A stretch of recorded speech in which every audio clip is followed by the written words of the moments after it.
Okay, and then we're going to go ahead and just project the OBS source onto the screen because that way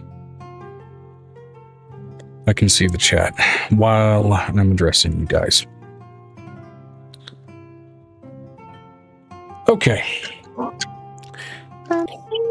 Welcome everybody to session 95 of Forgotten Genesis Season 2. We've been gone for a week. Last week I was sick. I was not feeling good.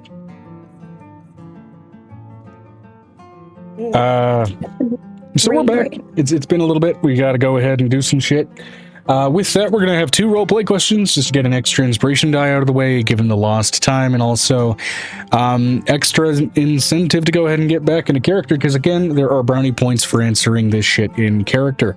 So, after we get through the roleplay questions, we'll get into recaps of the events a fortnight ago. So, let's get into it. We'll start with the one I rolled, then we'll get to the one you rolled, and then we'll get to recaps. So we'll start with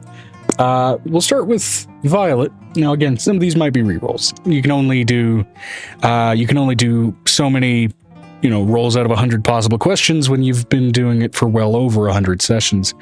Actually, closer to 300 at this point between the 2 seasons of the campaign. But I digress. So.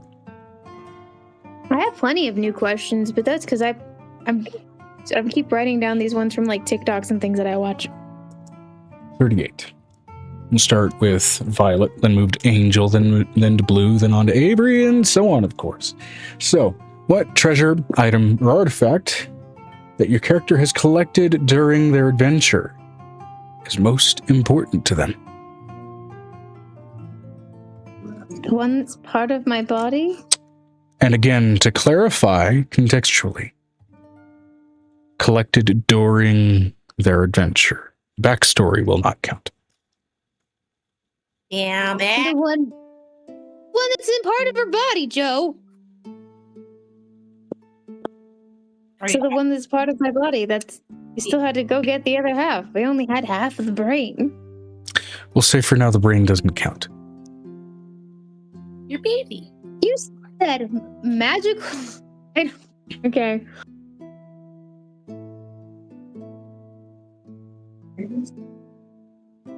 And I didn't say magical. I said treasure, item, or artifact. It can be magical. It doesn't need to be. I don't know, Joe. The only ones that she's had has become part of her body, and that's how she thinks is the most important thing, considering it's part of her. You can't do osmosis with your whole horde, so what else? Technically, that's not true, Joe. Dragons carry their hordes in their bodies, Joe. Also, hey. If they're moving them, sure. Not when they're just doing shit. Halcyon. I'll take Halcyon. Halcyon is something I collected. He's a magical artifact. That'll work. The only thing magical about him is between his legs. Now let's go ahead and move on to Angel here. I'll in Violet's footsteps and say Nicodemus, but that's okay. No, Nicodemus is part of the backstory.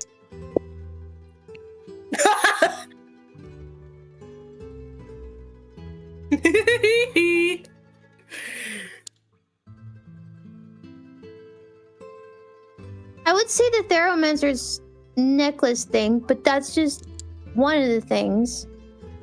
But if we're going to be the most important thing, she's just going to look at all of our kids. All these! All of these. They all have an acquired adventure. You are not wrong. Sure. I'll count your countless offspring. And she looks at all of her pets. And all... A lot of the pets are part of the backstory, so that's not going to work. I'll count the kids, The new though. ones. Fair What enough. about the new ones? not all of them. Give me a second. Not the Yoda chair. You gotta be nice to the Yoda chair.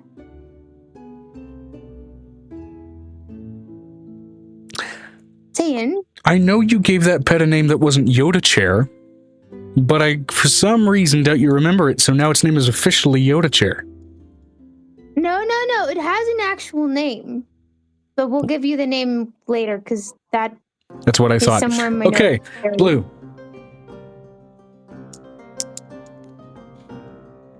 I've got one fist, and I've got two fists. So those are the magical artifacts I'm choosing.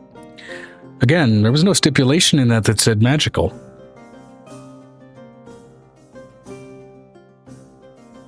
Still, one fist and two fists. Arguably part of the backstory.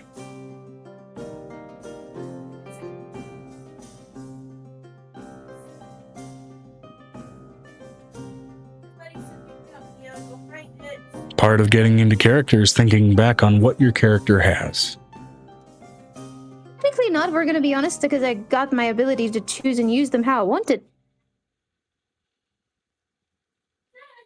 Without being used as a slave from a crazy... Sure, we'll count a blessing. Simple-minded folk. On to Avery. Don't get mad at me. I'm a simple-minded folk. It's probably Aegis. Most important thing I've Maybe collected. Aegis is absolutely a valid answer.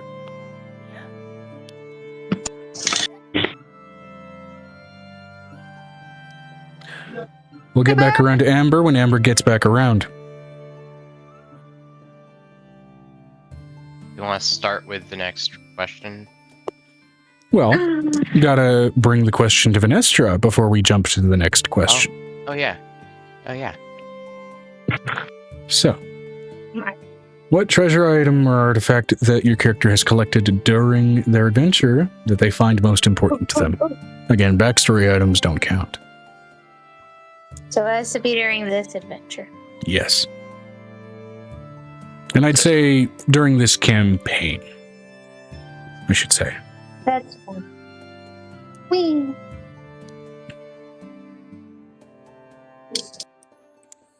You were just sitting on it.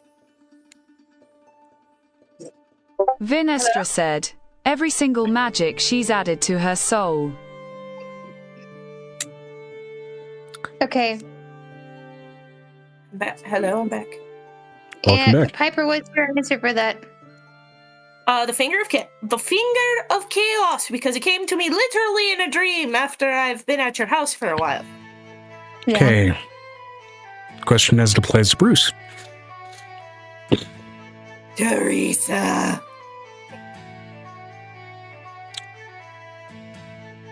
Bruce is into objectifying women. Got it. All right. So, No.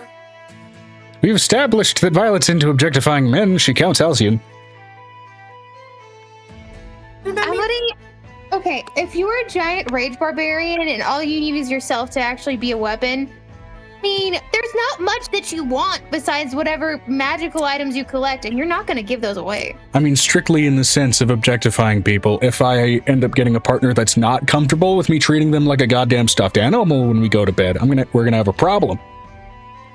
That sounds like a you problem. So ergo, at least in regards to bedtime, the person is objectified.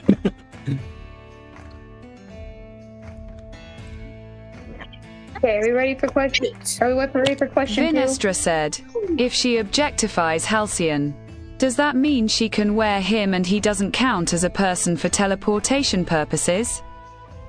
The way you take it, Rebel. There are Gross. items for that, technically. Now, So, are we talking about Violet, or are we talking about my question? now we're getting around to your question, because we had everybody Okay, answer great. the first one. Okay, this is a very telling question, okay? How do you like your mac and cheese? How does your character like their mac and cheese? It's extremely important. Mac and cheese can be made so many ways. Soupy, So like how do they childhood look? craft nostalgia, where it's more of a cheese soup. No. Well, can we count stuff that are in modern day society? Yes. How, if they were in modern day society, would they like their mac and cheese? I know exactly, but you, ma'am. If we're gonna Bye. ask Violet, Violet is like, what is mac and cheese? I've never had it. I would Okay. think it sounds Under good. the presumption that your character has a concept of what the hell it is. Oh, okay. Well, That's kind of always the pretense of any of these questions anyway. It's under the presumption that your character has a relative context. I'm gonna think that me and Ezekrin would have gotten together and made a really good one, and it would have been one that had lots of human pieces or creature pieces on the top of it. Instead As of the doing crust. crispy breadcrumbs, you're doing crispy skin cells, huh? That's right, yeah, because they're much more salty. Yeah, Halcyon has another way where he could probably accomplish that same flavor profile for her, but I digress. Yeah, but he's not being the one who's answered the question. You're asking Violet if he understood what it really actually was. Probably True. like that. Ew. I made no direct implication as to what I was referring to. Yes, you Your did. mind is the one that's in that gutter. If we're talking about Angel, I like baked mac and cheese mixed with ham, mushroom, and Bye. sometimes purple worm. No. Just a little bit. Just a little bit of purple worm. Would Angel have eaten Sometimes like a it's- promotional purple mac and cheese out of a 90s commercial? No. That would have been if, like, I can imagine Griffin making that for her as a child, trying to see if what she would eat. But, like, no. Can I answer for my characters real quick? Yes, ask her real quick. Okay. Piper, so there's... Everybody always goes for the craft brand, but you know what? I'm partial to the store brand because there's something about it that just tastes better. The thick and Like creamy. cardboard? The mac and... Like cardboard? No. It tastes better when I can afford it, even if it is by the skin of my teeth. Yes! Also, I find less bugs in the powdered cheese. Poverty the Kraft flavor. mac and cheese, I have found so in real life though. Every time I've gotten Kraft mac and cheese, I've always found bug parts. Big, chunky bug parts in the cheese. Protein. Never Was happened with there- the Great Value brand. But it does have a short life. It does have a shorter shelf life.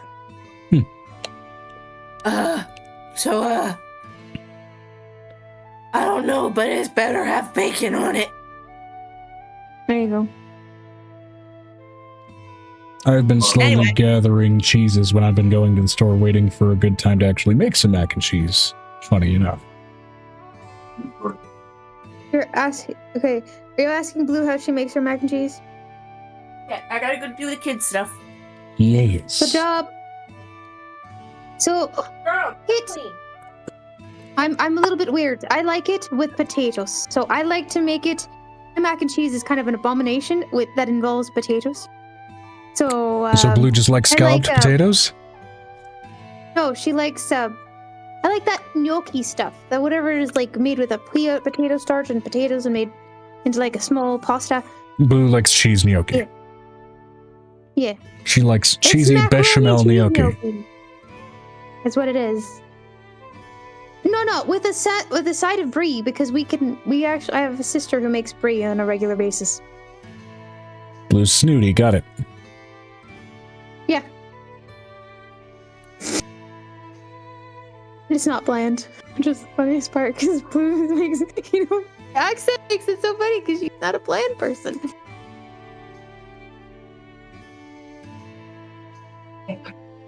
Okay, it's Avery's turn. How does Avery like his mac and cheese? If he understood what He mac and cheese was. He likes it creamy. Again, this is under the assumption that we do. He likes it creamy and made with real cheese, maybe some bits of ham in it. Man. And on to Venestra.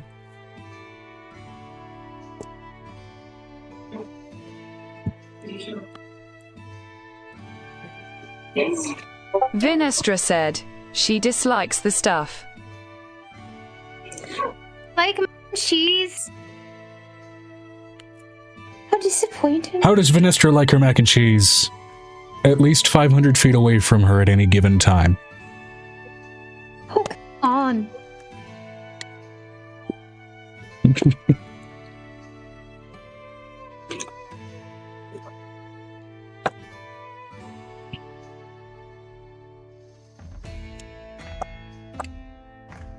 All right. You know what? That's all the questions. I'll say this. For an extra d6 that you could add to a death saving throw, that you could add to a damage roll, that you could add to a d20 roll of any kind, just any roll, whatever. This is also in an effort for me to get out of my own mental fugue state. Each of you for an additional d6, just in your pocket for whenever. You can ask that same mac and cheese question of just an NPC of your choice. Okay. Okay. As players, not as characters. Oh, damn it. So you don't get access to 3d6, Nathan. But you can use that d6 on any one of those three characters. You know what? Because I'm old school like that, I want to know what my great-great-grandfather thinks of mac and cheese and how he likes his mac and cheese. Established NPCs. Or are you referring to Mosen? Yes. Okay. I'm trying to get you out of your fugue state. One of the ways I can do that is by giving you one of your old characters to think about. What would Mosen think is great mac and cheese? Fair enough. Cracking that egg.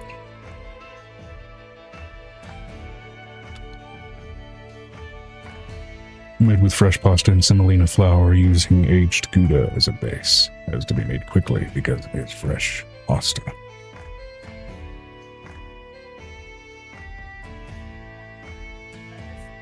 You're gonna have to make that for me later. So you know. D6. Yeah, Overrule's turn. Overrule's turn.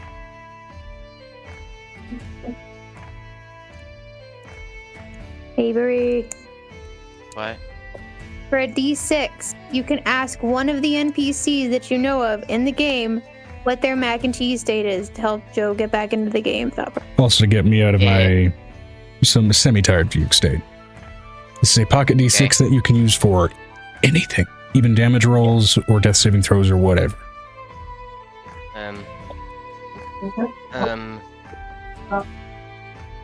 I don't know. I don't know what kind of food Aiko likes. Oh, So you want to know? Aiko- You want to know how Aiko likes her mac and cheese? Because again, this is that mac and cheese question. So under the presumption that Aiko knows what mac and cheese is, I wouldn't know what mac and cheese is. I like the idea of packing a bunch of unnecessary stuff into it to the point where it eventually kind of turns into a cheesy hamburger helper. Oh yeah, like that. I would agree with that. Aiko's guilty pleasure is she's a casserole lady. Anyway.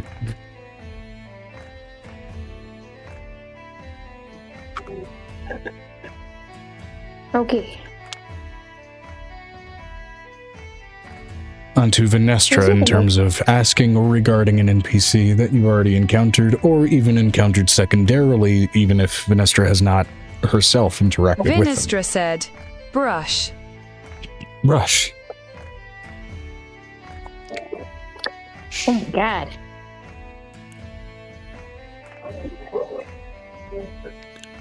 Bit of a refined taste kind of person. I don't really like to do mac and cheese as much as I like to do pasta al burro. Still technically pasta and cheese, just less ingredient. Still snooty And more pasta. appreciation. Still snooty.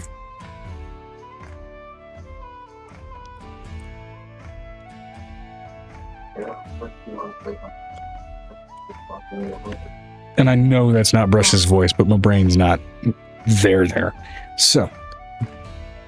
Well, actually, Brush is a changeling, so Brush's voice is whatever the fuck I decided it is in the moment.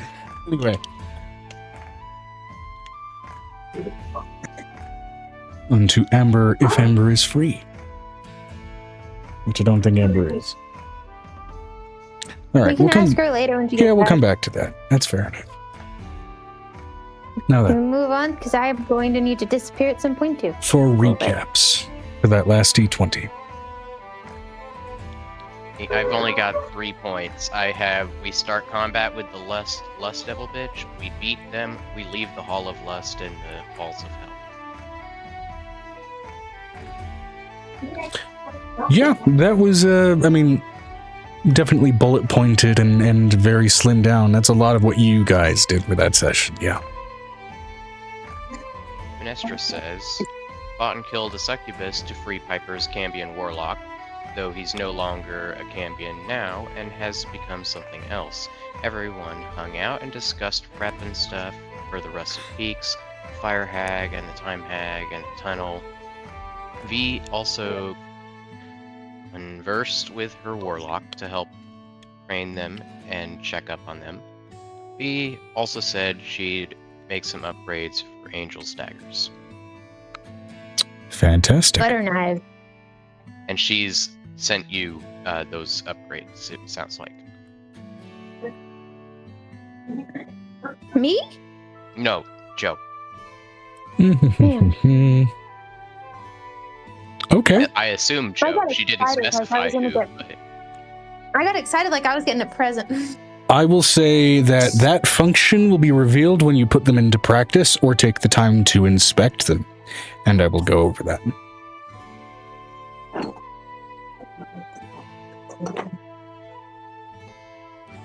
Okay. I know that you guys don't know what I'm doing right now, but like these are tiny baby leaves, right? And I can give Joe some inspiration for the D&D game.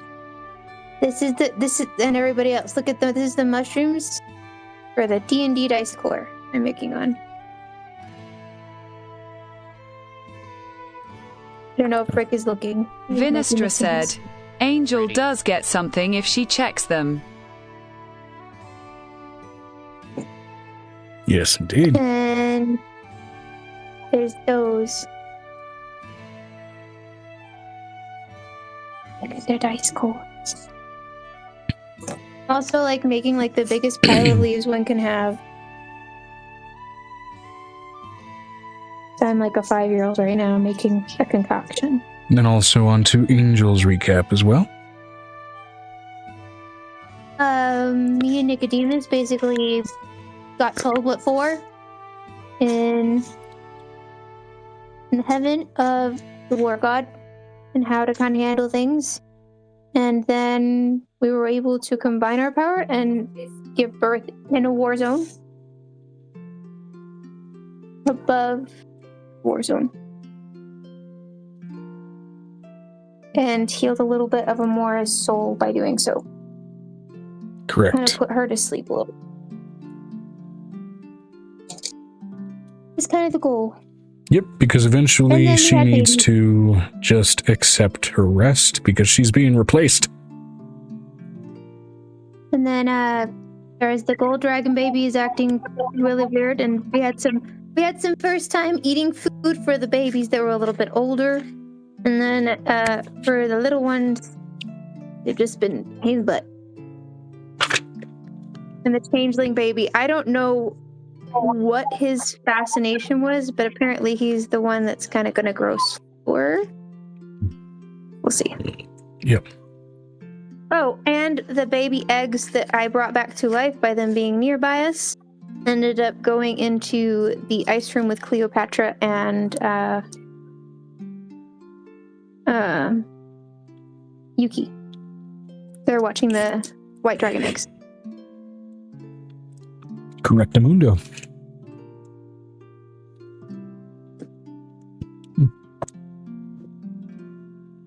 All right.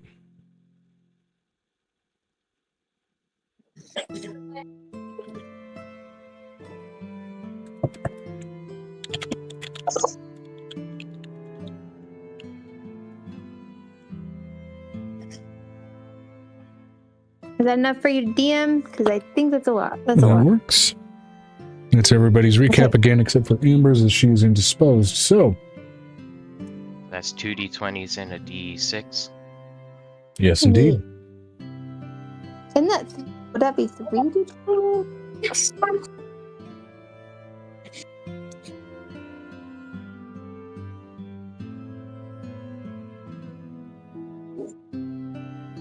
There would be so many tiny spiders in this. If this was real. Be crawling all over my fingers, wanting breakfast. This D6 is it's not an inspiration, it's something you add onto something? Yeah. Okay.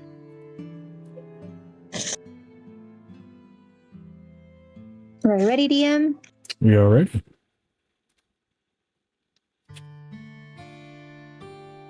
Yeah. All right. So with that,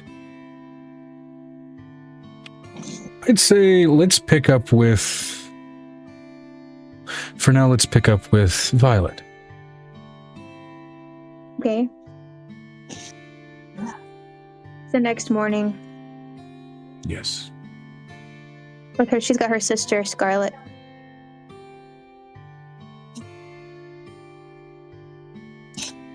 Scarlet was not her name.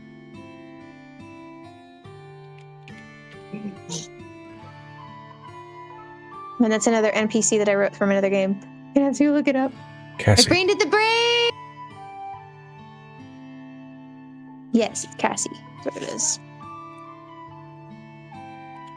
But she's sleeping in the same room as both of them. I'm frustrated as hell because they haven't had a room themselves. Yeah, that kind of happens when you plug an adventuring party into a family environment. Privacy.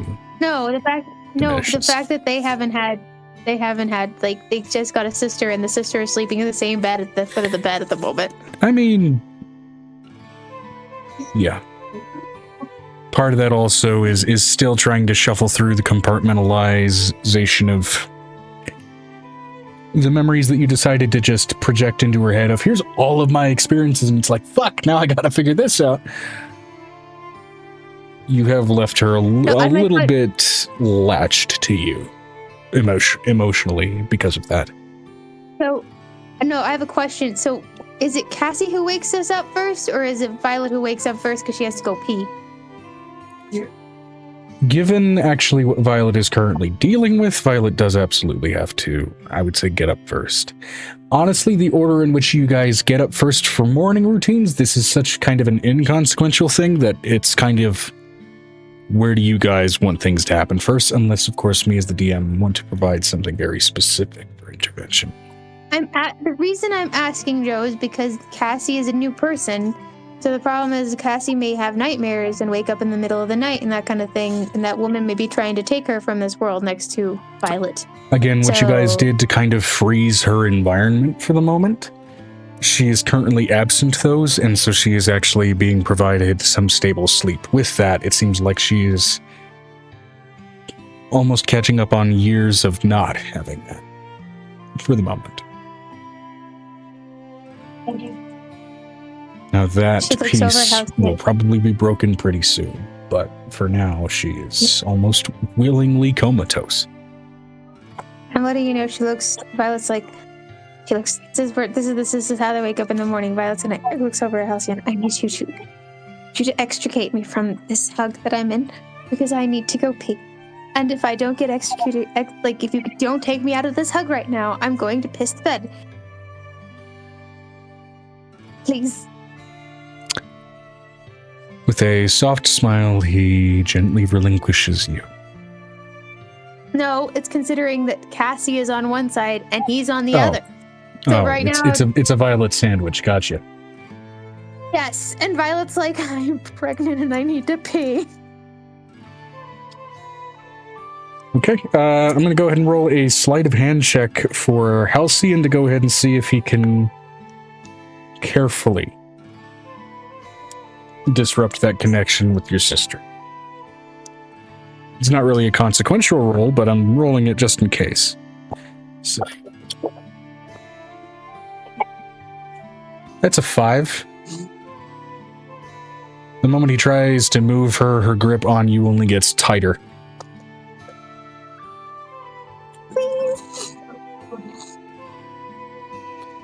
Violet's gonna shift into the dog, pick her up and then take her to the bathroom with her, and then go to the bathroom.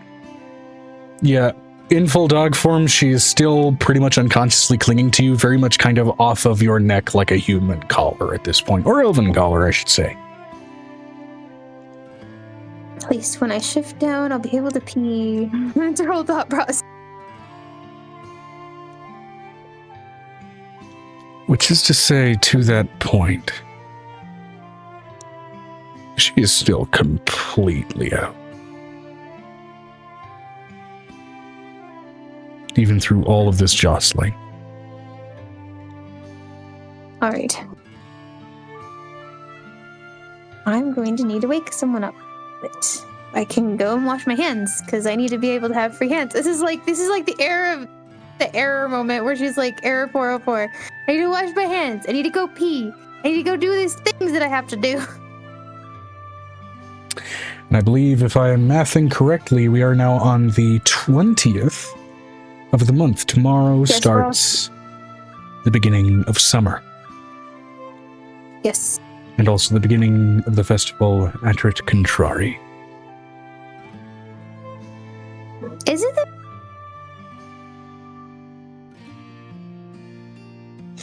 Yeah, it would be. The festival will we go ended for right about 3 how much- days, going from the 21st to the 23rd. By and large, it's basically considered just an extended beginning of summer celebration. Isn't it also supposed to be more of a focus for the Fae? Spring Fae? Let me double check. Lore is loring. So Violet is going to take her sister back to bed and try to extricate herself. Can I roll a sleight of hand check to try to get out of there and just let her be hooked around the tail like a giant Sesshomaru moment and just literally have her... Right, so... Oh, shit! Stormy DSSG with a rate of 28. Hi guys, welcome to the day. And I forgot that I set the Knights Who Say Knee as my raid sound effect. We need to say neat. Hi guys, we just started. We're getting. Welcome to this. So eloquent. Yeah. Bravo. Hi, people. So for a little bit of context, this is especially kind of for like a large chunk of the sessions and the setup here. A lot of roleplay heavy. A lot of it feels very slice of life. We've literally just started the session and are getting into the RP. We're an hour in because the pre-stream was longer than expected. But hi, thanks for sharing the love. Thank you, Stormy DSSG. And thank you and welcome in Extirpate Fate. Extirpate. I'm hoping that I'm pronouncing that right. Druid IRL. I'm pretty sure y'all have raided before. I'm pretty sure some of y'all have followed before. Yes, indeed. You actually raided me 2 months ago. Oh my god, it's been 2 months. Yes, Joe. Sometimes people actually like what we do. Time flies when you're doing chaotic shit. But just for all the people that are coming in, I'm making dice cores. So this is a dice core, just so everybody knows. Yes. Guinea does art stuff. She makes dice and she makes art and she makes emotes and she should reopen her commissions. I should reopen my commissions as soon as I finish these 3 commissions. But I have to finish the table. So. True, she's working on a commission that is just a straight up table. She's doing a table. There is that. I'm refurbishing a table for a guy. Just remind me, I know a guy. Well, in this case, it's a gal, ain't it? I have a question. So are we, so Violet is going to try to extricate herself and let her sister, can she move her from the head of her body to the tail of her body so she can carry her around by the tail? I mean, sleight of hand or acrobatics, whichever you want to do. Again, these are kind of pointless rolls for like the early morning setup, but I find it amusing if you fail. Wait, it's not amusing, Joe, if I fail. Oh, yes, it is. No, it's not amusing. It's not amusing. It's horrible. Hold on. Going into the dark. What's wrong? I left the dice over here. All right, It's fine. so- Tomorrow in this fucking world setting is when Woodstock starts, so that'll be interesting. It's the morning of the day before Woodstock. There's a lot of preparations going on, even in a place this cold. The 10 does a sleight of hand? Is it plus? I'm a rogue, plus 7 plus 8. So it's like an 18. 18? Yeah. I mean, she's passed out. I'm gonna be blunt with you. The DC's like 8. She's. Okay. Also, for some further context for those watching, given the tags, this is epic level. We're doing homebrew shit with D&D5e. Right now, everybody's level 25, I want to say. Something like that. And it's going to go all the way to 40. Yeah. It's going to my get hair is really redonkulous. messy. It's all good. Mine is too. I desperately need a haircut, and my bangs are in my eyes. It is what it is. No, mine is all frizz because it's dry here. But Violet is going to gently move her sister from the top of her head to her tail. I'm just imagining it's like that full anime sound effect of just the as she kind of graduates down that part of your body. Because you are, again, in full massive dog form with that Path of the Beast barbarian, and that's how we justified it. So,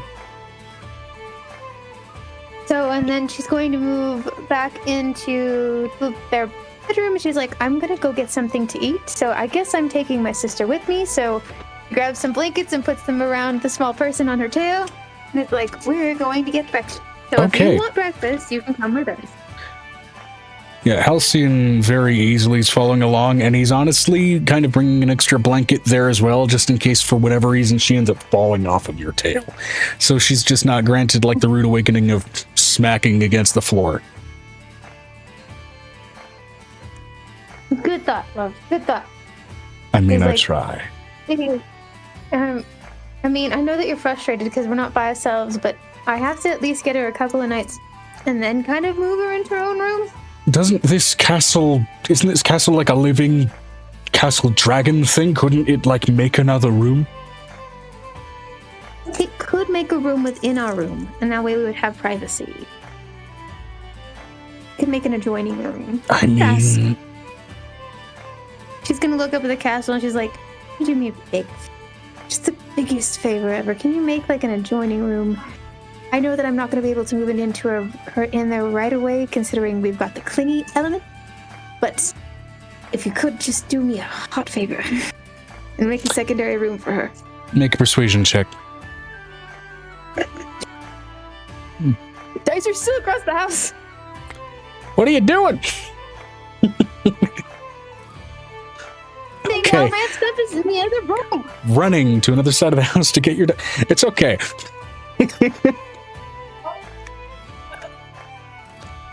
That's an 18. 18 Okay. plus a lot. Epic levels are a I thing. think she's a good 10. 28. Okay, Yeah, you're not sure if the walls have responded to your request or not. But you feel confident in your delivery. So we'll leave it at that for now. 8 is good. Yeah.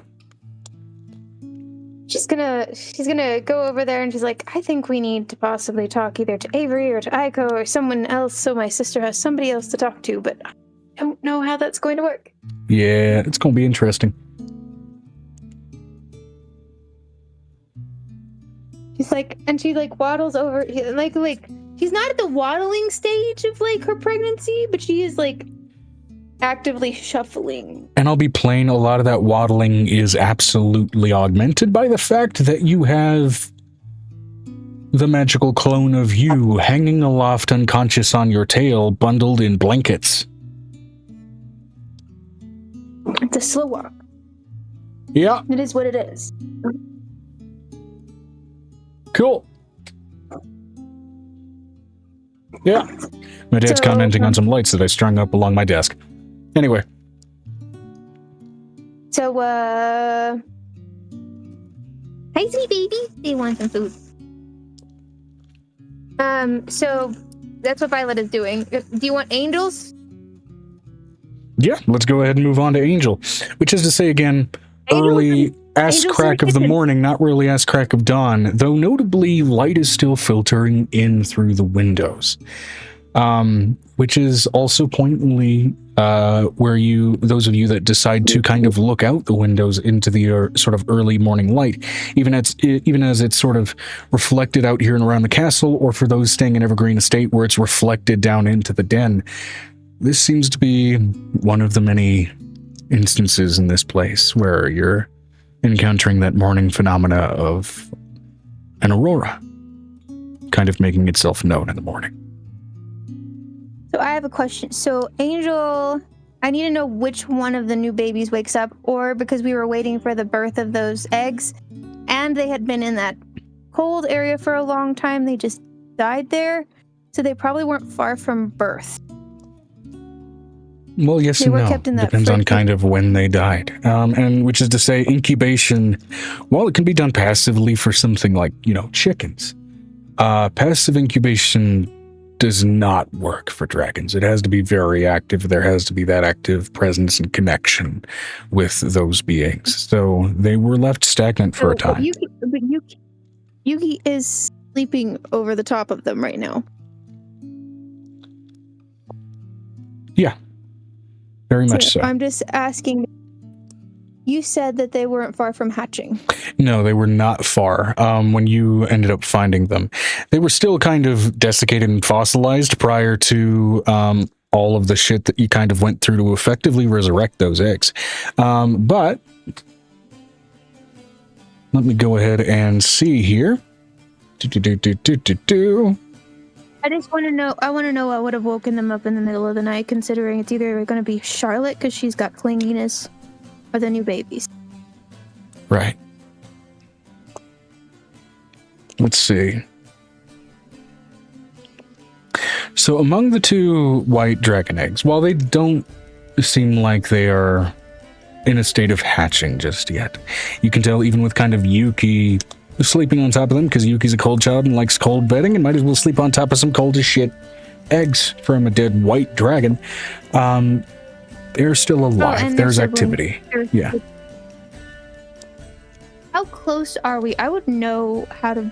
At this point, the one thing that she's trying to do is speed up birth. The one thing, because that's her ability right now, she wants to learn how to speed up birth and growth. Yeah. Specifically as far as her abilities, considering Nicodemus has a lot of other abilities that Amora used to have. Growth acceleration in any capacity, even for normal magics, is generally kind of a difficult and risky prospect, let alone kind of in a divine sense, because while that can be used very much as a blessing, it can, in the wrong circles, also be used as a weapon. She wants to do it because they have been in the eggs for too long. And it's not because of that, it's just because of that. It's also because... It's considering the caveat of, like, yes, they've been resurrected and now they're back in the eggs, but those eggs themselves have also been kind of left stagnant, and so is that kind of the main concern? Yeah, that's her main concern, considering snakes have to turn the eggs. Yeah. Just as well, like, with a carcass inside of those eggs, what is inside of those eggs for them to consume and grow off of might not be great anymore. Good for them to be eaten, so... Yeah, that's okay. What I'm trying to get at. That's totally fair. As far as growth acceleration, I will say among your existing spells and abilities, what would you like to try to use? This is considering, again, your epic destiny as a sort of burgeoning god, which will be a state that you'll be reaching, but it will be factoring in that trait. We're gonna try soul singing, considering it's worked before. Okay, sure. And she's going to use Mochizuki's script as it was written, because it was supposed to be rewritten musically, but she found out last time. Okay.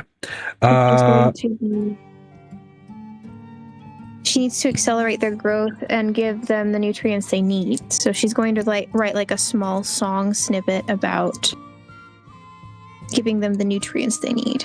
Sure. Is there any spells that you want to use kind of while interweaving that specifically?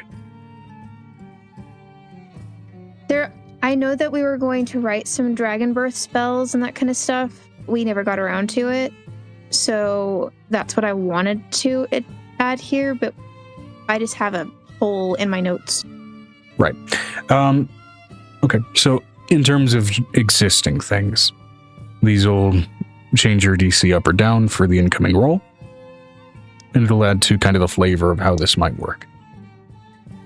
I'm gonna add a spell of rejuvenation into it. Okay, you're going to use a regeneration spell? Mm-hmm. Okay. All right, sure, yeah. Cool. So go ahead and mark off that spell slot for the morning, which I believe regeneration is an 8th level, if I'm correct, right? That's greater. Isn't it greater regeneration? Or isn't There is no greater greater regeneration, at least not until you get into epic Well, level it spells, which you guys aren't really at a state to be accessing yet. She's going to. I want her to push it past that. If we can work on her trying a new spell, so her can push past, so they can start to grow as far as eggs go. Are you Because sure one of you the want to things attempt about- spell crafting on living creatures? Yes, because it's the one thing that Amora could do. That was one of the things that she was known to do. And Angel has had more ability giving life than any of her god work. Does that make sense? Yep. So she's going to take what she actually can do. Let me see here. I gotta scroll down to spellcrafting rules real quick. Like, that's what Angel's thought process is. I have not been able to do as many of the god spells as Nicodemus has. He has a lot more of the abilities that a normal god has. But the one thing that she's been able to do a little bit better than him is the birth. He's got more, to be a little more strictly correct on, he's got a little more aggressive abilities. Yours, though, definitely are more godly, creation-oriented, And Amora would always make mistakes in making these, but Angel doesn't make mistakes when she thinks about doing something. She knows how to make what molecules go into it, and she was taught normal science. Right. So she wants to kind of weave magic into the science. And because she's been working with Piper, watching her put sinew back together and that kind of stuff, that would be pretty normal for her to try to do. Okay, so this will be considered spell crafting for basically life acceleration, or in this case, kind of rescuing something abandoned. So this is going to be in regards to kind of strict schools of focus. Do you want to focus this more on your sort of draconic disciplines? Do you want to focus this more on chronomancy, like what you understand Griffin to be capable of, given that sort of trait of this? Do you want to focus this more on or more on specifically sort of like the divine side of this, so kind of more into a clerical route? I want her to go more into the dragon magic of it. She's taken dragon magic and learned a lot from her grandfather over the past 2 years and knows how dragons work. So the problem is that she also wants to kind of dulcate some of the nature of rage that comes from the white and the instinct. Mm-hmm. Yeah, Because that may not necessarily be something that you can do with spell work as much as just how you raise them. But I'm talking about, that's what she's going to use the divinity half. Okay. Yeah. All right. So since you're mainly focusing on these sort of draconic stuff here, we're going to go ahead and call this. Usually it is going to be. Let's go ahead and call this an Arcana check, but instead of using your intelligence, we're going to go ahead and use your charisma, given that you are. Yeah, that's nice. It's a nice starting roll, but it's going to mean that there's going to be a nat 1 in my future, a natural 20. Okay, cool. So in terms of strictly crafting the spell, that's going to be 5 separate nights of doing that, right? But in terms of this, because that was a natural 20, that did get you, let's see here. But I have books.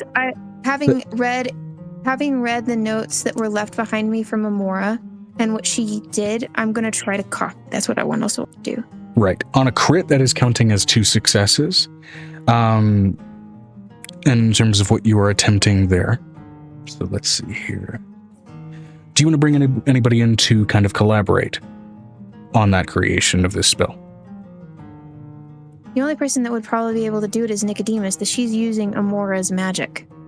Okay. Cool. I'll have him roll an Arcana as well then, which may count for another success if he does well enough. Or another 2. what I want her to do is to use to bring in one of the great worms. She needs their older spell music that they used to use. Mm-hmm. Know any of the songs? Yeah. But they would know the song of old. Something inherent and old. But you also said that would help correct the problems and the errors in the music from the old stuff. Yeah. Okay, and so the main intention of this spell is basically to accelerate hatching through dragon magic specifically. Yes, because I'm not going to be my character with the roll that I made for regeneration is not going to necessarily be able to bring back that egg yolk, right, for them to eat. Okay, so initially using regeneration there, we're going to use regeneration as a baseline for the level of the spell. So this is, and I double checked, regeneration's not an 8th level, it's a 7th, so it's a little more accessible. Yeah. This will be considered a 7th level spell. And this, and we're going to, for the moment, refer to this we're going to refer to the spell as Caesarean Hatch. Caesarean. Right. Okay. Since I'm sitting in here and I'm waiting for that stuff to dry for him.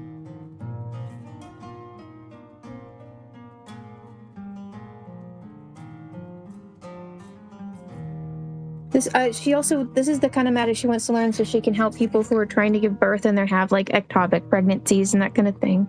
Right. That makes sense. And we'll nail down the actual mechanics of how that spell is going to work later, but for now we're going to go ahead and say that Caesarean Hatch, basically, when you are casting this on a damaged set of dragon eggs, desiccated, damaged, whatever have you, wherein it would prove dangerous to the creature, you can cast this spell and basically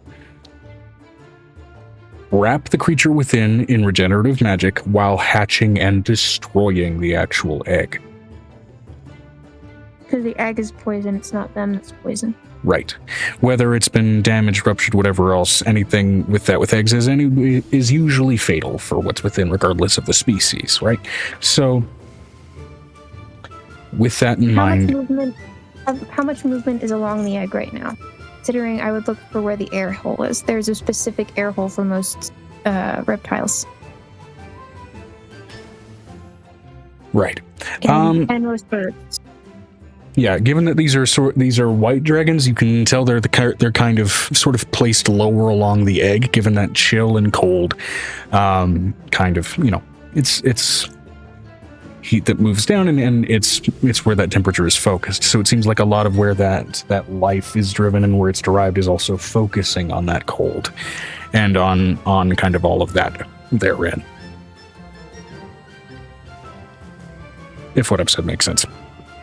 Yes, but I also want to add into this spell, since their development, I want to expand their instinct to understand that they don't need to be violent. Okay. Because their natural instinct is to have violence, to possibly create a small bit of a new breed to the white, even though she's not going to be able to change it in Orimer, but for these two, for their lives. Right. I will say, insofar as casting out the spell is what it is, right now, Caesarean Hatch is literally just that. It's a rescue spell, and it'll affect any kind of dragon egg. As far as influencing instinct or anything else like that, that may be a different kind of spellcraft that you'll have to get into. It'll be another day of focusing on what you've laid out now to fully kind of write down and nail down the structure of the spell for use by yourself again more frequently, and even use by others should they study it properly. But I think I just want to get them out of the eggs right now. Yeah, which you have effectively done. As you cast out this magic, it is loose, it's wispy, it's entreating not only the magic of the forge at the core of the planet, but entreating the weave with a structure and an intention of magic that is unfamiliar and unpracticed. But just like any time that something new is being attempted upon the weave, it leaves a mark, and it ripples out through the rest of reality. So, in that, and in seeing the edges...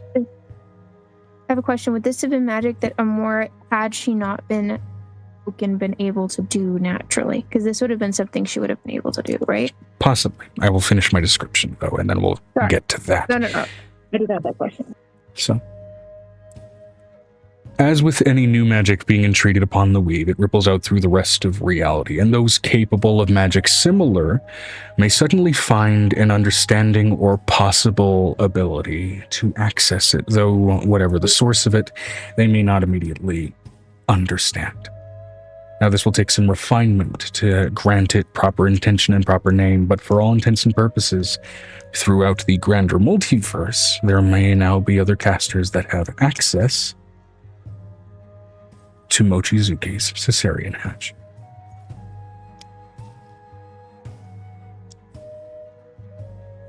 As you watch a pair of white dragon eggs, desiccated and old as they are, suddenly completely melt away, as if placing an egg under sort of a high pH liquid where it seems to almost flit away like elements of dust. You can see even that bad yolk and anything sort of immediately damaging around the hatchlings also dissipate, and they just, a pair of them, plop right kind of underneath Yuki as she carefully realizes the eggs are no longer there for her to lay on top of and has to reorient herself not to fall on top of the pair of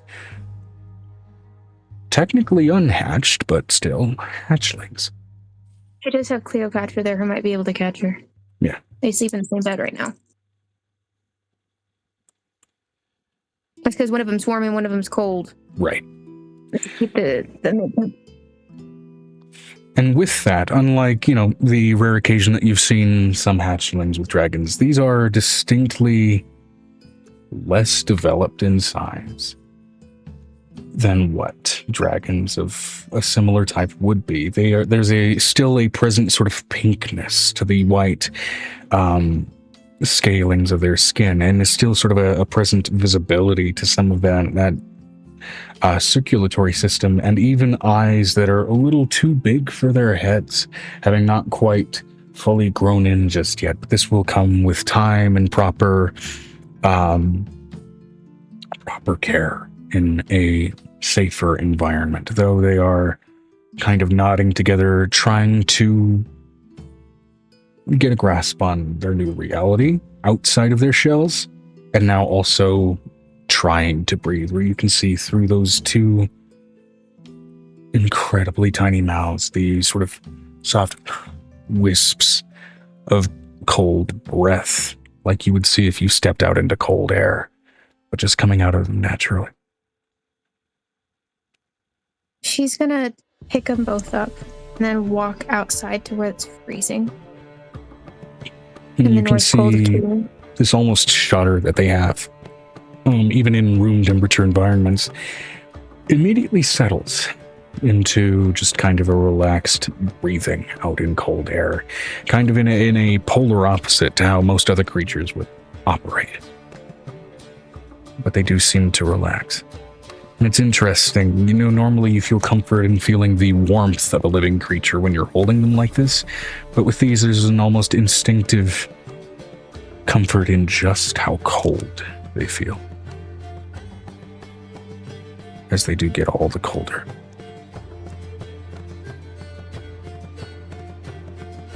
Are they supposed to be naturally that cold? So that's nothing for me to worry about. Naturally, yes. She is going to clean them off with the snow, which what their mother would have done, which is to clean them off with the snow. For a white dragon, especially in that area, it's what a silver dragon would have done. The white dragon? You hatched? Great, I'm leaving. That's so you are already treating them more tenderly than what they would have been treated like in nature. She's going to... How gummed are the eyeballs right now? Not very. It seems like, especially in casting what you just did, it also cleaned them of those sort of maladies. She's going to take the rhinestone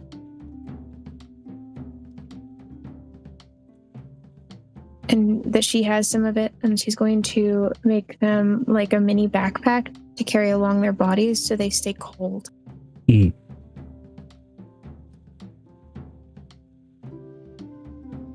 Okay. Considering she has dragon clothing for her dragons. Yeah.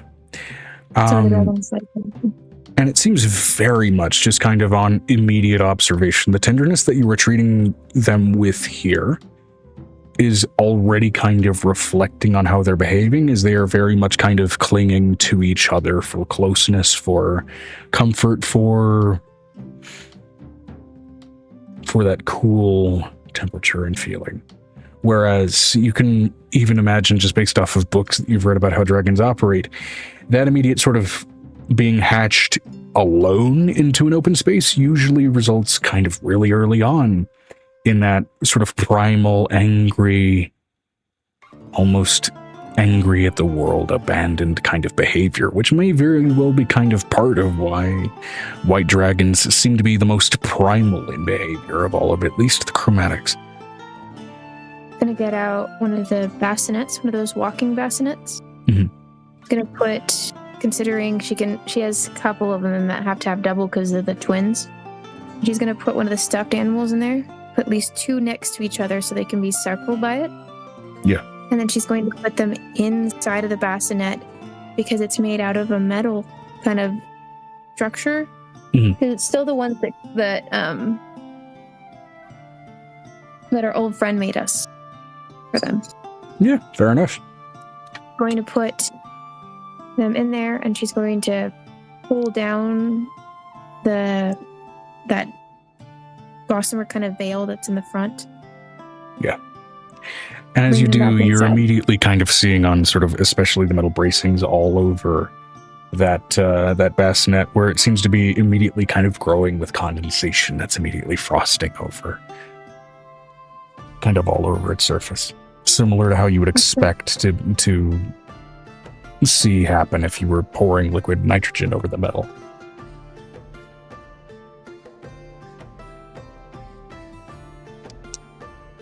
I'm going to be right here. So she says, I'm going to be right here. All day long, just for you. I'm sorry I left you alone in the bed. She feels guilty. The whole thing is, I feel guilty. Nick Saddle is up next to you out there, kneeling down to kind of meet your height.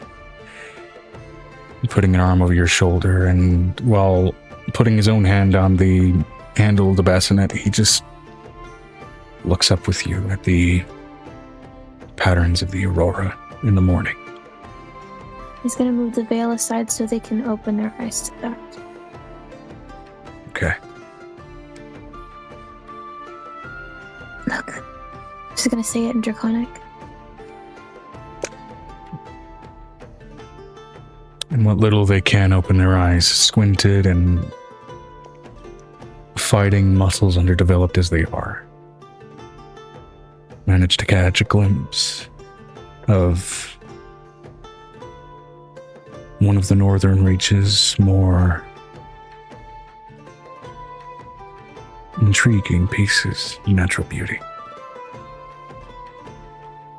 If nothing else, especially further north up here, this might as well be what a real sunrise is. But after all, what are auroras made of? She's going to take them inside. She's hoping that this is probably around 4 o'clock in the morning, considering usually wakes up at 4 to feed all the babies. I felt too guilty. She looks over at Nick. I couldn't leave him in the eggs. It's okay. I knew that they wouldn't make it. My stomach was just burning for the past 3 hours that we were trying to sleep. I don't know, it was just instinct. She looks over, she's like, but I'm excited to see Griffin's reaction, considering usually he's up at this time in the morning, considering him and Tansy have been very loud at this point in the morning, usually. Yeah, Griffin has been actually somewhat subdued this morning.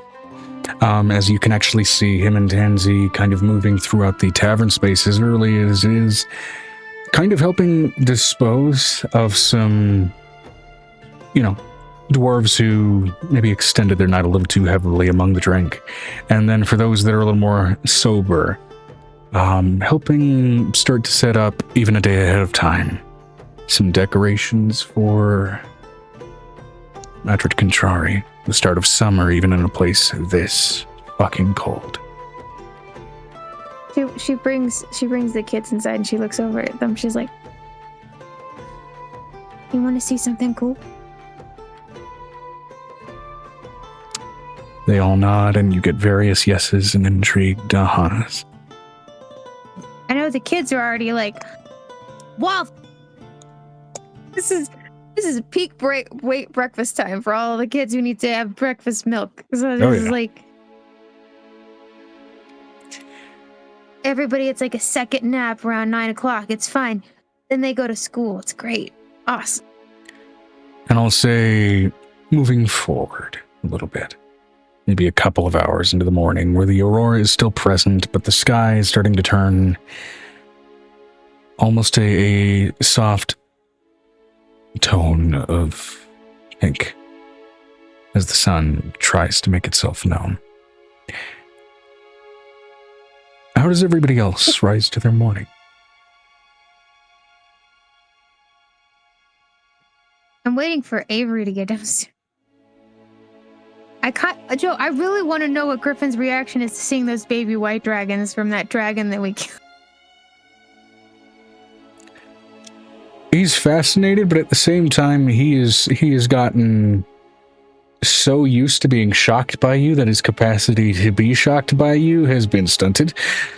I just kind of want him to be the one who's like, "You do not bring those inside." So there's moments where it's like even he's aware, especially with how long he's lived, that while for the most part some dragon types do have a reputation, usually a very strong and very understood reputation for certain types of behaviors, it is still just as much nurture as it is nature. Sure, white dragons can be aggressive and animalistic, but they can be aggressive and animalistic and not necessarily be evil, depending on how they're raised. Okay, I kind of want to know how Aiko wakes up Avery. This is going to be fun. I'm going to take inspiration from the other individual I'm seeing on that camera. Avery, you wake up with Aiko sitting on your chest and staring down into your eyes. Good morning. Hey, what you doing? Sleeping? Well, I was. Now I'm actively wondering what you're doing. Staring down into your eyes, seeing how far I need to stare before I see your soul. Let's go down and have breakfast. Good idea.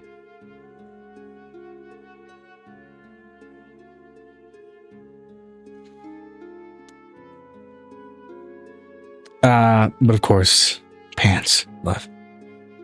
Oh yeah. What would I do without you? I don't know, you probably would have been dead years ago. Yeah, yep. Here's not being dead, I say as I'm slipping into my pants. Careful, I might change my mind. No. There's no satisfying, is there? You know I'm messing with you. She boops you on the nose.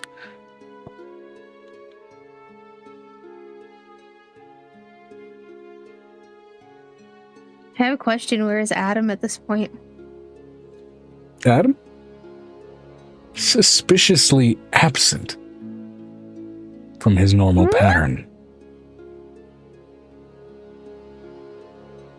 It's a hell of a thing when you get used to something even as infuriating and annoying as that on regular repetition, to suddenly find it concerning when it doesn't occur.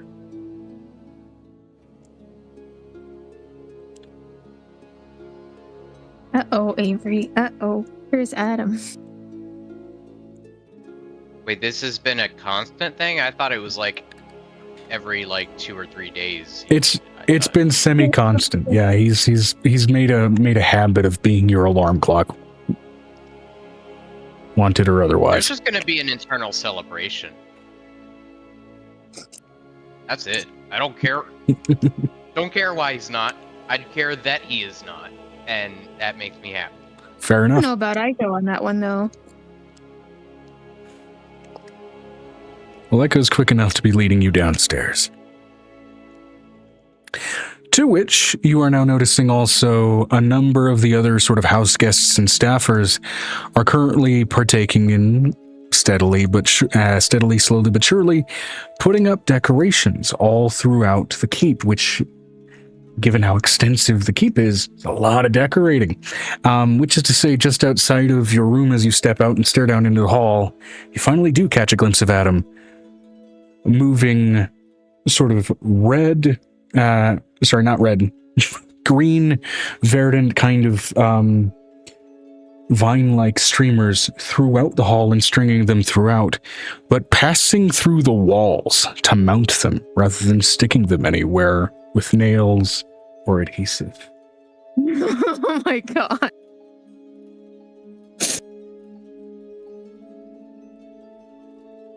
Just keep walking, just keep walking, just keep walking, walking. What you gonna do? We walk the fuck away from that. Angel's in the kitchen. Avery's at the table. Well, you will be. Is it like a serve yourself or like a what kind of? No, you'd probably see them in the kitchen first on your way The down. kitchens are kind of in their earliest throes of making things, kind of at this time of hour, where they, or I should say like the first hour and a half of it, where it's definitely kind of before you're at that sort of self-serve stage, and this is kind of that little special pocket of time where if you wanted to request something of the kitchen, they could actually make it for you, in particular, and get it served to you. By this point, the kitchen would know what I like for breakfast, that being some maple and brown sugar bacon, some fluffy eggs, scrambled eggs, and pancakes. Yeah, which notably also with a lot of what you're kind of smelling from the kitchen and what you get served, the maple's a little heavier than previous. Which seems like maybe they're kind of, especially on this last day, trying to move at least as far as themed ingredients, trying to gradually rotate out of their spring stock. I'm letting you know, Angel's kind of at this point. I'm letting you know, you can hear Angel literally arguing with the halfling at this point. I'm letting you know that's what she's doing, is arguing with the halfling, considering they need the maple syrup and literally for the children's It breakfast. doesn't have to be maple syrup. It could just be some like sugar syrup. I mean, I personally, on my pancakes, I don't even like use actual maple syrup. I use like this. Look, I understand your point, but have you seen any maple trees out in that frozen, desolate wasteland? I haven't seen anything to tap. There are some new ones starting to sprout, and you're trying to get rid of the stock we already have. The ones in the yard and in the keep don't have the same flavor as the natural ones we can get out in the wild. Well, then why don't you go get There's a one of the certain new ones level that of sprout? cavernous mustiness to everything that grows in the gardens here. It's because the wood is made of mushroom. Precisely my point. Mushrooms don't naturally produce sap. If anything, this is maple fungal slime that we've been feeding your kids. With the exception of the actual maple sap that I've been able to harvest and refine into syrups when being able to go and venture out, which I can't do on this frozen rock.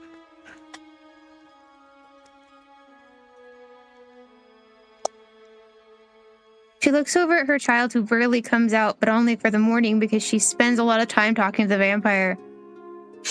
Especially the mushroom druid.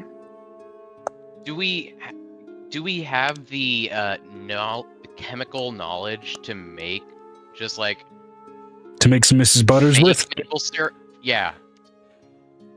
Mhm. We do. It's just not been done yet. I mean, you know, there's always roles for an alchemy kit or a brewer's kit You or don't- cook's 'cause utensils. You don't need maple syrup to make like pearl milling syrup. Yeah. I know. The thing is that because they work as a tavern and it's an authentic place, she usually likes to keep things kind of semi-authentic. see. Got So it. it's more or less, it's trying to keep it in-house, and so basically they have a reason to show up here. Well, you don't So need she's to looking waste the actual maple syrup on Avery, is all I'm saying. No. She makes it for Avery, but the problem is they're putting it a little heavier, and she's looking at them like, Yeah, this Takes me a long conversation time with to the harvest. halfling cook is not comparing apples to oranges as much as it's comparing oranges to citrons. They're both citrus. They're both of the same breed, but they're not quite of the same flavor profile. And of course, a halfling's gonna she bitch looks about over him. that. Ever had like I I'm don't letting think you I know. personally Okay, have ever had maple syrup, like legit maple syrup. Oh, it's fucking great. this is why she looks. This is when she looks over at this man. She's like, "This is." We would see a full-on look. I don't let you into the family stores on purpose. The reason you haven't been able to go down that part of the actual greenhouse is because the last time you did, you used all of my good heirloom tomatoes. But they It's the were same good, guy. were they not? The pasta was You are particularly delightful that night. You asked. You ask permission, you don't beg for forgiveness from a warlord. I'm not even here and I'm getting pissed. In the tension of the kitchen and the rowdy pickiness of the dwarves, I felt it safer to ask forgiveness in that event than deal with more drunken ramblings of how their tomatoes weren't quite tomato enough. So I'm going to have to let my sister show you why we don't things in the kitchen like that, considering she spends a lot of money outsourcing. I retained and deseeded every tomato that I harnessed. They can be replanted, they can be regrown. Of and in the same breed and same ilk and same family. I'm finally going to be. I took the fall for you. I'm not doing anymore. She looks over at Farrah. Mom, Yes, what is it? this dwarf is the one that ate all of your heirloom tomatoes. No, it wasn't a specific dwarf, okay? It was actually that collection right there, the ones with the red beards. Get this. Their beards aren't red because it grows that way. She looks over at Farrah. He took them all from the family plot. You're addressing a halfling. I will say, I'm a halfling, not a dwarf. I don't like being misrepresented. I can make it worse.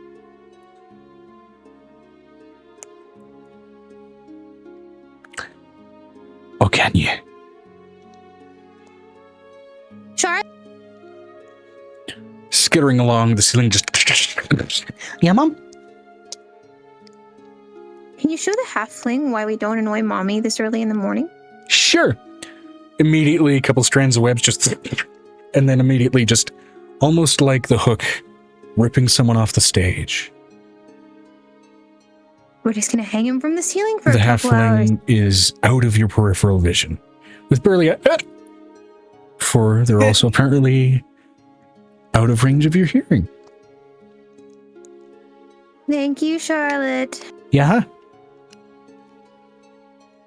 I'm going to let you know that is the one that has been stealing your heirloom tomatoes and your mushrooms that you've been growing for the past Understood? 4 months. Very strongly understood. Well, I'm letting you know I had a complaint from one of the kids, and I'm not going to have that issue. The fact that I got blamed for it, considering this guy blamed me for it, I'm not playing that game today. Been trying to go into the town of Alcala. They don't have much in the way of local food and local growing things. They do have some, but they rely very heavily on imports, and they just don't quite have the same zing as the fresh items do. They actually used to have a lot of trees around here. A lot. Yes. The forest went... I'm not quite sure what happened to it. The natural of the pictures that I shifting have of from the geography, I think. Up this far north, it's not quite as conducive to the growth of flora.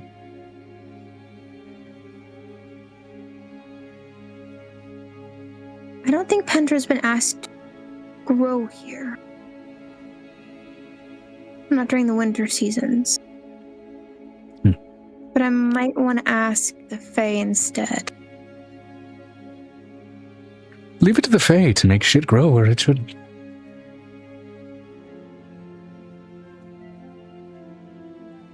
Oh man, that means I'm gonna have to get high this morning. I don't want to, Mom.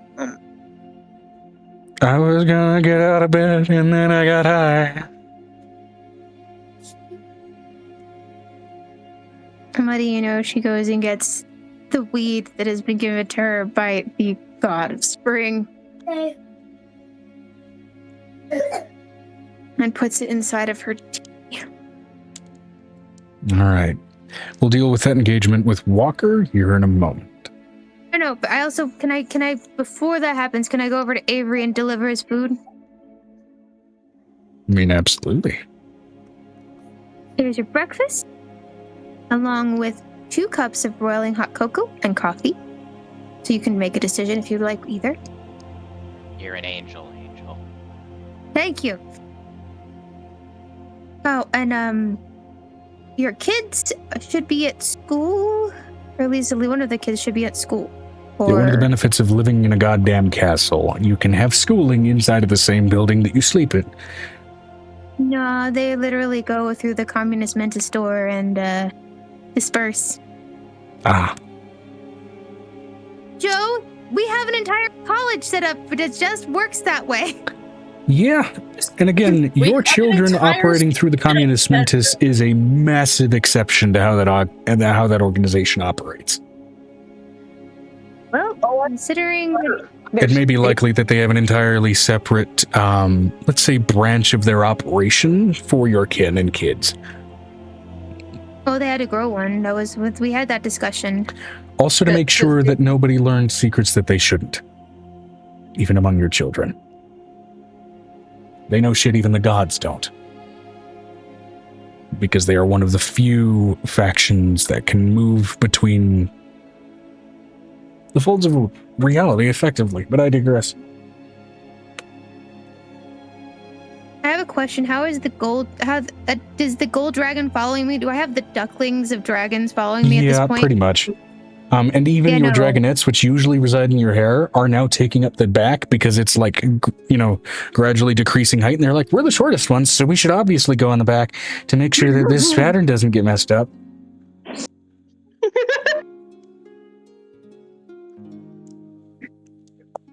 So literally the one that's behind me is the gold dragon, the glowy white dragon, basically. Yeah. Which your dragonettes are never going to kind of reach the capacity of actual dragons, because again, they're magically created familiars. But still, it's amusing nonetheless.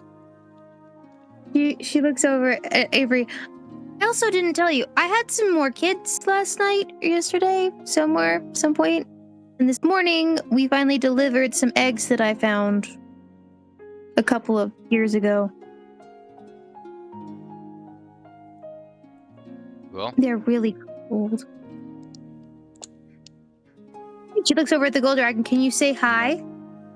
We're trying to work on our words.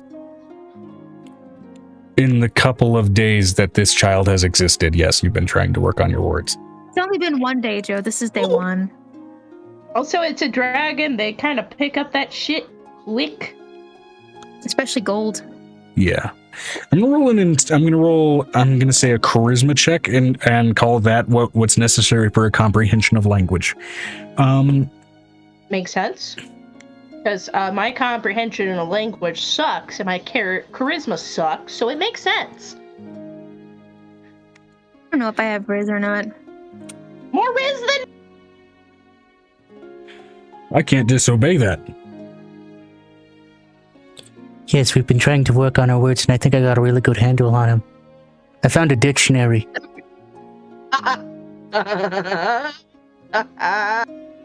And linguistics have been quite an exquisite conundrum to deal with. Oh my god. I rolled a crit. Damn!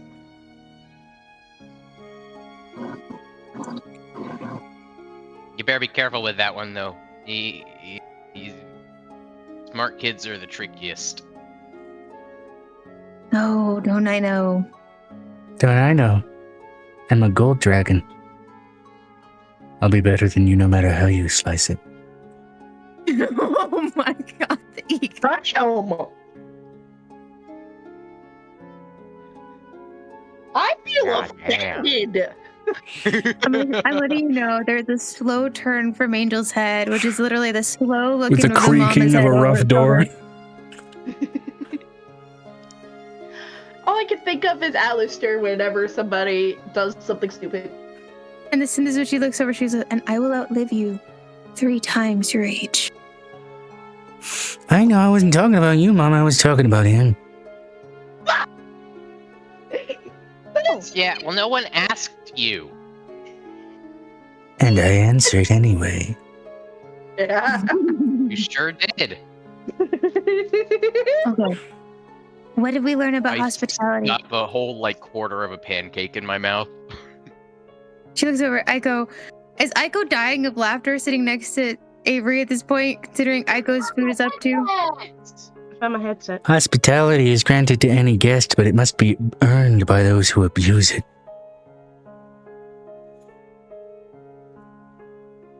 That's so nice. I'm not roasting Wow. anymore. She looks over at Aiko. Aiko giggling in the seat next to him at this point, or Shio trying not to die laughing, falling out of her chair at this point. Similar to Joe? history, you have to pay attention. I have a question. Is Aiko like rolling out of her seat at this point? Or is she dying laughing? Or is she just starting to sit up for her she's standing. Her face is steadily turning pink, and she's got that kind of physical jolt of someone trying to hold in their laughter, but their body's doing it anyway, even though no sound's coming out. She looks like she's about to suffer.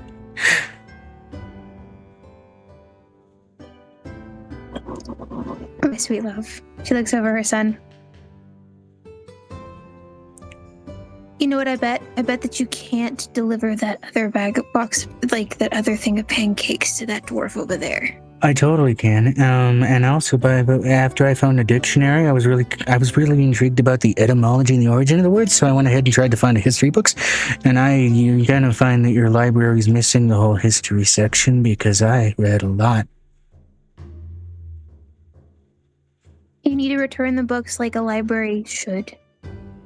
Like, you know. A chunk of that. Then I must insist on my own copies to replace them, for I will sit upon a mountain of history.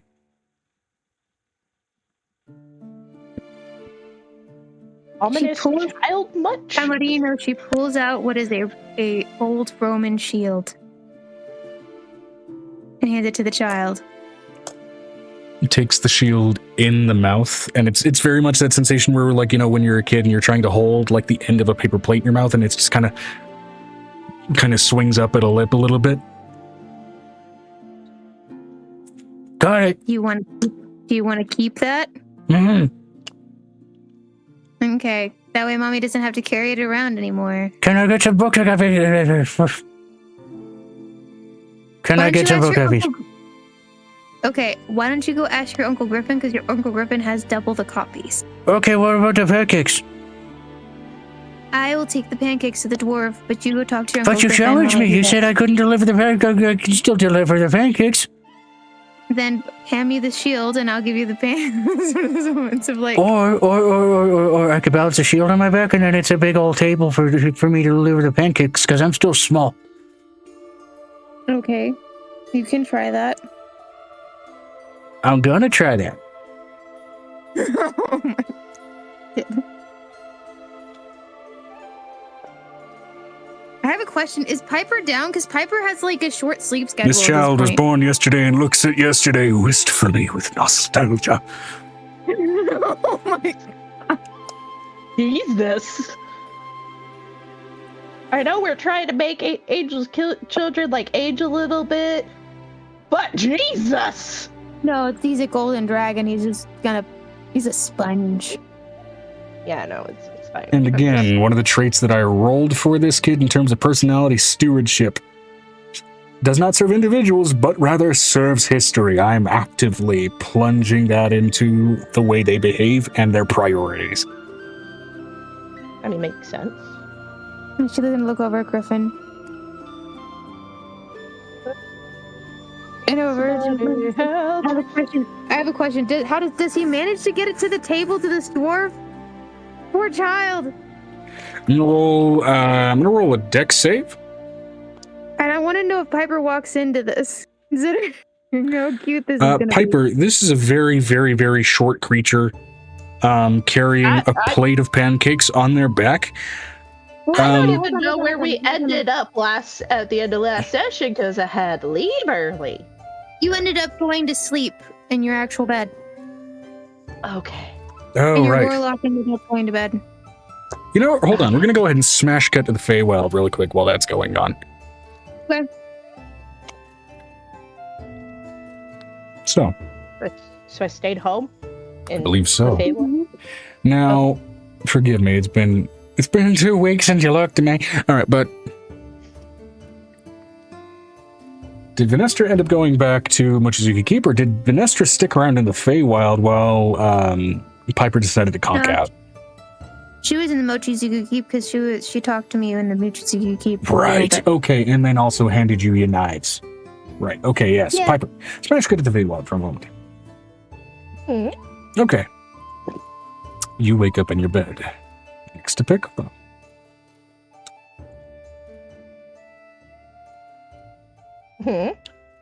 Now, there's an interesting thing about celebration of seasonal changes in the material plane.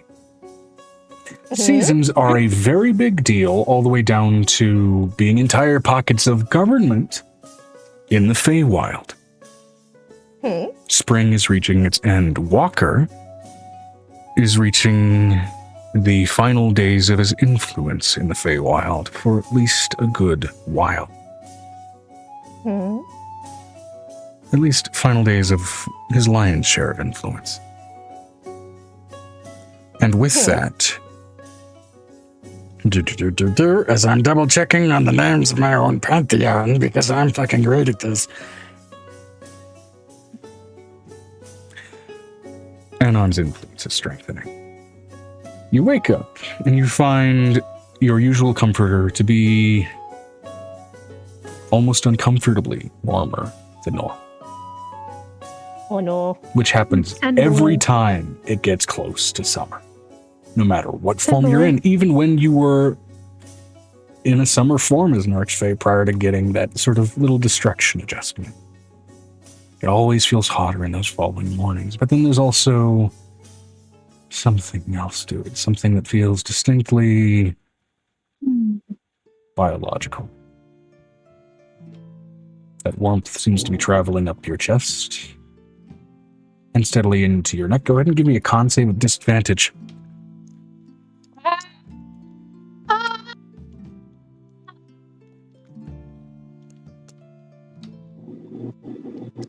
Sunbull. 17 plus. Where's my keyboard? Oh, there's my keyboard. I was like, where's my keyboard? Hold on. Roll 20.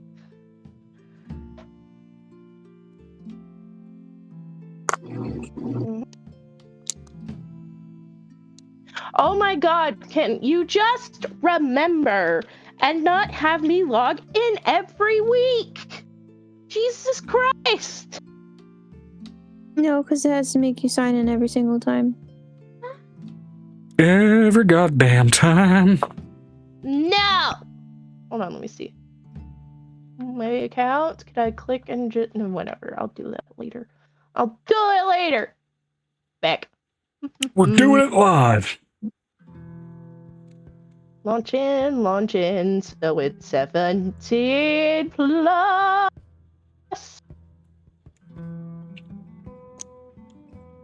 You said? Constitution save at disadvantage. Yes, 17 plus 5. Okay, 22.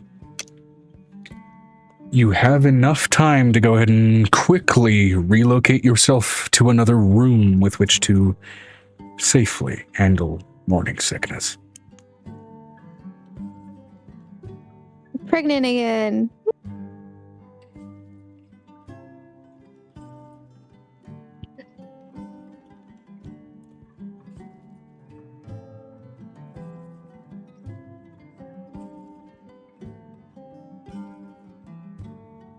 Okay, sorry.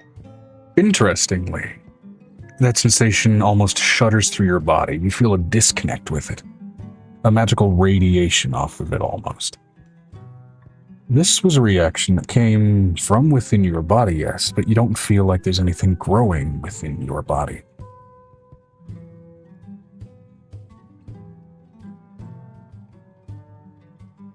You find this connection is stretching and moving away from you to another physical location here in the Feywild. To where you last recall leaving a recently,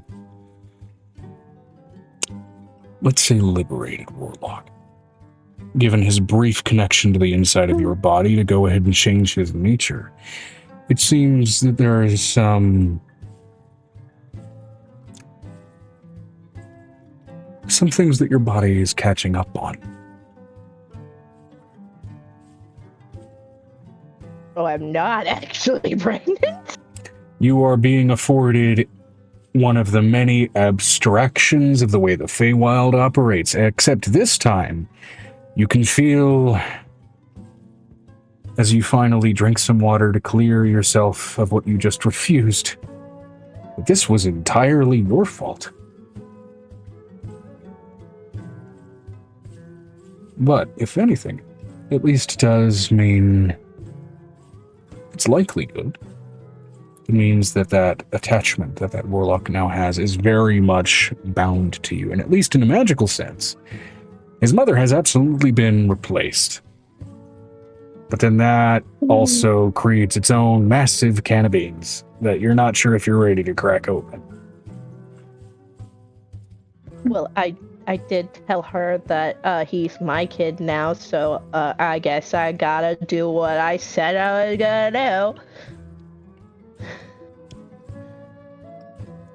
He's in the same castle, Joe. That was where you ended him. My house. He's in my house.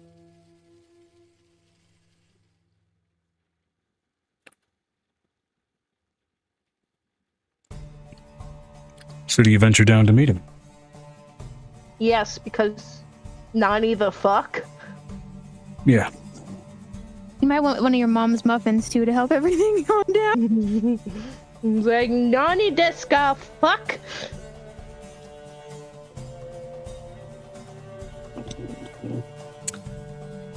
Let me go ahead and pull back on his information here.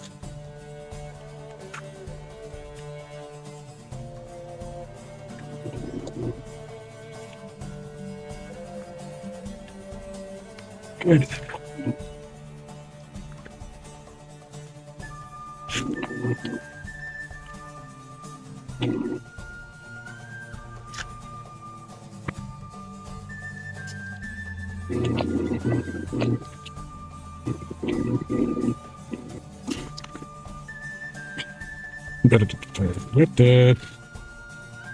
How did I lose the same page that I fucking wrote shit in? Jesus, come on. I'm staring at my handwriting and remembering, oh yeah, when I'm stressed and trying to write shit quickly, it turns into Dr. Scratch, which is probably part of the reason. There we go.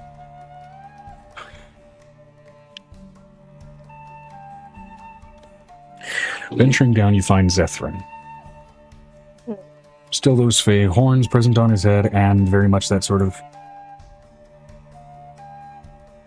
shift in his nature and his presence. You can see what of those sort of demonic Cambion wings he had. They're still kind of shifting and trying to find form, something that sort of settles normally into kind of a fey-like presence. Originally, he did have those owl wings, but they seem to be shifting between that, between dragon wings, between butterfly wings, as if something still latching onto his nature is still trying to settle into a kind of identity, still kind of trying to develop, as it were. Which absolutely hammers down what you just felt happen.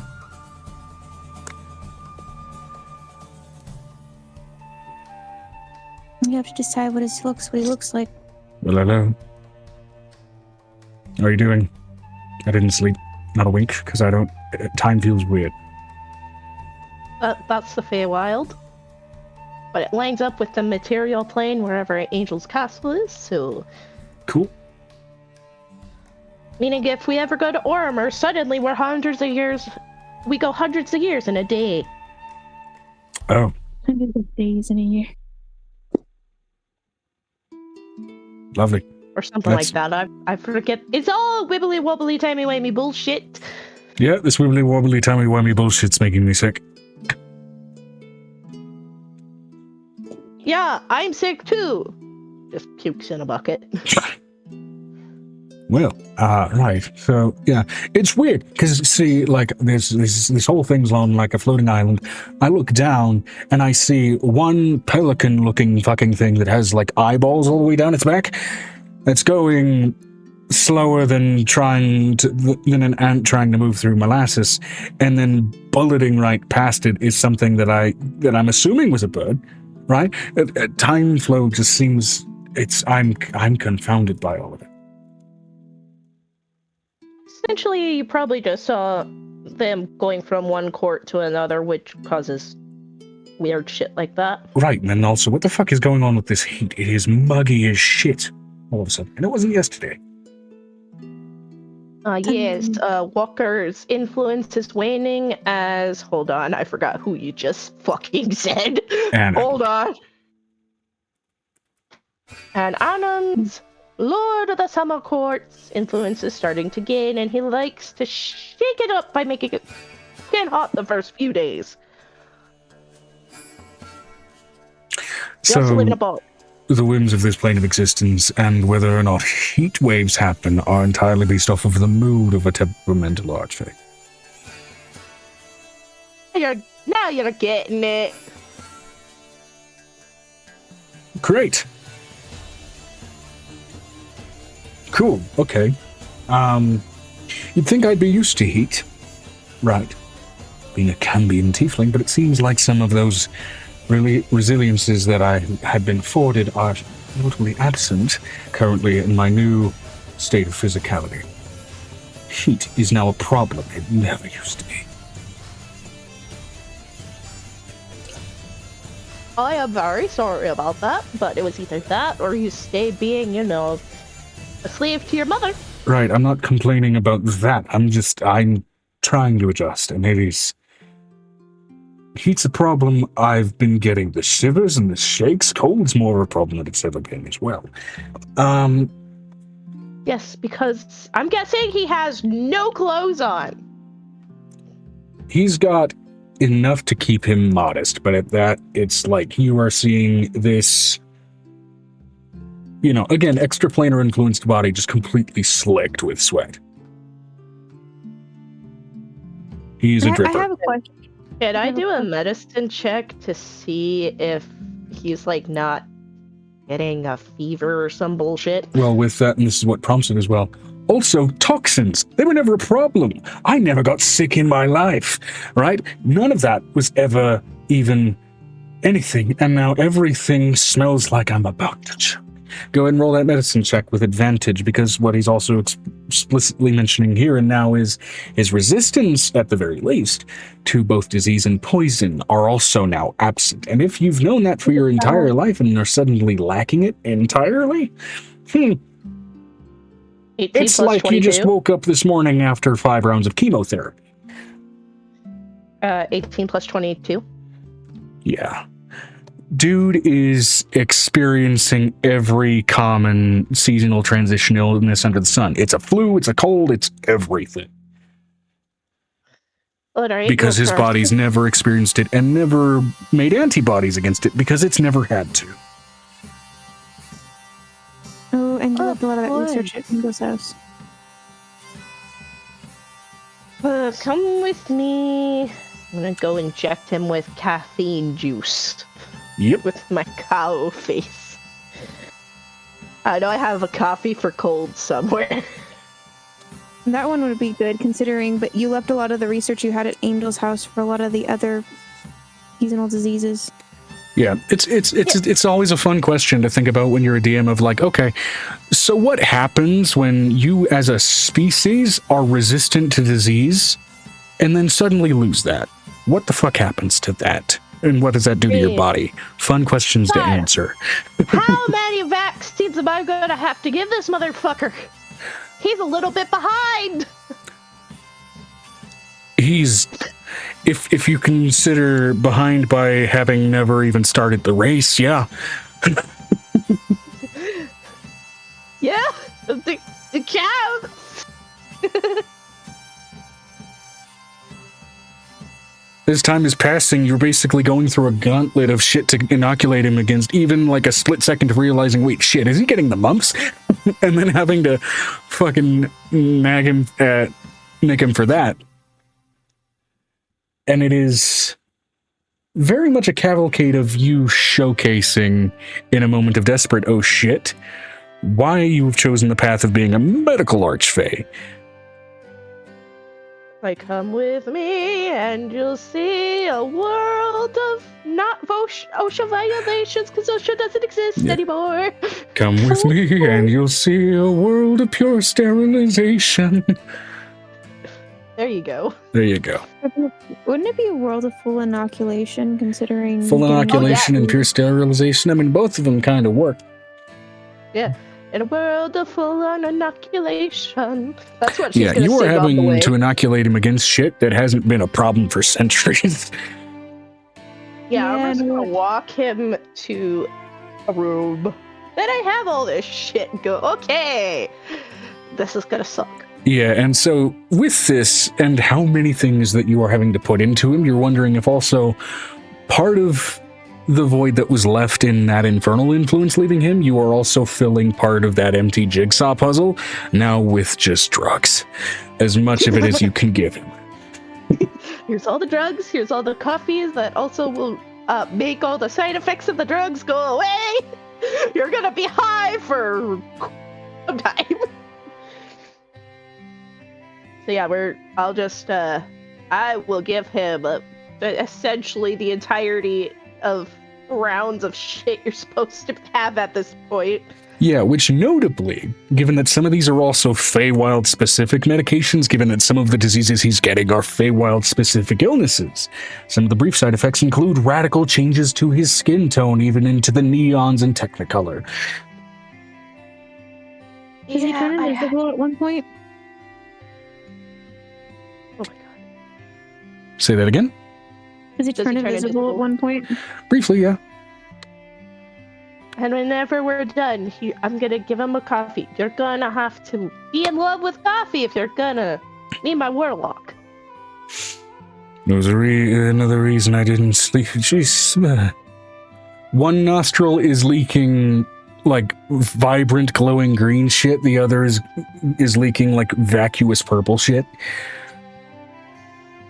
And like, is he gonna have to go to the material plane, considering half of the other diseases are in the material plane, and that's that man is going through at this point? Give me a medicine Yes, check to see how he's handling all of this shit. Go.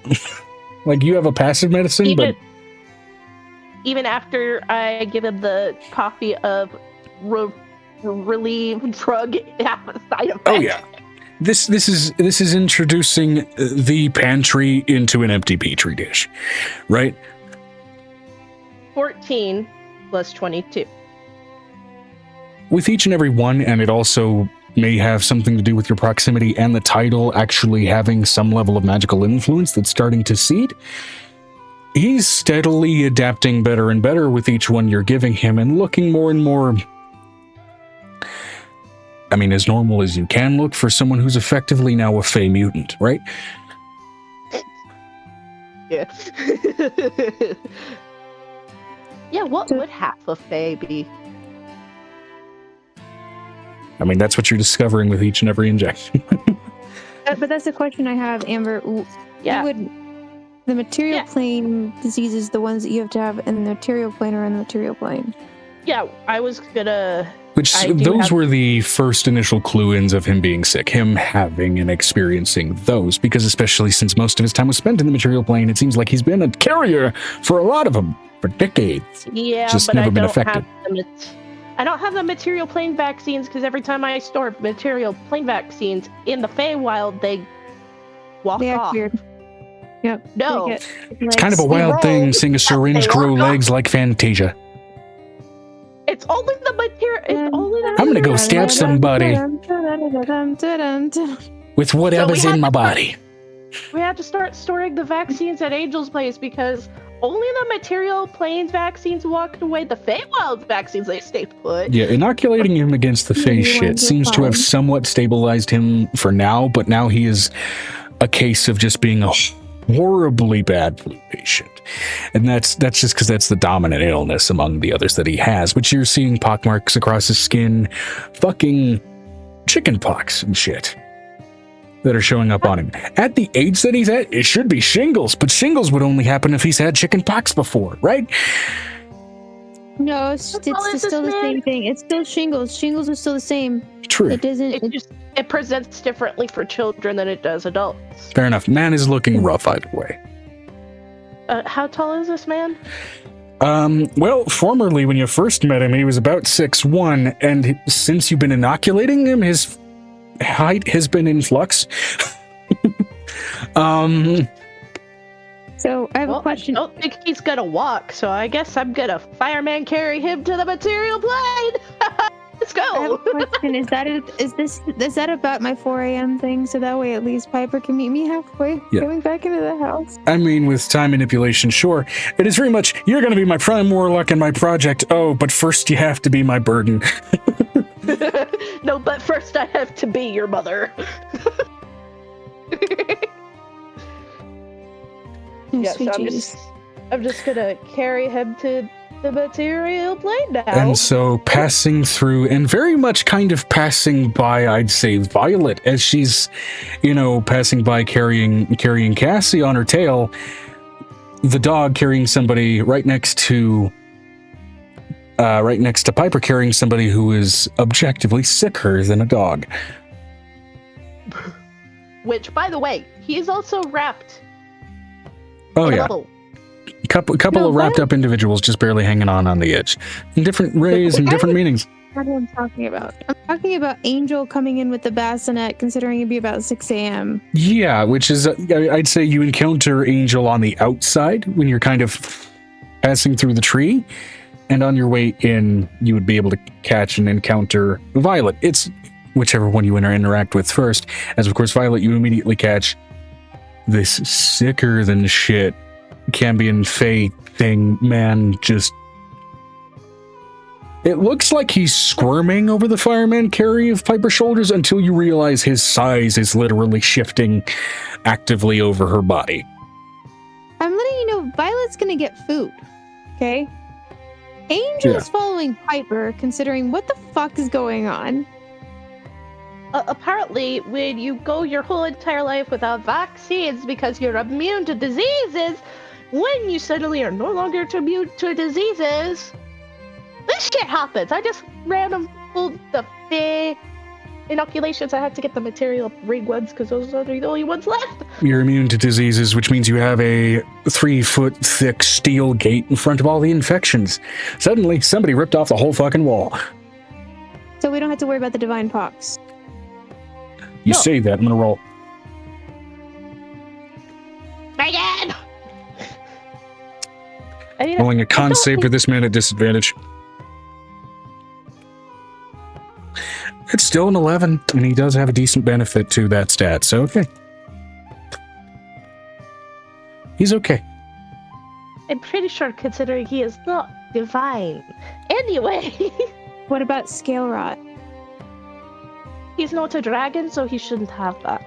There's nothing draconic on him at the moment. But has he slept with someone with scale rot? It doesn't transfer to normal people. That is very much kind of a species locked illness. That said, if you're worried about him being a carrier for other scale bearing folks. No, not by that Copo book. It's not. Oh yeah, that's a valid point. He's had a bit of an adventurous life. Let me go ahead and roll another. I'm gonna roll a percentile for him to see if he had that, because you're giving the DM ideas, which I appreciate. Stop it, Megan! Quit while you're ahead. High or low, Amber?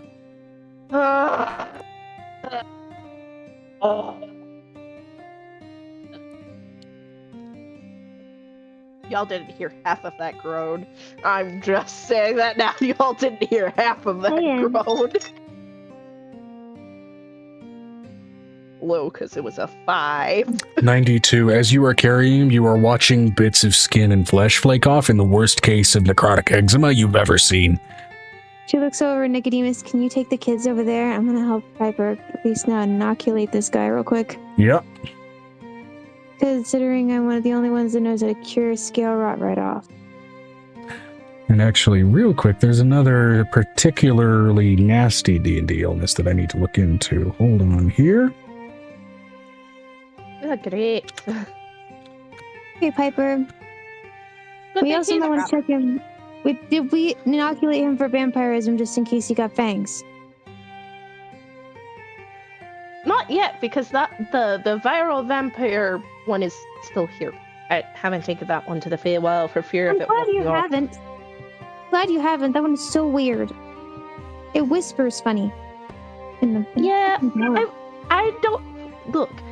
The regular material ring vaccines walked away. I don't want to know what the newly created viral vampirism vaccine's gonna do with the Feywild. Is it gonna start growing a mouth and talking and never shutting up?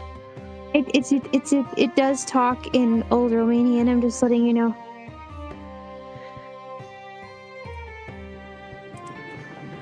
Apparently not loud enough for me to hear. I know, but I can hear it. The website doesn't want to load. Because why would I load? That would be too easy. I rolled to help her inoculate this man, pull on some gloves, and just help. Help, Just to pin cushion this man with vaccines and treatments. Yeah. Just kind of an inverse of that Family Guy scene with Quagmire. That's it. We're all out of known diseases. We're all out of known diseases. It was a prank on Quagmire while they were trying to give him shit, and apparently he's a carrier for literally everything. I have a natural 19 plus 13 for my medicine.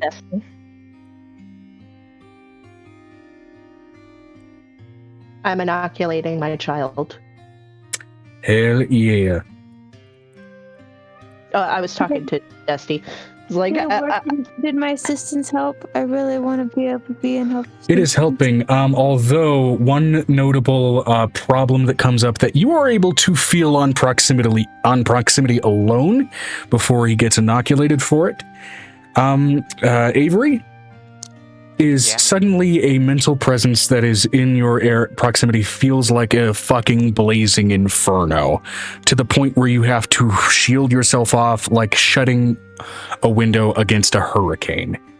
You've only felt that from a couple of other people. That is symptomatic of somebody who's contracted Mindfire. Mindfire. And the creature's mind becomes feverish. Have I experienced that, considering what my mother went through? No, your mother didn't go through that illness. Although, given your connection to Avery, weirdly enough, usually Avery just feels your shit. You feel the feedback off of Avery from that sensation coming from this dude. It's fucking rough.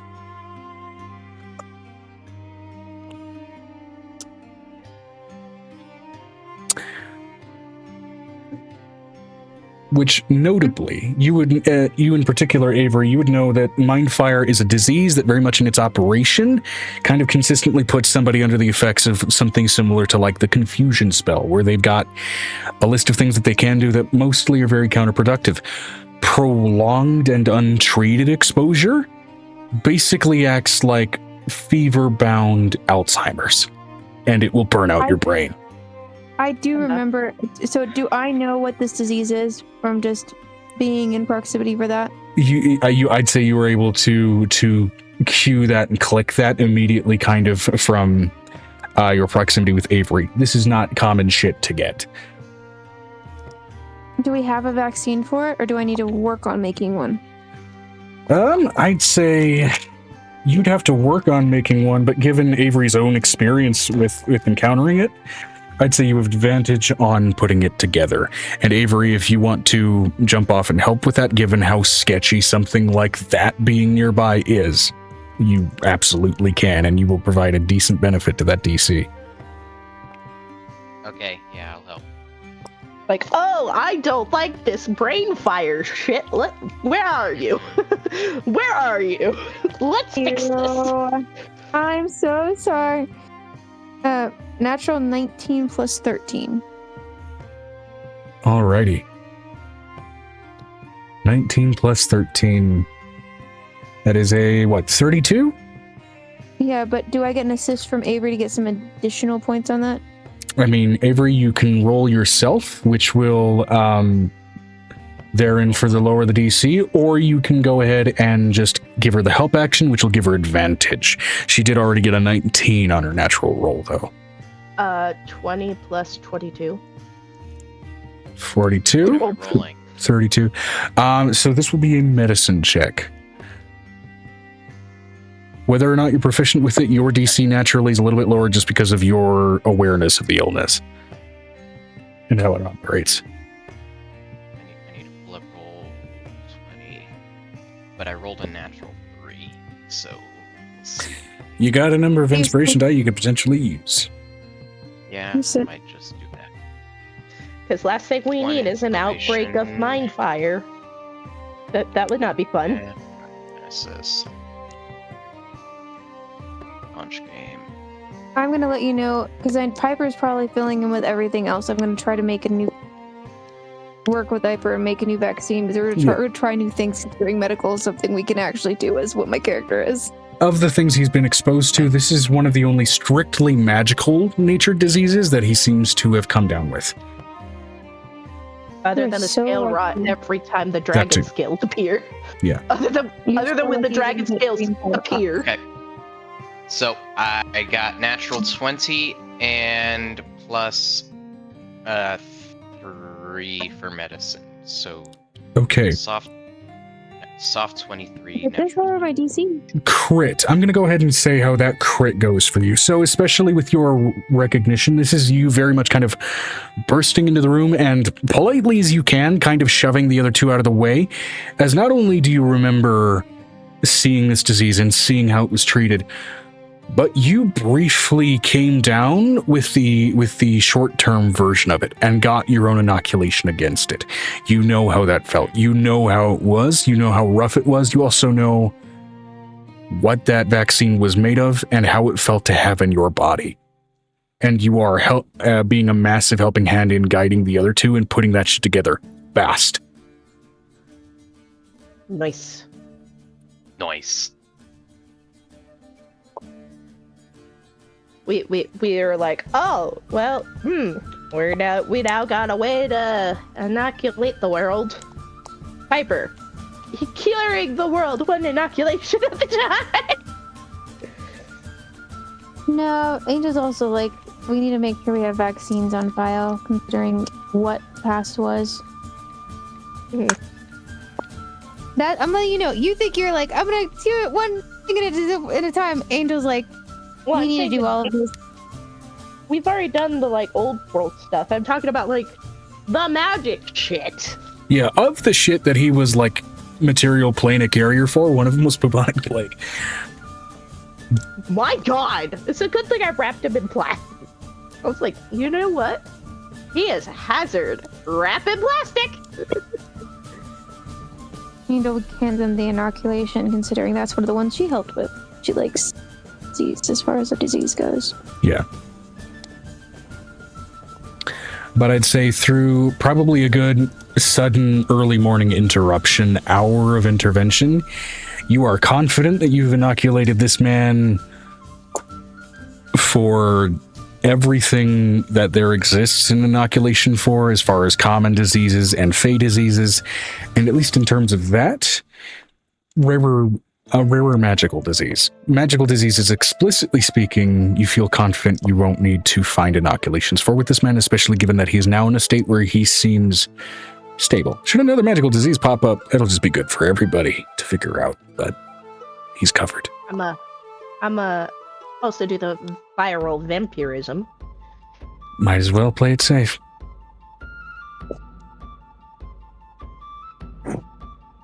And now he cannot get viral vampirism. Yay.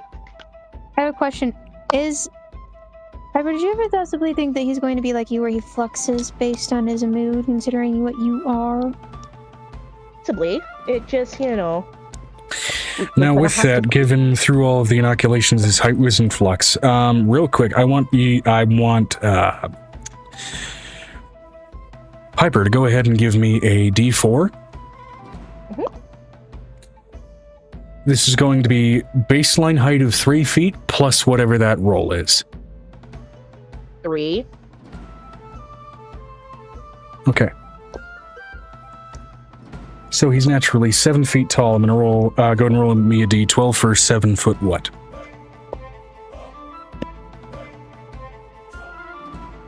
For a Cambion, that's actually pretty fair for height. 12. So he's 8 feet tall. Okay. He's taller than me.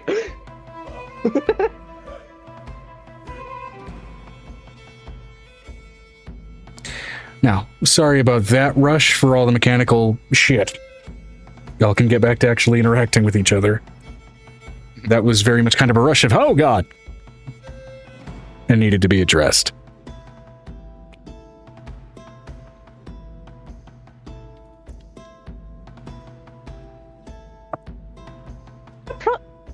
Probably, I mean, we're gonna have to see, considering, does his wings still keep shifting? Now it settles into what you initially found him with, which are owl wings, though notably they do seem to have the texture in each feather of a dragonfly wing. As bizarre as that is. Well, that's interesting.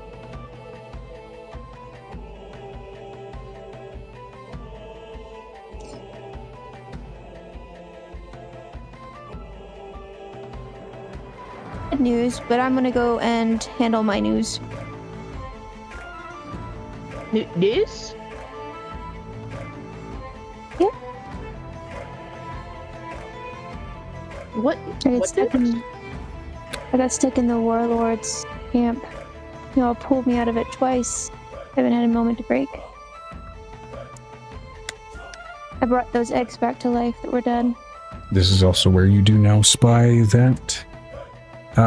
Brain just turned off. Nick is not in here. Baby, I'm not talking as Nick. This is where you now spy that, words. Bassinet. Different hour, different time. Bassinet is with Nick. Oh. Because remember, he shifted dragon skills for a second there and had scale rat. Ah. We're not letting the scale rat near the babies. In which case, then, you do hear the mental cue. Is it safe to bring them around now?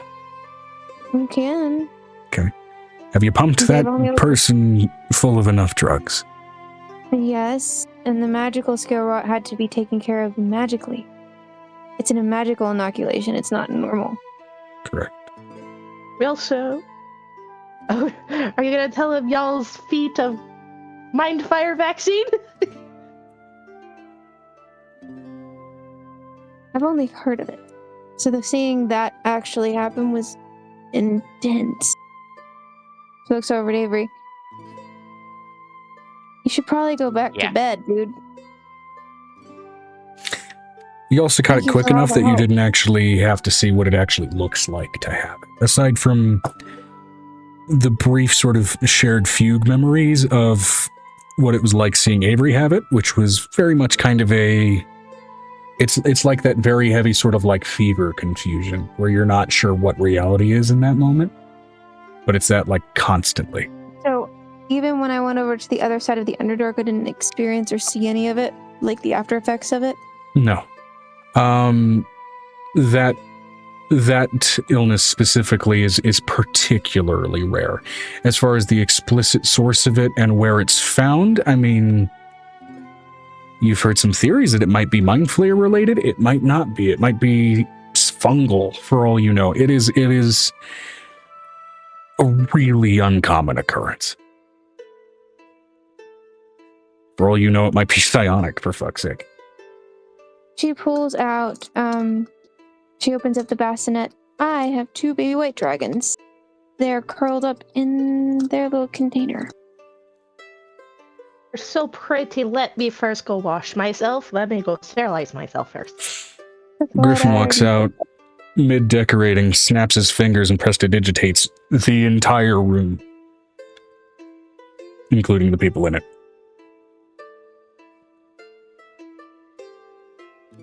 Piper's like, but I need to physically sterilize.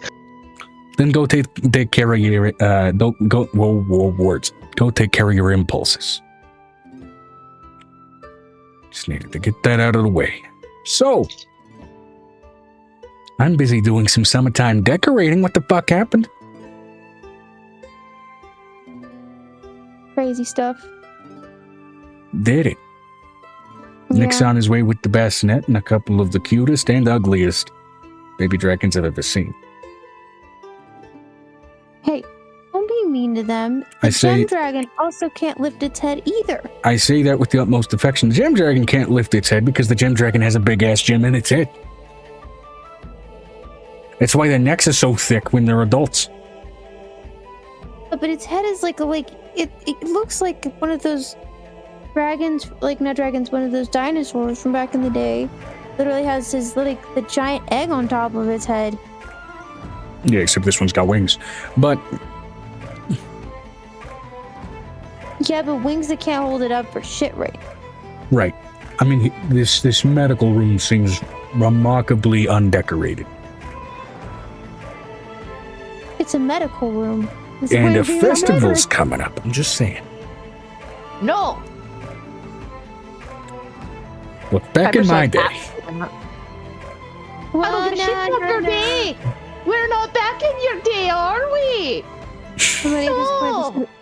And then, you know, she lets one of the little dragonets start put little streamers on the side of it. back in my day, even medical facilities at least had like stickers or some shit. Yes, in their waiting rooms, not the examination rooms. Some examination rooms had stickers. Speak for yourself, but Mine. I've experienced that. Not mine. Piper's like, It really Okay, well, helps does with the sick form of demon man want a lollipop? I made 'em Xantharid, would you like myself. them- That the way you said that 700 scares- years ago. No! Sugar does last that long, I'm just saying. The flavoring agent, maybe not so much. Do you want to risk it? No. Not after we just ran Yeah. through who knows how many You inoculations. sure you don't want to also treat him for some botulism to go ahead and cap it off?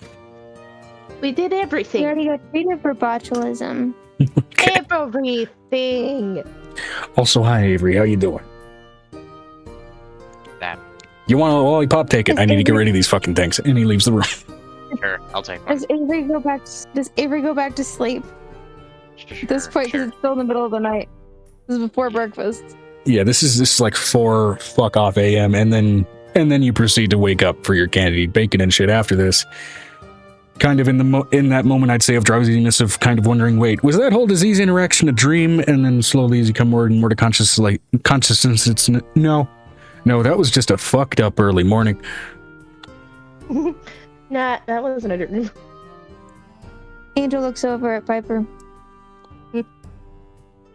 I don't know about you, but I'm going back to bed. Really? Just- Are you sure?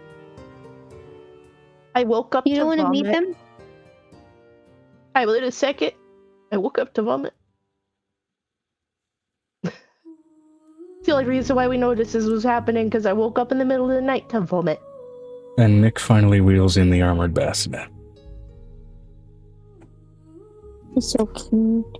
Piper putting masks and gloves on because she's just like, no dragon RSV. Pulling it up, you're seeing these just huddled together, tiny, underdeveloped, very clearly, just like to a certain extent, premature white dragon hatchlings. They did. The oak was bad. The oak was bad, Aunt Piper. I brought him back. The oak was tainted. Ooh. Can I I mean- just You can look. I need it. I need. If you can help me with them, I need to move their growth forward. I couldn't do it by myself. I only was able to get them out of the eggs. I need more than just me. Archfey wibbly wobbly timey wimey shit. Let's go. I mean, there are some specific chronomancy spells that actually deal with rapidly aging things. I don't want to rapidly age them. I just want to age them up just a little. Just enough. Piper is gonna try. We need an IV for them at least to give them the right nutrients. Okay. Do you want to try and stretch how time dilation works a little bit on these guys? Or do you want to go ahead and try and take a dip into chronomancy? I will say of the two, the safer one for the physical body, even though usually when it's used combatively, it very much isn't. Of the two, the safer one would be chronomancy. You can try chronomancy. I've worked with it, so. Where'd our chronomancy wizard just go? He just walked off. Griffin! How rude! So you guys don't want some lollipops. He comes in with a fistful, and they look. It's like that like off, almost tannish brown in the hardened candy, where it's like this has gone off by a couple of decades. I'm gonna have to constitute that and then fix it again, just so you know. No, we would like for. Could you try to make them not preemies? I know. I need to get them some nutrients, so we need to put them in an IV first. Yes. They haven't had any. I'm gonna do that. I'm gonna do that. Do either of you know Goodberry? She does. I don't know Goodberry. Piper, she pulls out a Goodberry. Yes. That should work fucking beautifully. How are you gonna get them to eat it? I can't get them to open their mouth wide enough. Easy. Piper grabs a mortar and pestle and just starts Like that. You macerate it down into a liquid. And, this is a medical room. You all got a dripper in here? We got IVs and drip bags, and we even have a special glass blower that lives in the house because of Piper's needs. I would recommend doing a dropper, because doing an IV on skin is delicate, and his skin, that's not even scales yet. Not a good idea.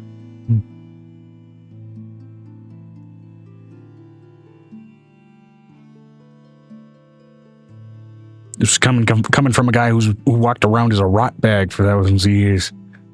Angel pulls out a dropper, considering she does have 1 million droppers. Sterilizes it and then puts the good berry inside of it for Piper. We just get just a little bit of mouth open. Come on. All right, let's do this. I'm going to go ahead and roll an Arcana check for Griffin here to go ahead and basically do a cantripized version of Time Ravage. Mm-hmm. And try and curtail the necrotic damage that usually comes with that spell.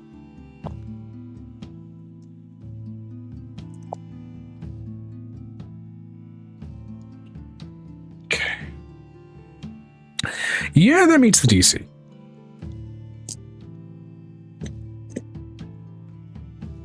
I'm still expending the spell slot for Time Ravage and doing this. This is basically just deliberately trying to pull the punch as hard as you can on a spell that dangerous. Well, considering her aura, necrosis doesn't really work around Angel at the moment. Yeah, I think that spell only really suggests it's necrotic damage because it's like the easiest way to slate in. You are aging to death in like 6 seconds. I mean, that sounds like necrotic damage to me. Yeah. I need you to grow just a little. So you can open your mouth. Full term. Just full term. That's all we need. And so over the span of this 6 seconds where he very much pulls the punch on this spell, and you can see it's very much like tickling them with the edge of a time bubble. you watch as their bodies slowly kind of start to fill out and grow. Now, there are still some consequences for the way they grow out, just because they came out of the egg early, right? But it is absolutely curtailed a good bit by that use of the good berry. So with that, I want the both of you to go ahead and give me percentile rolls, just to go ahead and see how this shakes out. You know, it's going to shake out in terms of positives. Just where these percentile rolls go, it's going to be to what degree that positive change will be. 96. Okay, I got 100. cool. Nice.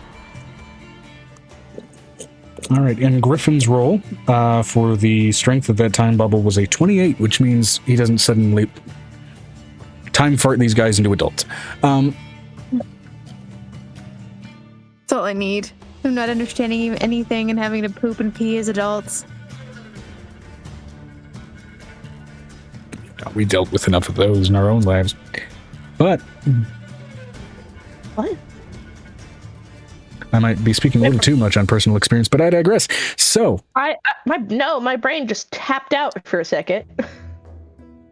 Oh, he basically just brought them to the point where talking about so the adults, they wouldn't be adults when they were basically don't have any knowledge. That would be Right. horrible for them. So with that 28, that's in the lower third range of the percentile for where this goes, which means basically he's able to grow them into the sort of physical age and state they should have been for just natural hatchlings, if a little bit past that, if only a little.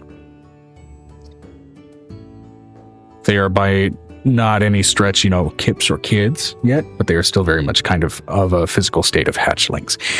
With that, they do now, rather than just being frigid as shit to the touch, now they're at a state where they are radiating it. The temperature in this room notably drops to a point where you feel like you're in a walk-in freezer. Hello. Playing with their face? No.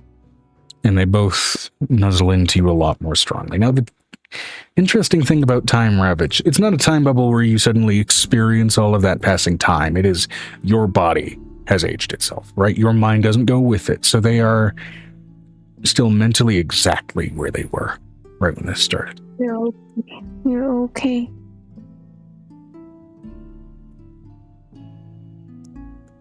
I just bought my back. It felt good. Woo! Lift her, Piper. Now you can go back to sleep, Piper. Go rest. I've already. She looks over at. Considering she has divine ability, she's literally telling Piccolo where you are.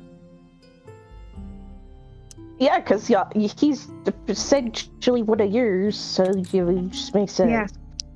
So Yeah, I basically will you can say, be there in the bed waiting for admittedly, you. with some delay, Piccolo did end up kind of following you through. He better have showed up. Well, just needs this point.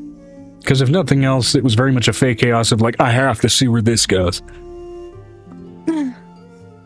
So he was alright with us. Yeah. Okay. He looks Okay, over at Nicodeme. Go sleep, You! Piper. Points at Zethrin. You go to bed. Understood. Also, no coffee after 6 p.m. You'll be up all night. Yeah, no, I've drank coffee before. Southern, if you go to the front and you ask the very pretty horned woman for a room, she'll give you a key. How pretty. She's Stunning, married. gorgeous. Piper. And she has three other lovers. And she has 3 other lovers. I feel like I could make it 4. And that's raspy, I'm recovering from sickness voice. And he's still trying to walk off and try to be cocky, so we'll see how that goes. I really want to know how Vinestra Lillian handles said, it. V is going to make her way down carrying Angel's newly reforged weapons, confused about what is going on down there. Okay, well, I'm letting you know you're going down to Angel basically making breakfast for children at this point, considering This it's is 4 Smash a.m. Cut this is Smash Cut back to the future. And I will say above table, I'm going to roll his charisma check at disadvantage. I'm not going to roleplay through what happens, but I'm going to tell you the results. I'm following in there. Because I'm basically making breakfast at this point. It's 4 o'clock in the... That's a natural 2. He tries to approach, and yeah, Lillian absolutely addresses it like, you know, a dwarf that's gotten too drunk and wants to try and be charismatic, and it's very much just like, go sit down, I'll get you some tea. You sound like you need it. I have a question. I'm there, right? Yeah. Hey, Lillian. Yes. Can you wait till he doesn't have like 17 inoculations in his body to judge him right now? So what you're saying is he's been shafted quite a lot. Oh, you have no idea. Sure. She takes all of those like candies that Griffin had and she puts them in. The first thing that she does that morning is remakes that candy. Which notably you find, first of all, this shit, it looked old and sickly, but then as you are especially boiling it down, the smell finally hits you. This is honey. It was stable and it was absolutely gonna look like that no matter how you made it. It's fine. I used to add some more honey in there. Put some clover honey from the local area and then put it again together and give it back to him.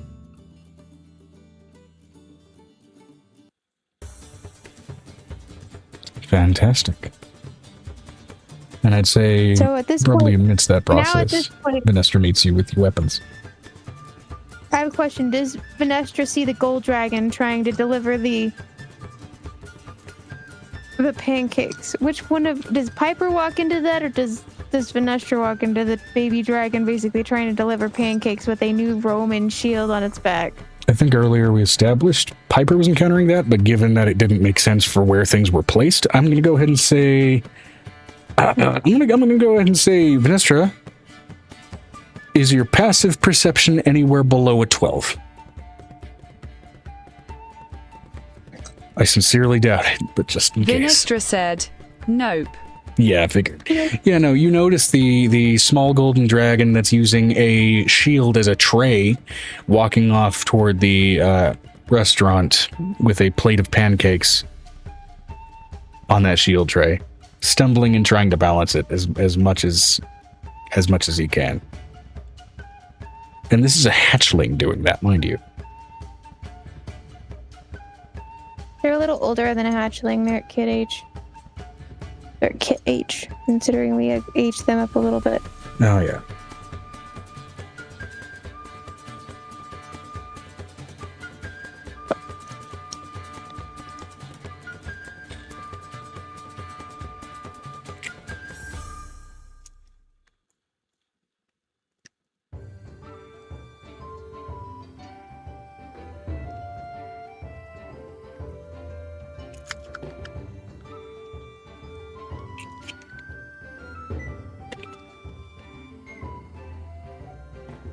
And now Avery has a giant pancake in his mouth.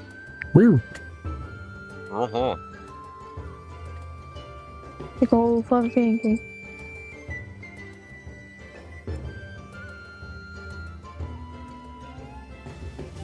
Amber is muted. Venestra said, they would mark the dragon as being cute before handing Angel her weapons. Here you go, Angel. You. Look at all the butter knives. Hell yeah. I kind of want to inspect them, but I also need to make sure that somebody doesn't walk off with all the stuff on his back.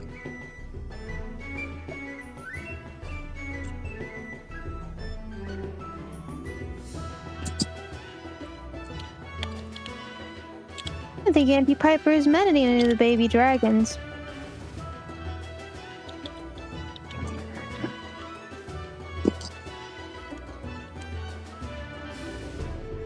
Oh, and looks over at Vanessa. This is the new set of brood. She also pulls out the cold baby dragons. And now she actually has like ember stones on the outside of that case so it doesn't mess with the temperature of the room. It is absolutely necessary.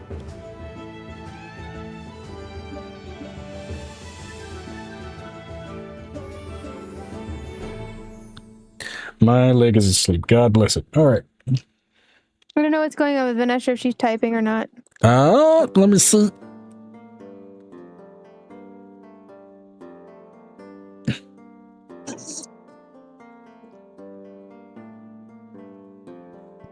Nestra is typing. Vinestra said, Vey would give a small nod of acknowledgement. As you were handed your pair of knives. Knives. Watching the little gold dragon. Does he deliver the pancakes successfully? He does.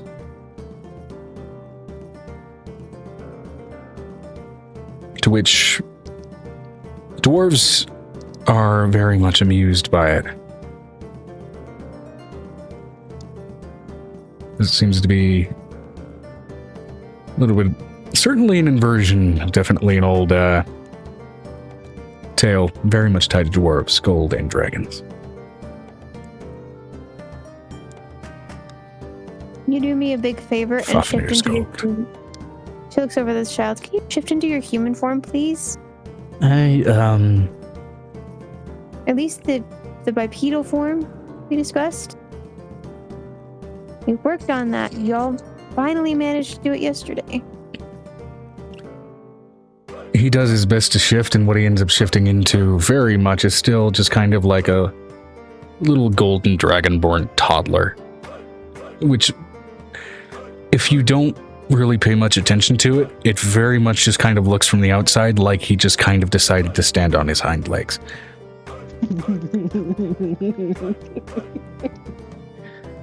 Okay.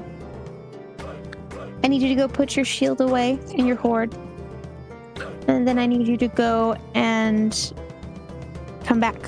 Okay, and I can still get the copies of the books. He's got a little bit more dialect than that, Joe. Just a little bit more dialect. And I can still get the copies of the books.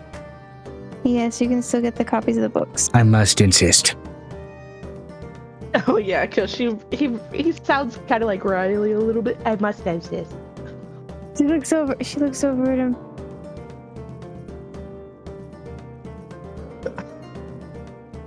I will consider taking you to the Sage and Chain to get your fill of history books. Yes.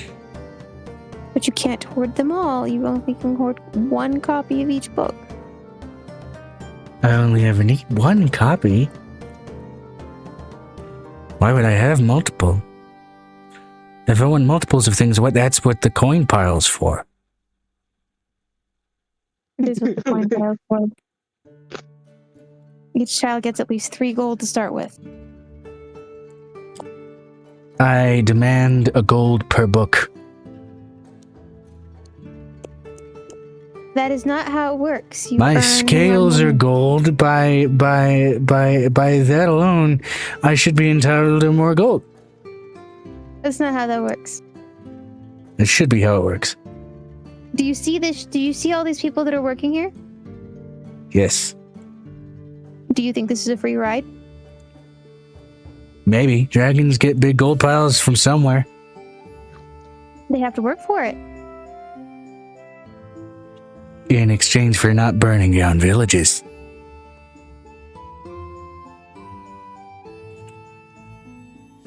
How would you prefer me to take away all of your books if you're going to act like that? No. Okay, no. I'm mom. I make the rules.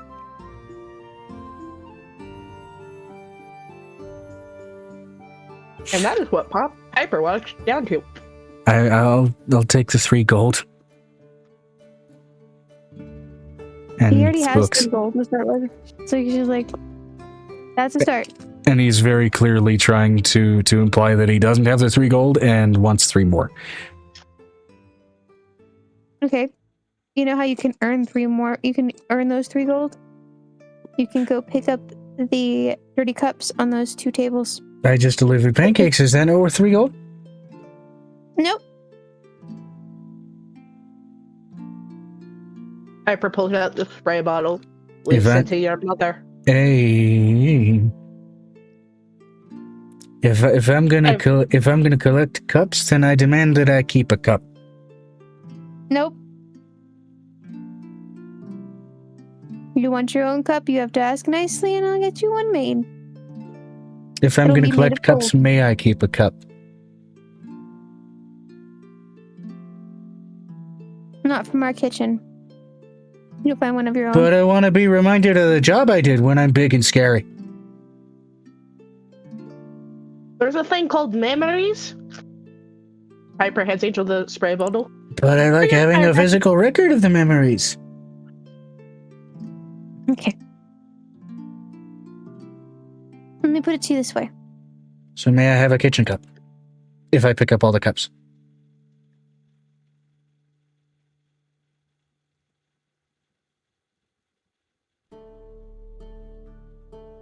I'm planning on basically teaching a pottery class later, and you can make yourself a cup. I don't want to. I want to have a kitchen cup and then a pottery cup. Then Oh my god. Piper's just gonna lean over because she's 7 foot tall at this point. Kind of like, big tall person just leans down like that.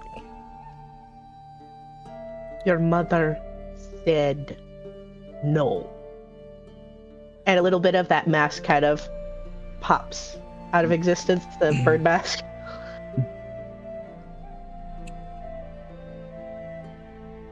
but maybe.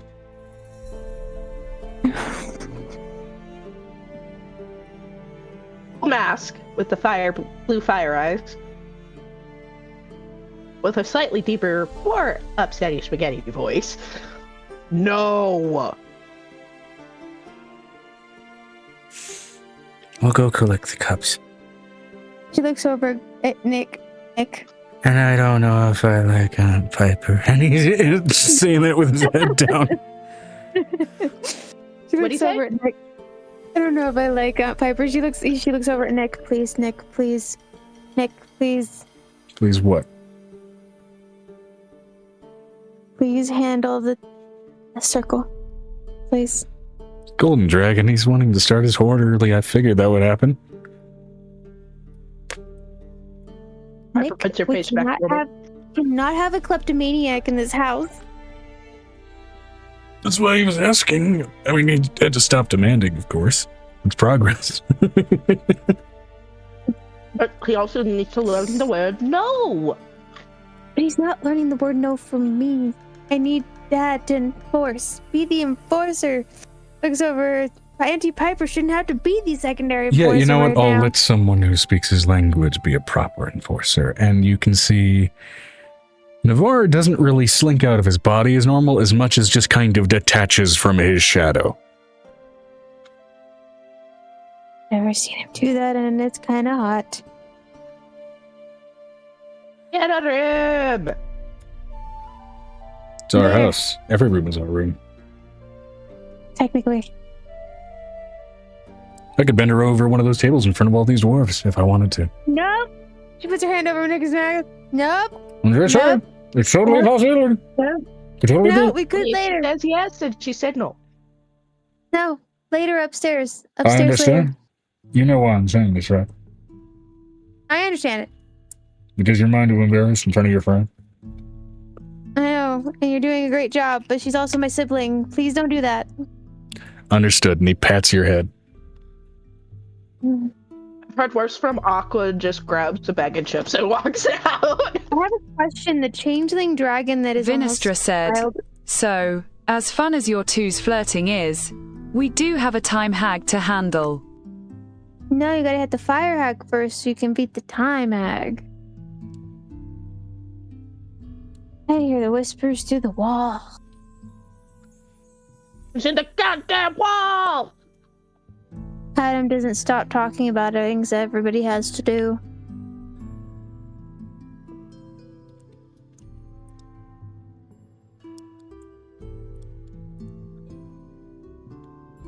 Violet, are you done eating? And she just looks over at Violet, and Violet is just sitting with Cassie still on her tail, eating breakfast. At this point, also Cassie is now expertly balancing on the end of Violet's tail, sitting crisscross applesauce on it, and busy eating a small plate of bacon. But still absolutely bundled in blankets. You can't just eat bacon. It's not just bacon. There's also oats here. You could have had a croissant around that bacon, and it would have tasted amazing. Need my protein. I'm a growing girl.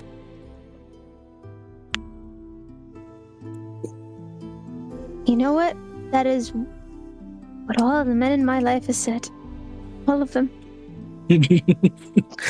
What? You need your protein, you're a grown... Wait, what does that mean?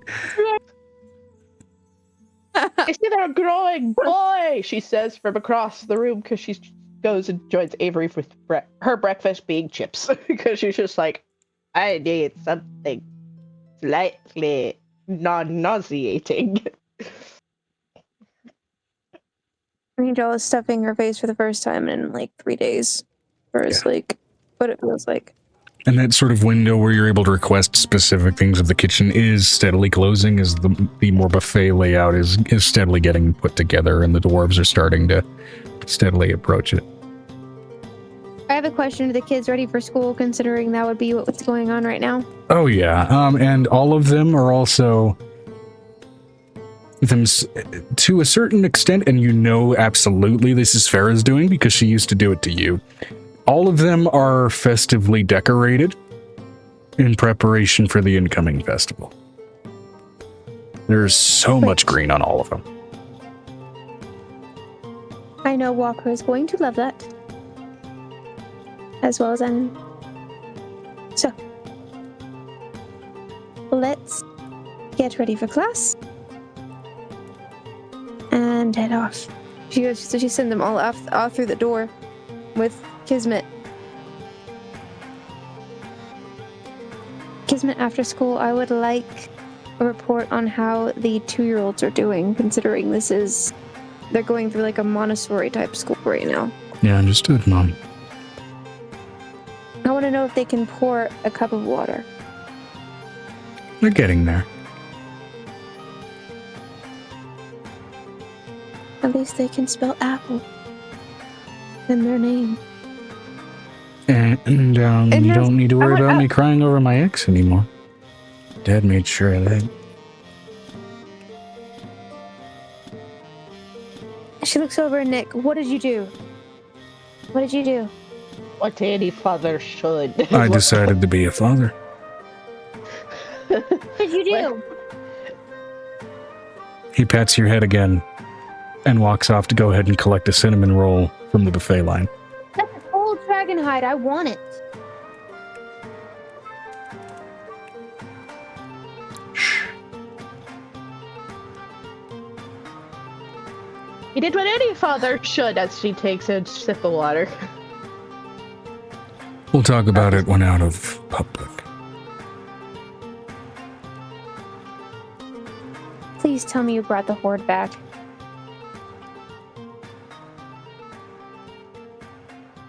What do you take me for? So you did take Griffin for a reason. It's not like I would take Griffin for the fun of it. I Hey! understand. Because I have a young baby gold What the fuck dragon. does that and I mean? would like You know I love you. Fuck off.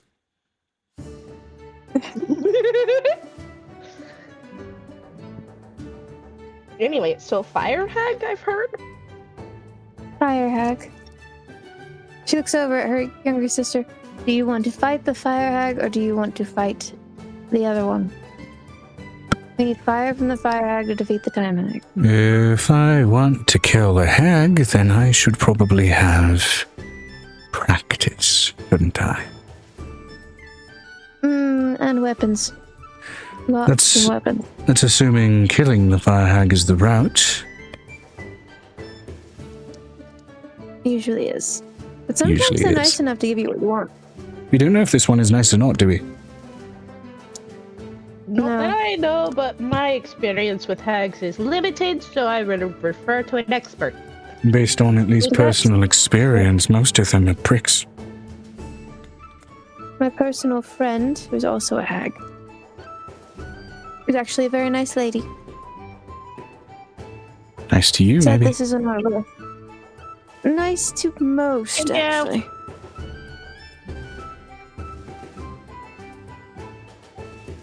Angel's just sitting there feeding baby dragons at this point.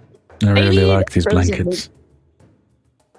I mean, your sister's friend is the reason why we were able to find you? Huh? And what did she ask in exchange? Nothing, except for me killing 3 or 4 hags later. So this will leave 1 or 2.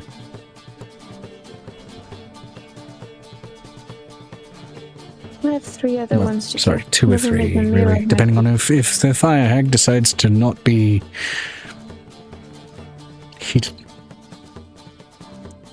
Well, they might not be problematic, which is different. Sometimes they're problematic, sometimes they're not.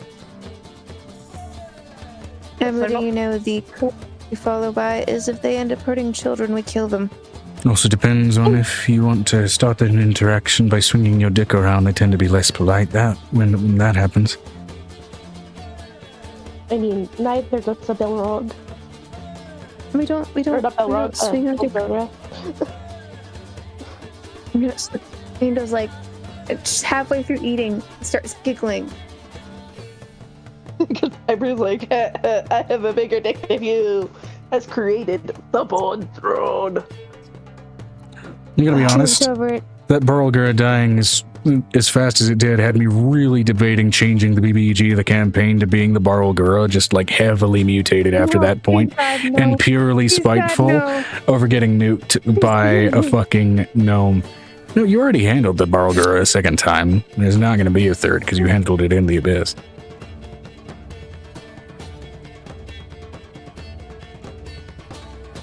Well, you know what? This is the point where Angel looks over it.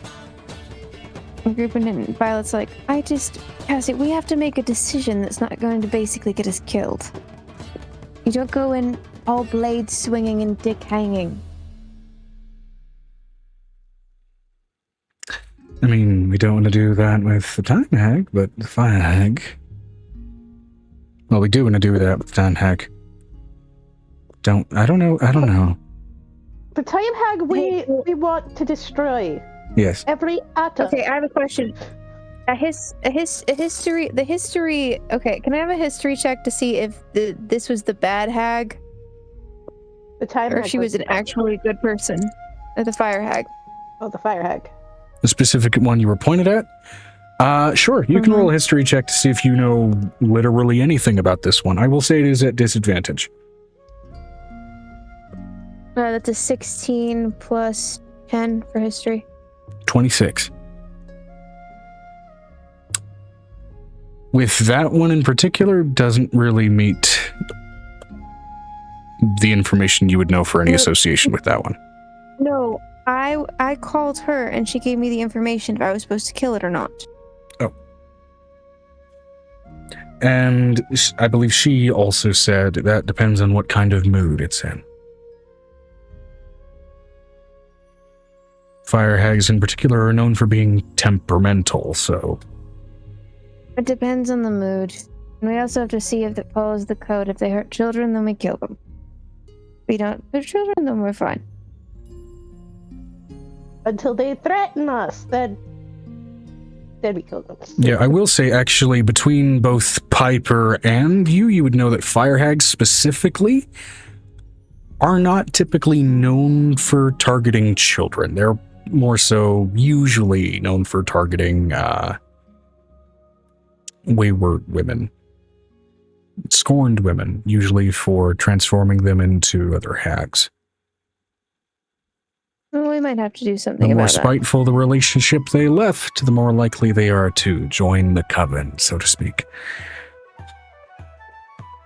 No, look, cults.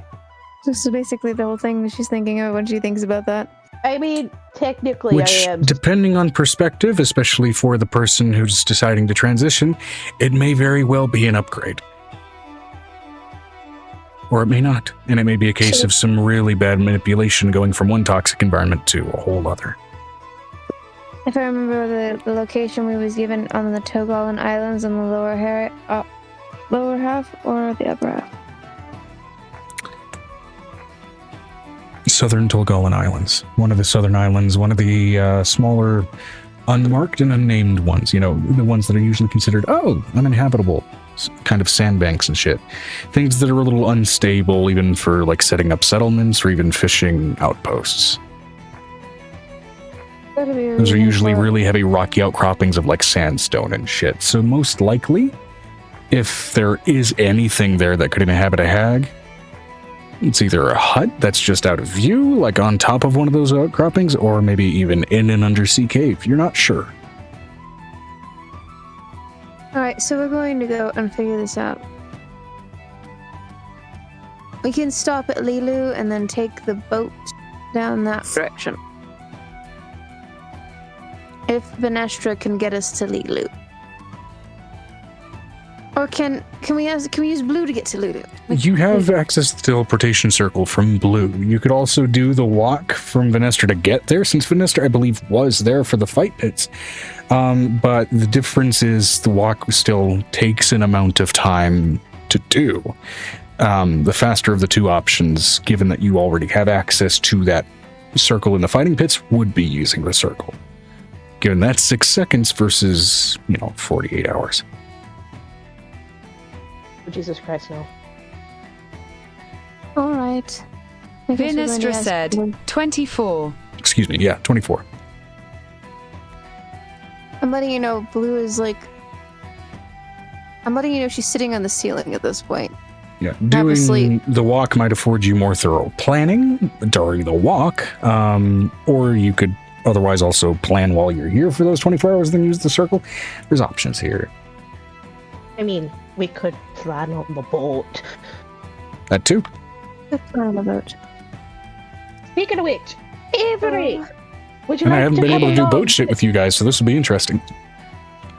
Would you like to come along on a cruise? And possible hag Cruises are killing? fun. Hag killing's also kind of fun. The cruise will be Yeah. entirely dependent on which boat you commission, because there's a few options. We got fuck you money. True. Yeah. It's very much going to be a question, though, of do you want fuck you accommodations or fuck you crew, but we'll get to that. I mean, both. Both is good. Ideal.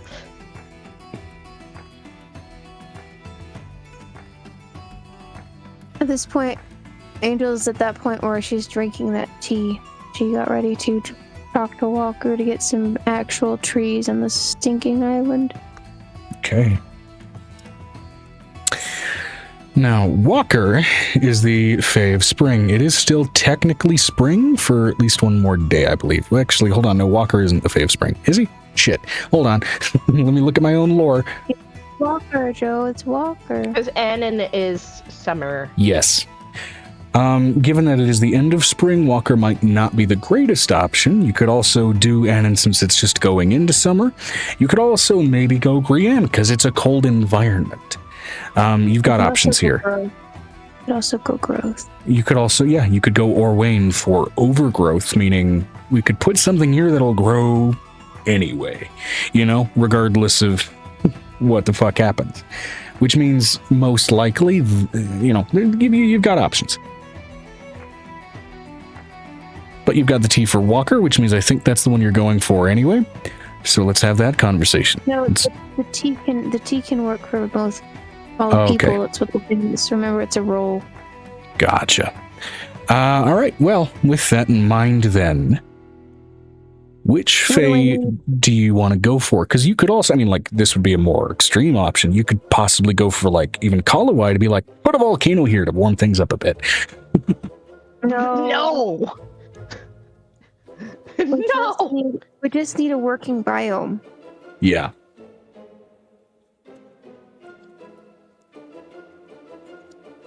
Oh my god, she's gonna do something dangerous. She's gonna put a drop of Pip in there as well. Okay, putting a drop of Piff in there means whichever Fey you talk to is going to be random instead of targeted. So are you sure you want to do that? No, I'll do the weed. Okay. I need to talk to Because two again, of them though. Piff means we roll on a tape. So, Oh, all right. So Yeah, Walker then, or Annan?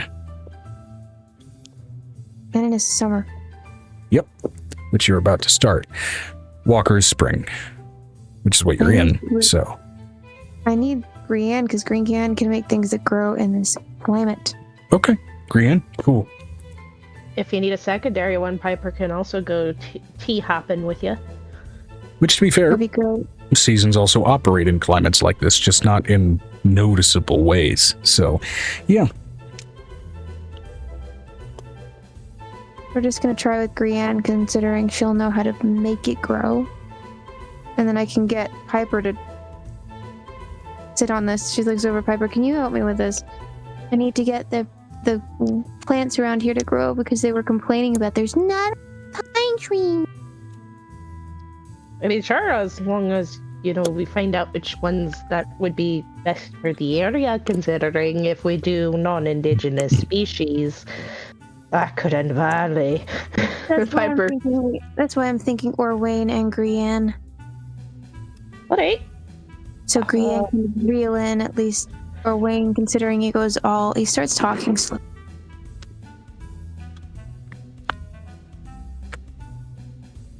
And Orwin would probably know what this area's Growth native species. Mhm. I mean, there is that. It's also at the same time they're Fey. They may not give a fuck about it being native as long as it works. Piper will make the reasoning as to why last thing we need is it devastating everything. All Yeah. we need is the lady to get pissed off. Which, to be because fair, things are in the wrong spot. Orwayne Overgrowth, he's one of the disaster courts. Overgrowth, in that sense, is considered a disaster event. Well, considering Pip is one of the persons who actually runs the island,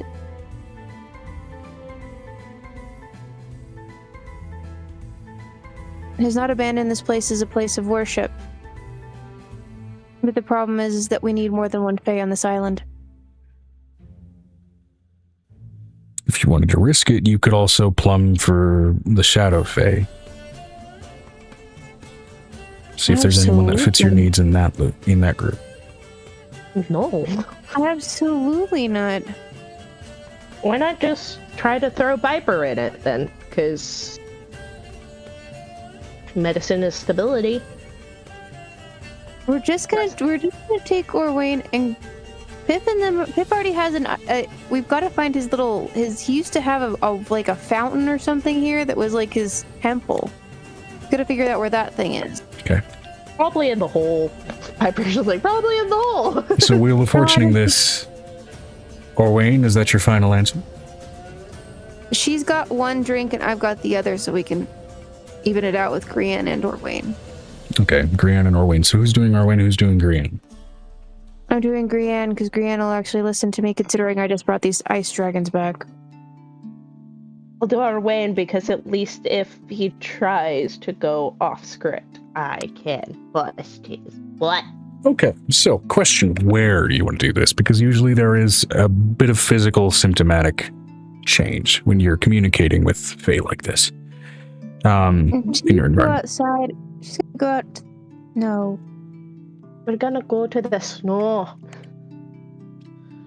We're gonna take all the little baby dragons. Oh, they're gonna enjoy that. The Fae, what's that? No, they're gonna enjoy the cold. They're gonna be like, I feel so nice. No, she's also got the other ones that she just birthed as well. So she's like, Okay. everybody puts their coats on, everybody gets their outfits on. Except for the winter ones.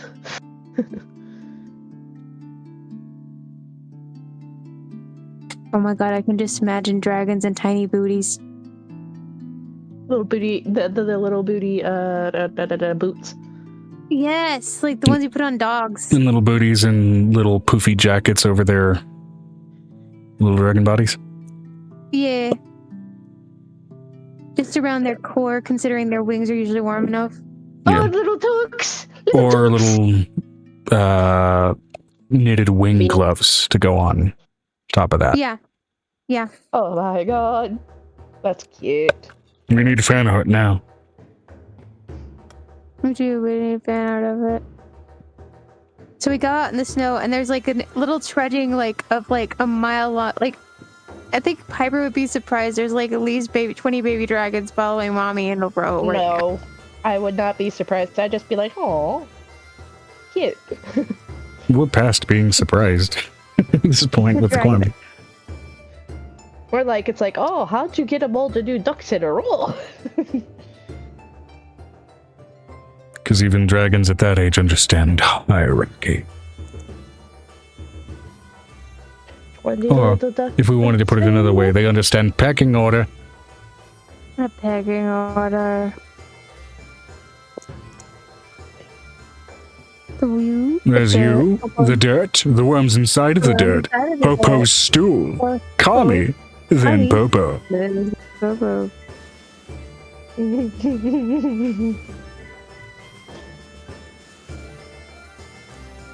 Okay, so we're gonna go outside and we're drinking our tea.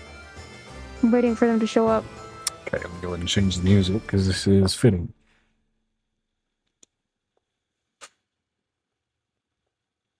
I just imagine because Piper's typically just in lava form all the time. She's just slowly sinking into the snow.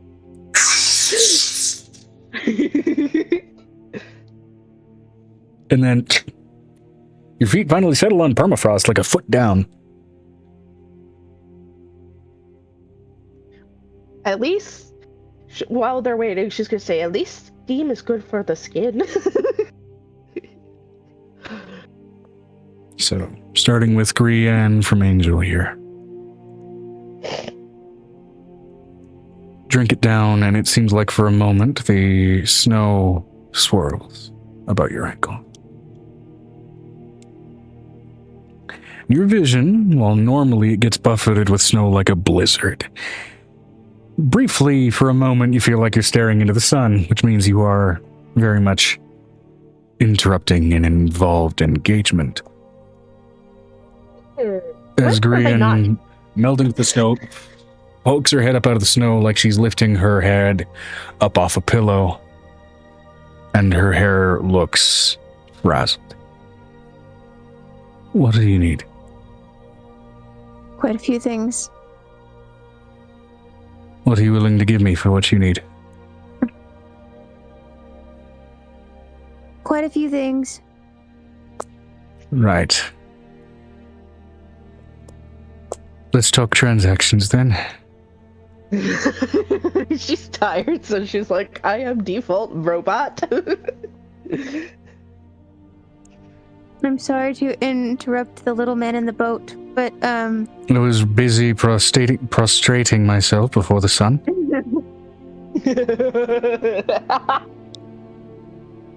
at least You realize how much little that just implied. So At let's... least you found little man in the boat. Banana boat sunscreen. Anyway, continue.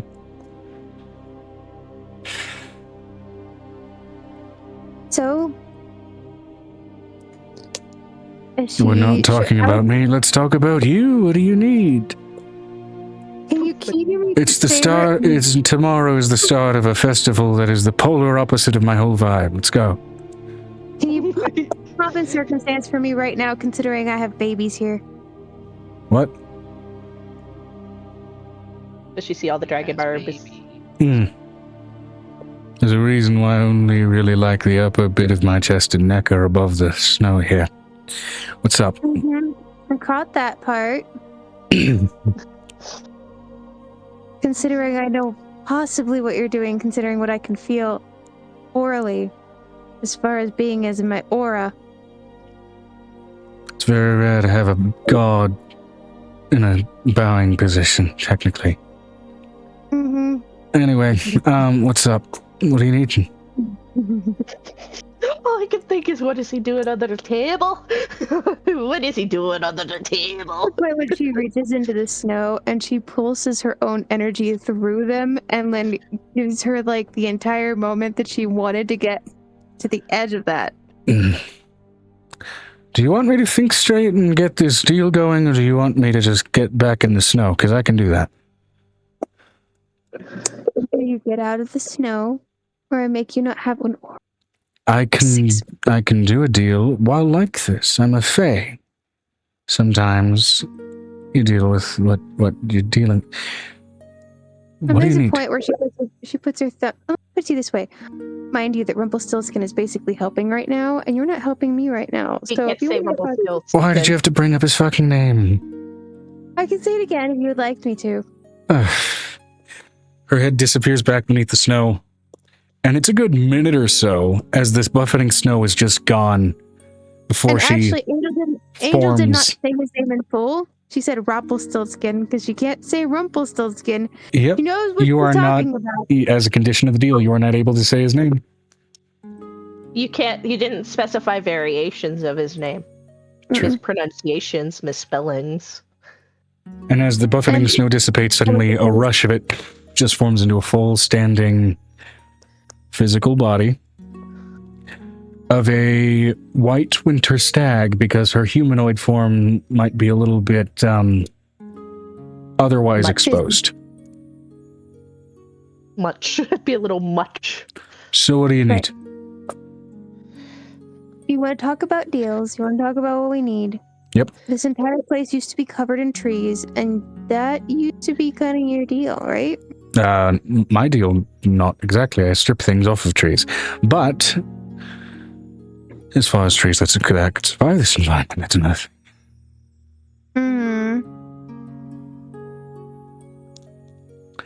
Part of the reason why there aren't trees around was because of the white dragon that was very much dead. Now, I can reseed some of that environment.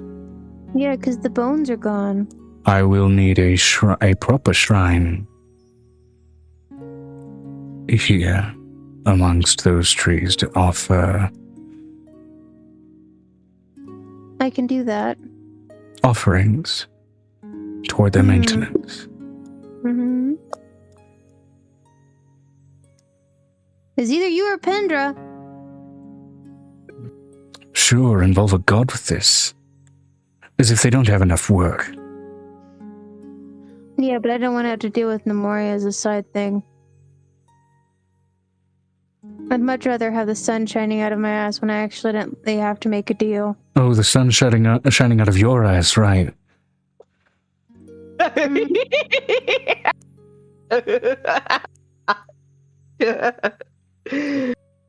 Oh my god. Yeah, because I'm the side effect.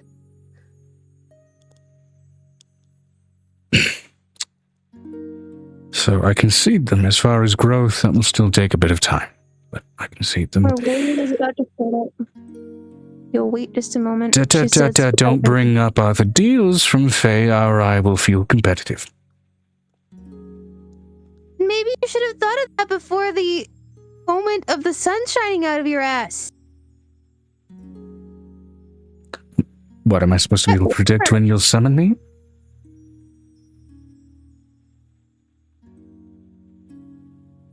There's a point where you start to see steam coming out of her nose. This is the first time our angel's starting to get real pissy.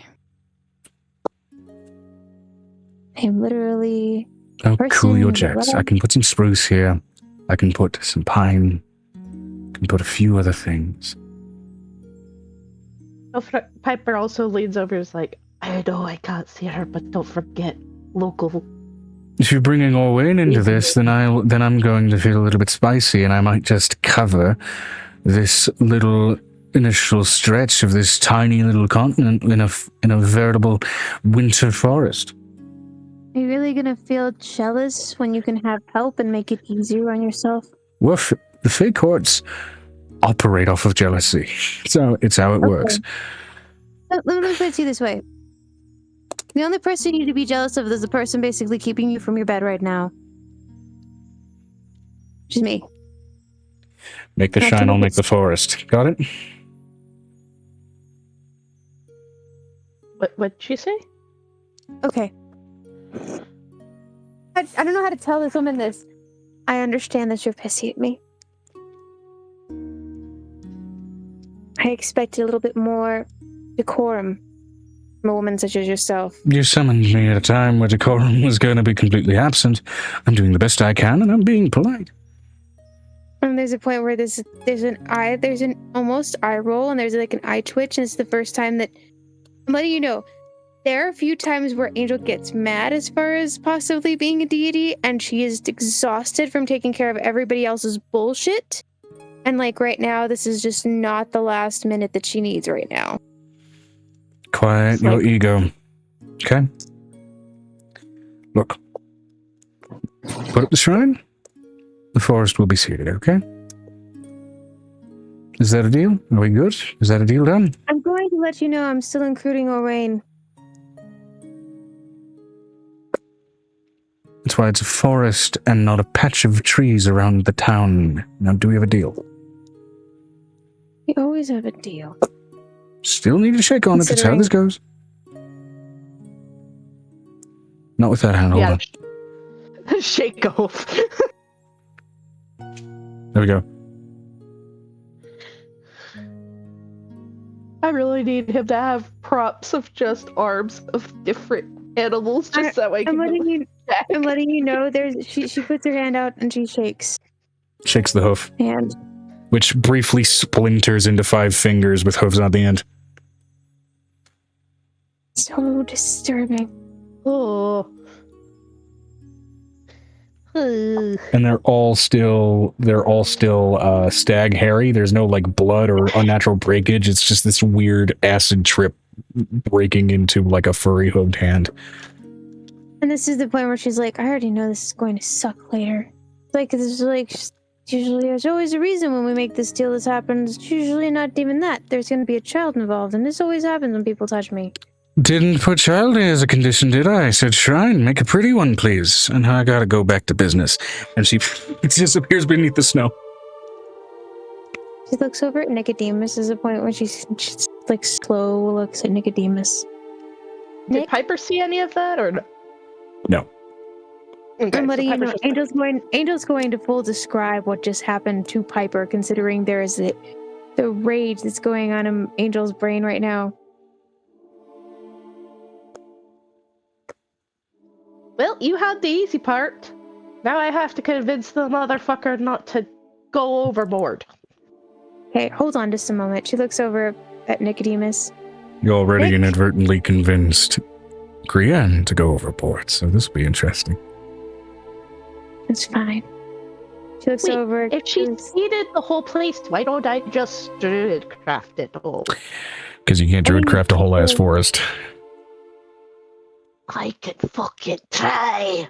All right. That'd be hilarious. We'll smash cut to like 10 years later. No. But she looks over at Nick. Nick, I want you to put smiting Grianne on my list. You want to put smiting Grianne on your list for what? That woman is not going to blow over that easy for like a week.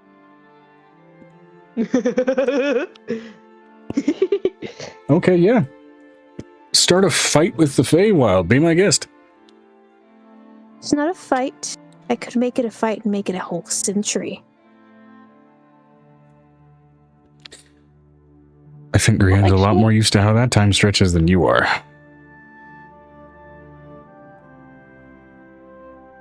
Can Piper? She looks over at Nick. She's like, I love you. You're cute when you're miffed. He takes the back of your head and kisses your forehead.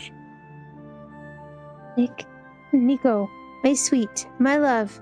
She kisses him. This is the one thing we have control over. And honestly, it's always harder for women to get off than men anyway. She'll just wonder why. Do it. I don't know how that divine stuff's going to interact with Archfey, so I'm curious to see how it goes. Considering who I made a deal with, I think I've got a little bit of grip on this.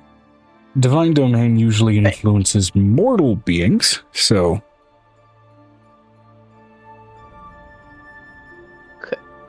it could. I tried to mass druid crap for us. I'm bursting arch fail on an attempt. Given that it's not within You your can domain, get you will it. still be constrained Bye. within the limits of the cantrip. She looks over at Piper. I don't think it's a good idea. I think we should use her on Wayne. I was just like, just Wayne. I would bother Piff, but right now Piff is getting himself seated back into another plane right now. You guys haven't really dealt with Orwayne that often. I think I can still count the amount of times you've done it on like one hand. I owe him a child. I haven't dealt with it yet. So I could use that as a bargaining chip, you see. And of all of them, Orwayne is the most patient of the disaster fae, because overgrowth does not normally happen very quickly. I know. So what you're saying is the bargaining chip can be pushing his child to the front of the list. Is that what we're saying? It'd have to be second to the list. Rumpelstiltskin is first. Yes. I was essentially meaning... Rumpelstiltskin is first. I'm letting you know, we're going with Rumpelstiltskin because cannot be Rumpelstiltskin. I know who I'm going to deal with. Cannot say his name. The fact that you figured out so quickly a loophole is just astounding. You need to teach me that shit. Anyway, I guess I'm calling our Wayne. It's because I was raised by Piff. Don't piss off a fae, don't make them upset, and do what you're supposed to do. The problem with Grianne is Grianne doesn't understand the one domain I have control over, and I can make the divine have a problem. So I'm not smiting Grianne. Oh, so you're smiting her person. Yeah. Technically. I can make By the way, stuff real difficult in paradise. I randomly rolled a 20. I was bored. I was like, roll to see if we were to do an Arcana check for the trees, but no. Okay. So you done some tea to summon a fellow archfey in Orwayne. Notably, unlike the buffeting snow and winds, this little patch of permafrost that you melted down to sort of briefly kind of clears a little more, and these sort of frosted over and forgotten roots begin to gather up and spindle out almost like matted hair for a moment, and beginning to sort of gently grow out into lichen and moss, and grow into the form of this cloaked, wizened old man that still has this appearance of almost unnervingly youthful eyes.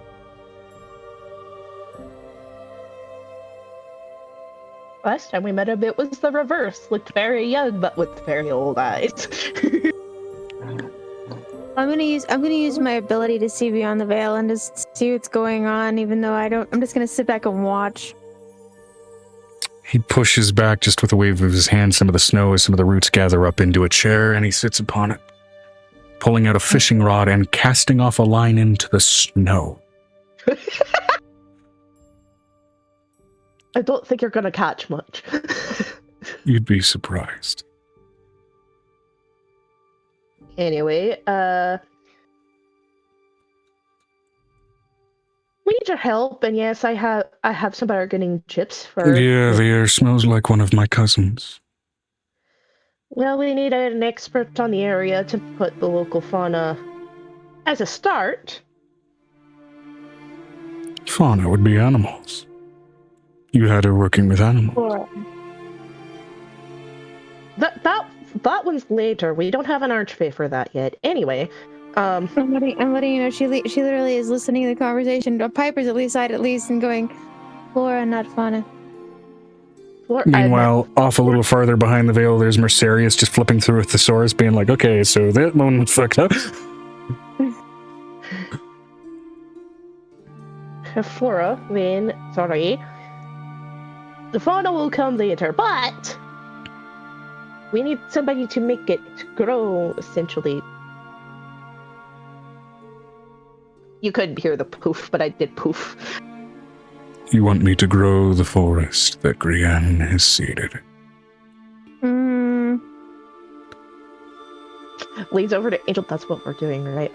Growing the forest Yes. that she seeded. Yes. Yes, because she ignored this patch of land for an entire 2 centuries? Not ignored. She was barred from it. This place was frozen over in the death of a white dragon. Death of chromatics tend to have reactions that are remarkably inhospitable to natural life. Yeah, So we this got rid is of restarting a connection that was previously blocked away. Piper just back and forth was like,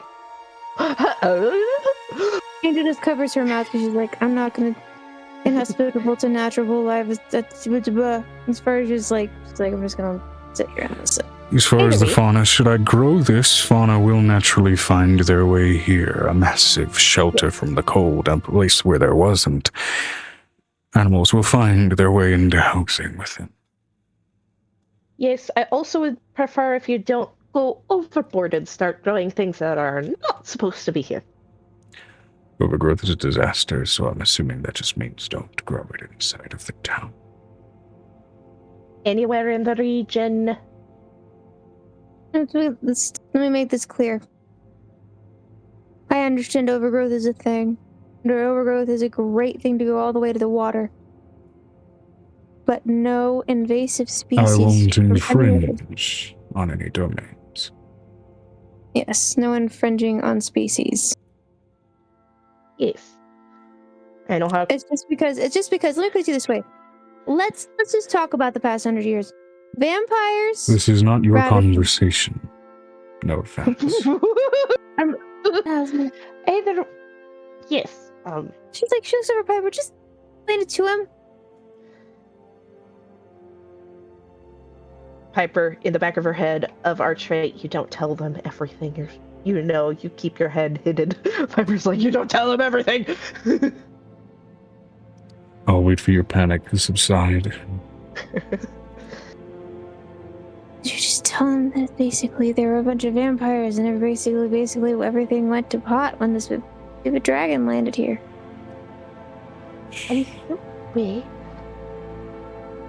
What we need is just for that.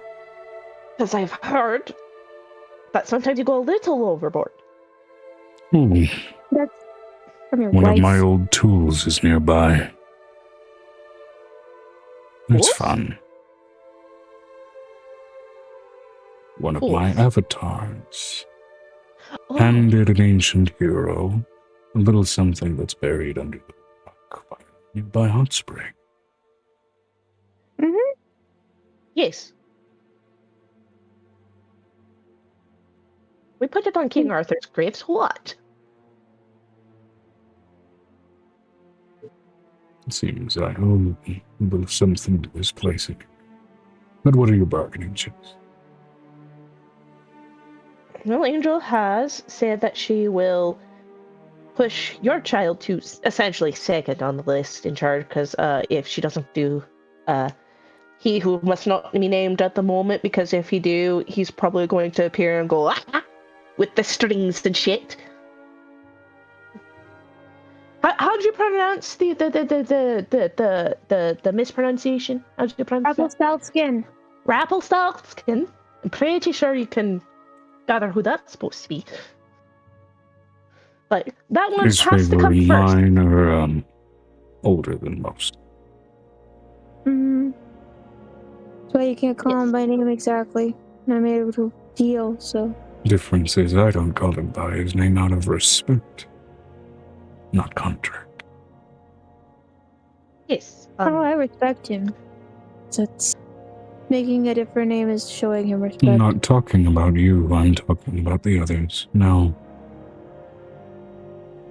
Overgrowth. Growing the forest that receded. Anything else you would like me to do?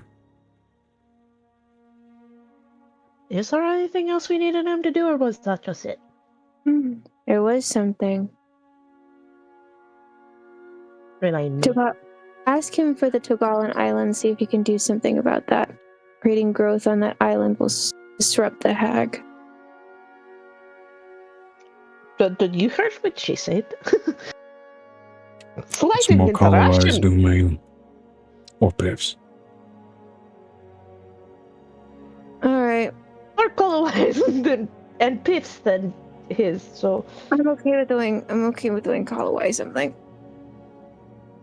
Right. Also, Or Wayne is probably. Or Wayne, you put the kids in whatever order you want. Okay, put them that He way. Say left. that out loud to the air. And I'm gonna scoop out a cup from my bag of the Orwayne coffee, put it in a separate bag, and hand it to him. A region, if you would like it. I appreciate that. It suddenly dissipates in a bundle of brambles, vines, and leaves. I'll drink it at home. Or grow some. I did leave some life specimens in there.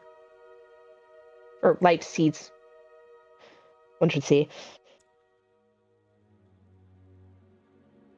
We'll grow It will. things here. Now the complication about species that aren't local is the broken jigsaw of different pieces of land that this little mess is made of. That's what the problem is. There are a great many local species that may be mere feet of differences between each other. But I'll let the ones that grew together to play nice grow as they grow. Good idea. Eight. Piper. Eight. Given what is under the ground and that sacred nature therein, however, I'm feeling nostalgic.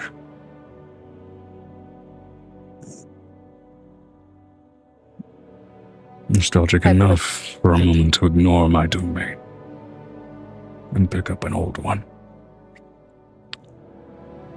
Not Piper with the people's eyebrow.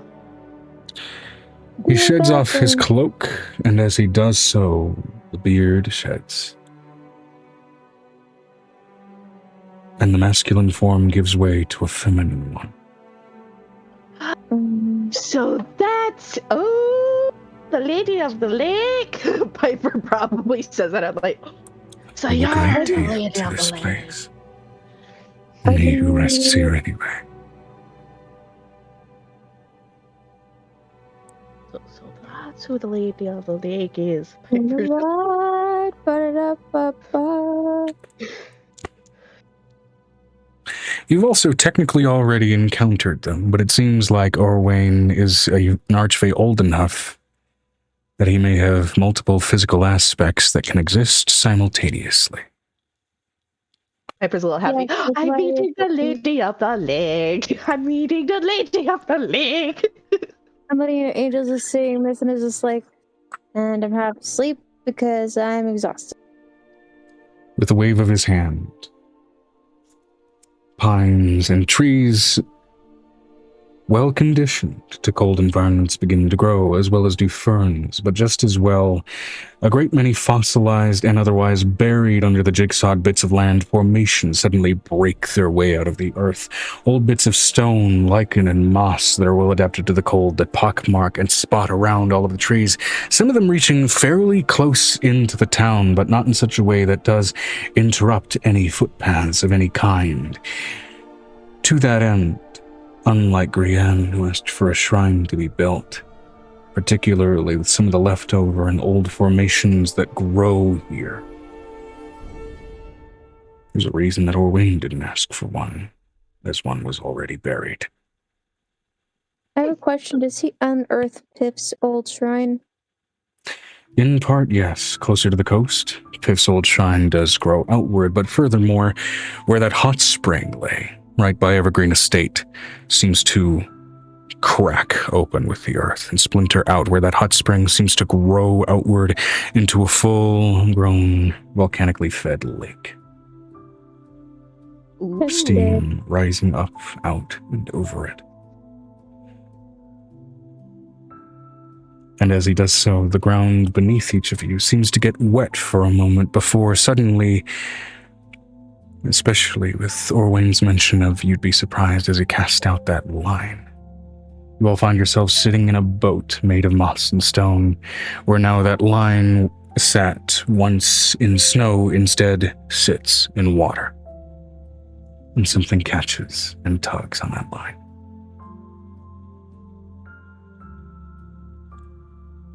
And he plucks it forth and reels it in. Sword. And he holds forth a bundle of spun straw that gleams like metallic gold. Seems I fulfilled my deal to an old friend. That sword will stay where it lays. That grave is and always will be sacred.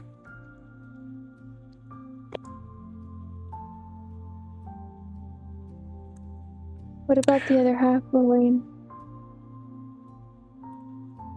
That will be for others to find as time passes. We found the cup. Oh, that wasn't mine. Oh, good.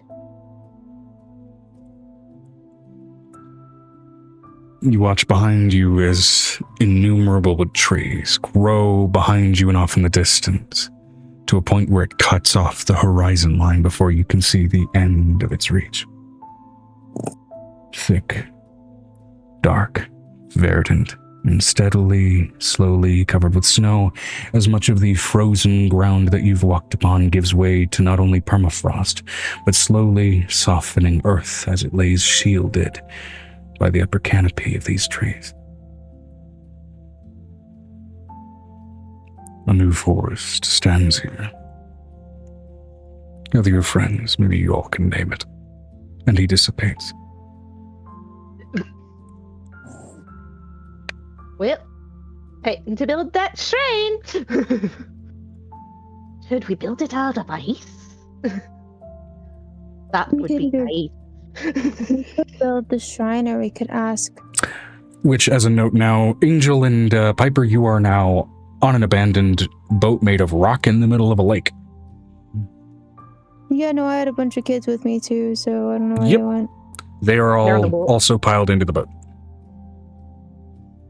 with Awesome. exception of the small overflow where there seems to be a smaller boat, almost like a sidecar on a motorcycle, holding some of the dragon legs.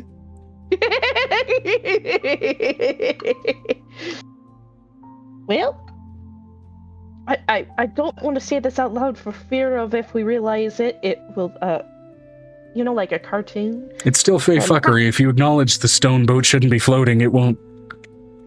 That's why she's like dancing around it. She's like, I know if I acknowledge it, it's going to fuck us over. So, I have one thing I can offer her as far as that's concerned, considering I still have a mountain in my pocket.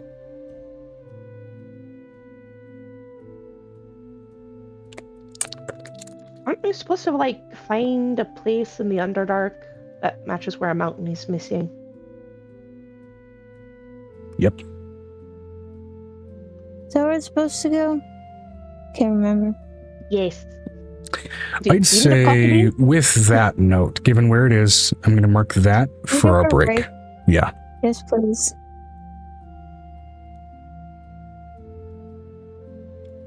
So my cups. Okay, welcome back everybody from the break. How's everybody feeling? Amber's about to be right back from her side of that, so she'll be back here in just a sec. Everybody got fed, got hydrated, got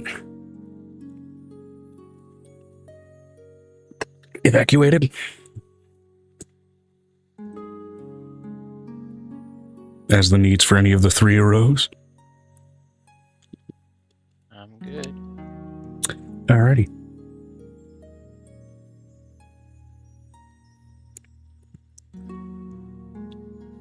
And how goes the progress on the commission stuff there, Megan? Joe?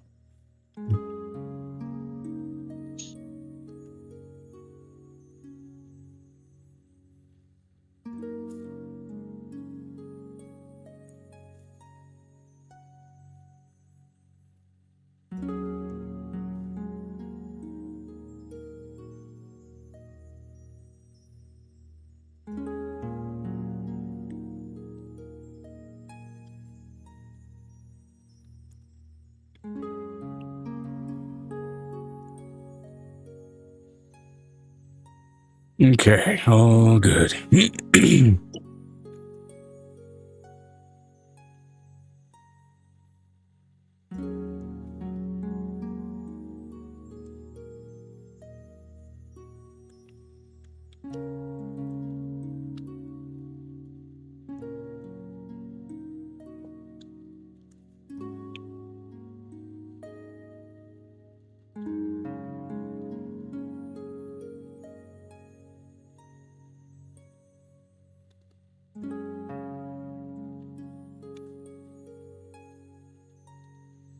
Just double checking some things.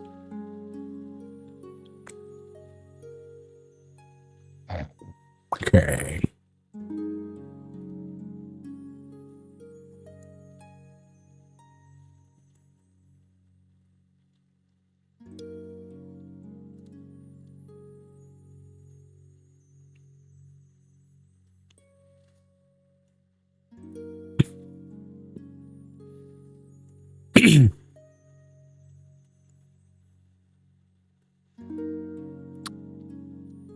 Welcome back, Amber.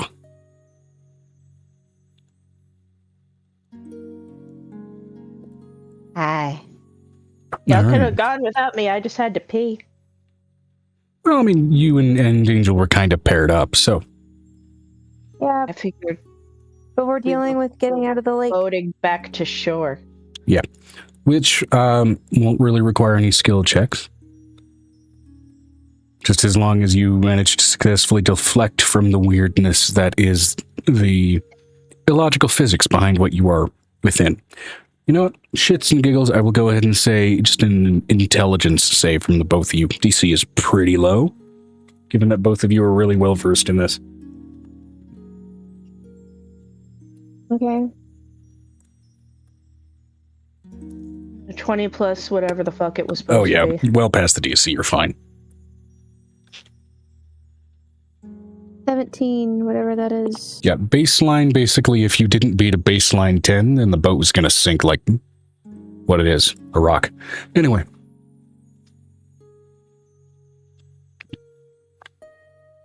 As you manage to get ashore from the lake, which is, it's not a massive lake by any stretch, but it does kind of make Evergreen Estate a bit of a lakefront, inadvertently. Uh-huh. Once you get ashore, notably, the boat turns itself into just a full, normal rock formation, as if naturally it always should have been there, right at the coastline of the lake. Message, Joe. Message. Okay. Let me take a gander. Let me take a look. Let me take a blah, blah, blah, blah, blah. Okay. With that, you and Angel are able to make your way back. So we'll go ahead and focus on you, Piper, if you want it, or we can go ahead and rotate around to you, Piper, if or rotate around to brain just turned off. Avery and Vanestra. Yeah.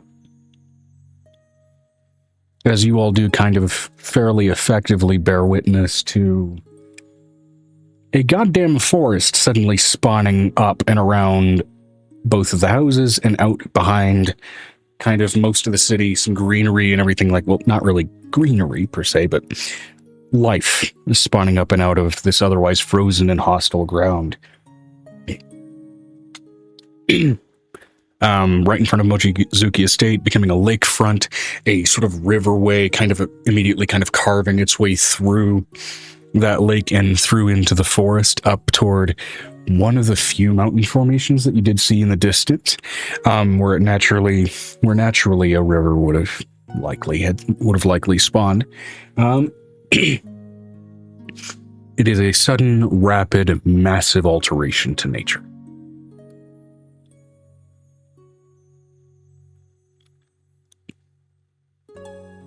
And yet, with everything that has formed here, not a single leaf or needle from any of it looks out of place.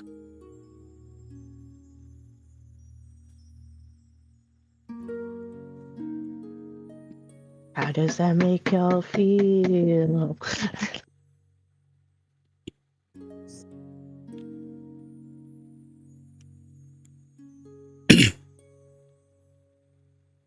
Wild. A book and forest. Vinestra said, they would assume Piper or Angel did something Yeah. as they had just vanished from the room. Basically, yeah. I mean, yeah, they kind of bolted outside to go ahead and commune with some fae, and then a whole ass forest showed up. So, yeah, they pulled some shit.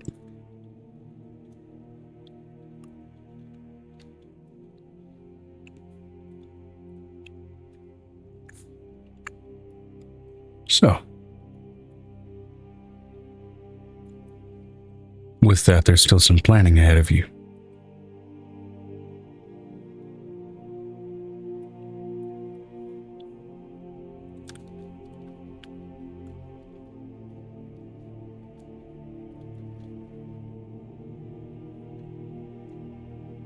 Nope, can't hear you, Amber.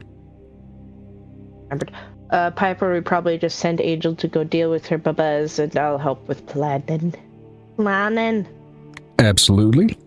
Which, for the sake of that, in case anybody wants to interrupt RP, Megan will be briefly indisposed. She'll come back when she's free and ready. So in the meantime, the floor is yours.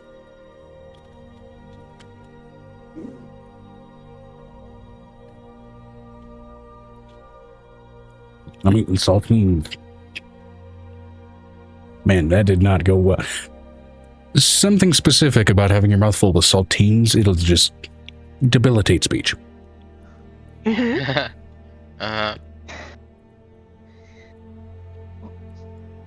So, we need to confront the fire hags. Hope they're on a good day so we don't have to fight, but if we have to fight, we should plan for that.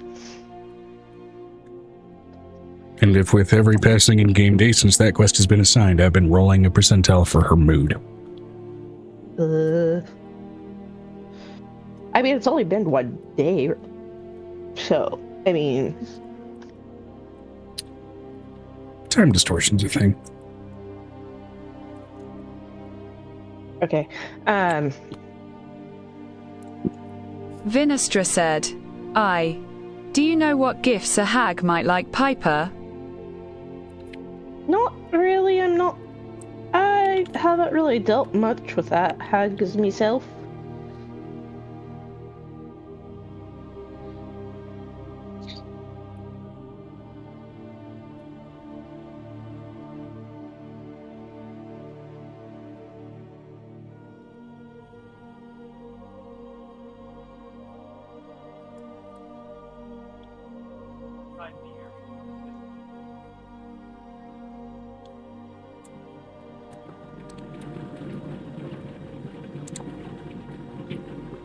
Are we waiting for Ven? Very well.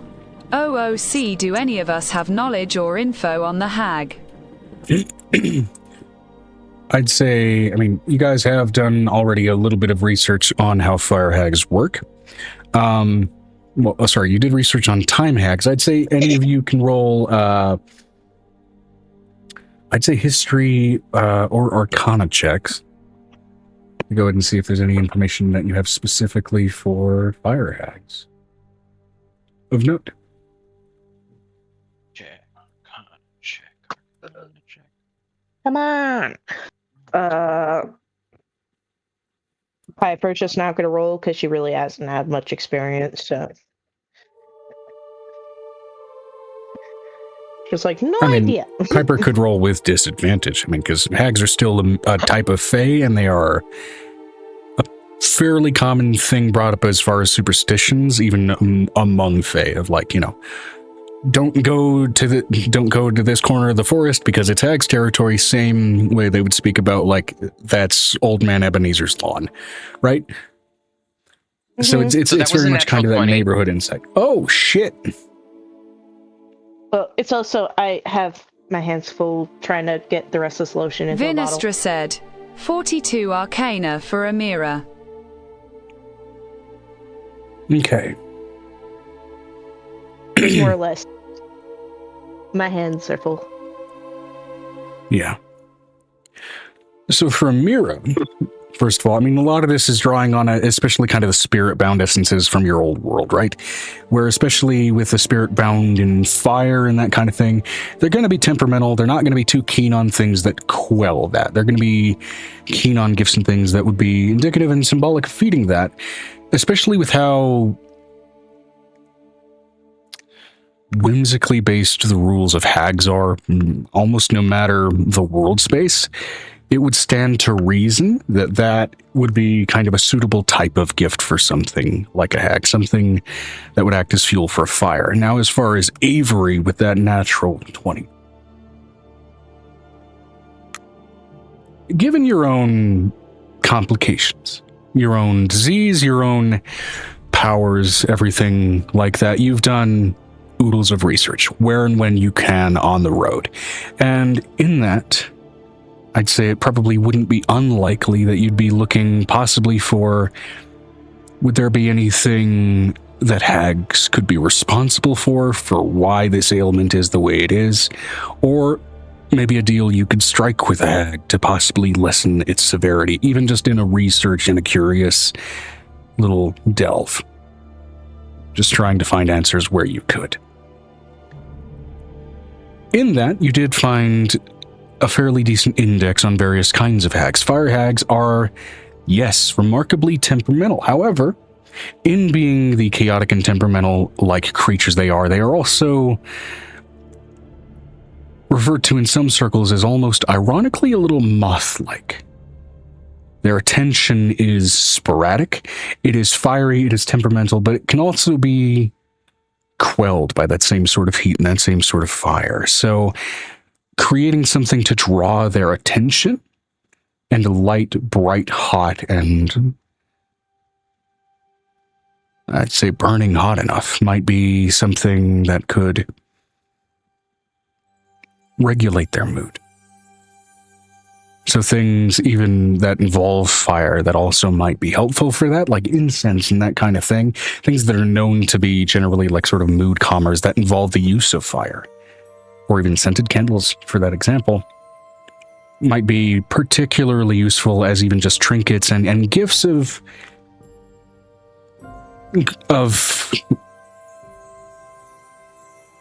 passive intention with creatures like that. And just like any hag, whether you're advantaged in the deal or not, should you make a deal with them, they will hold up their end of the bargain. It may be their twisted version of it. It may be a more direct version of it. It may be precisely what you want and just not the way you wanted to get there. But they'll always hold up their end of the deal. So a minor illusion could draw his attention. Minor illusion of maybe a floating wildfire or a floating bonfire. This might indicate more actual physical means. As with any hag, they are really in tune with magic, so picking up on illusions, given their own sort of often at times chaotic and deceptive nature, would be pretty easy, and that might be more likely to piss them off than anything else. Okay. Maybe so I'll have to rely on someone else because I don't have any fire I was going to say, Piper could go into overgrowth form. We can light her on fire and perform for them because Piper's immune to fire. And in overgrowth form, well, it's endless plant foliage. You also have a volcanic form, which does notably burn quite hot indeed. It is melted rock, for fuck's sake. Just to say, going off of that basis, water is lava, but either way. Well, I was saying with the overgrowth form because then I can actually catch on actual fire. True. It's a shame that you're not a wildfire druid.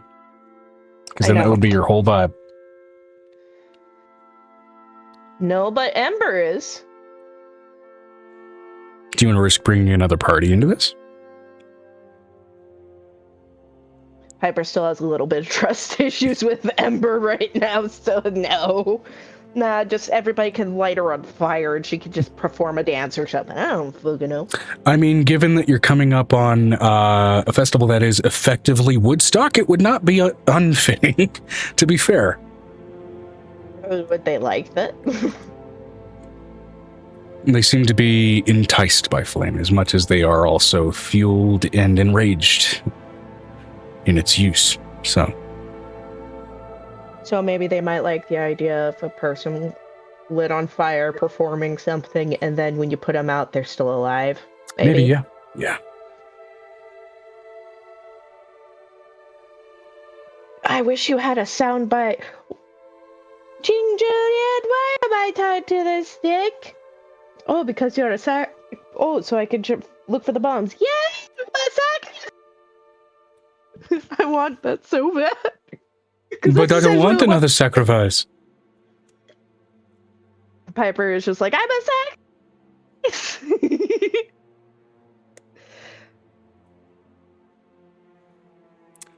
But just like any sort of healthy, normal moral interaction, trying to appeal to something's better nature is generally the safer bet.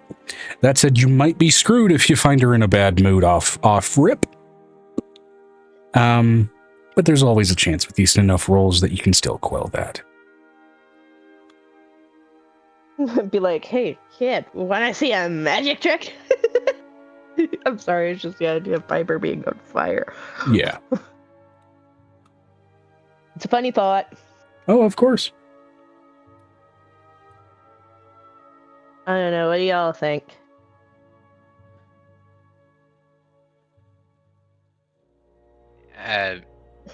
About the burning of the overgrowth Piper? Yes. That sounds fun. I know, right? Piper would have to do a whole... I'm not the bard, but I can do a routine on fire. Can teach you like a fire dance. And Vinestra said, certainly sounds like an idea. Full body burning. And I don't know if Angel is coming along or not. Player for Angel is currently busy. But maybe, because she's also immune to fire, maybe we could both be lit on fire and do a dance sort of thing. Do a show while lit on fire. I don't fucking know. It's just now the idea of Piper being on fire is funny. Yeah.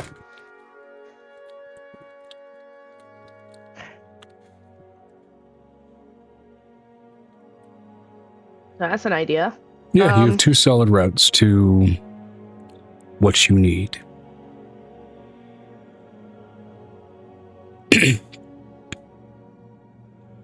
Or a fire slapstick comedy.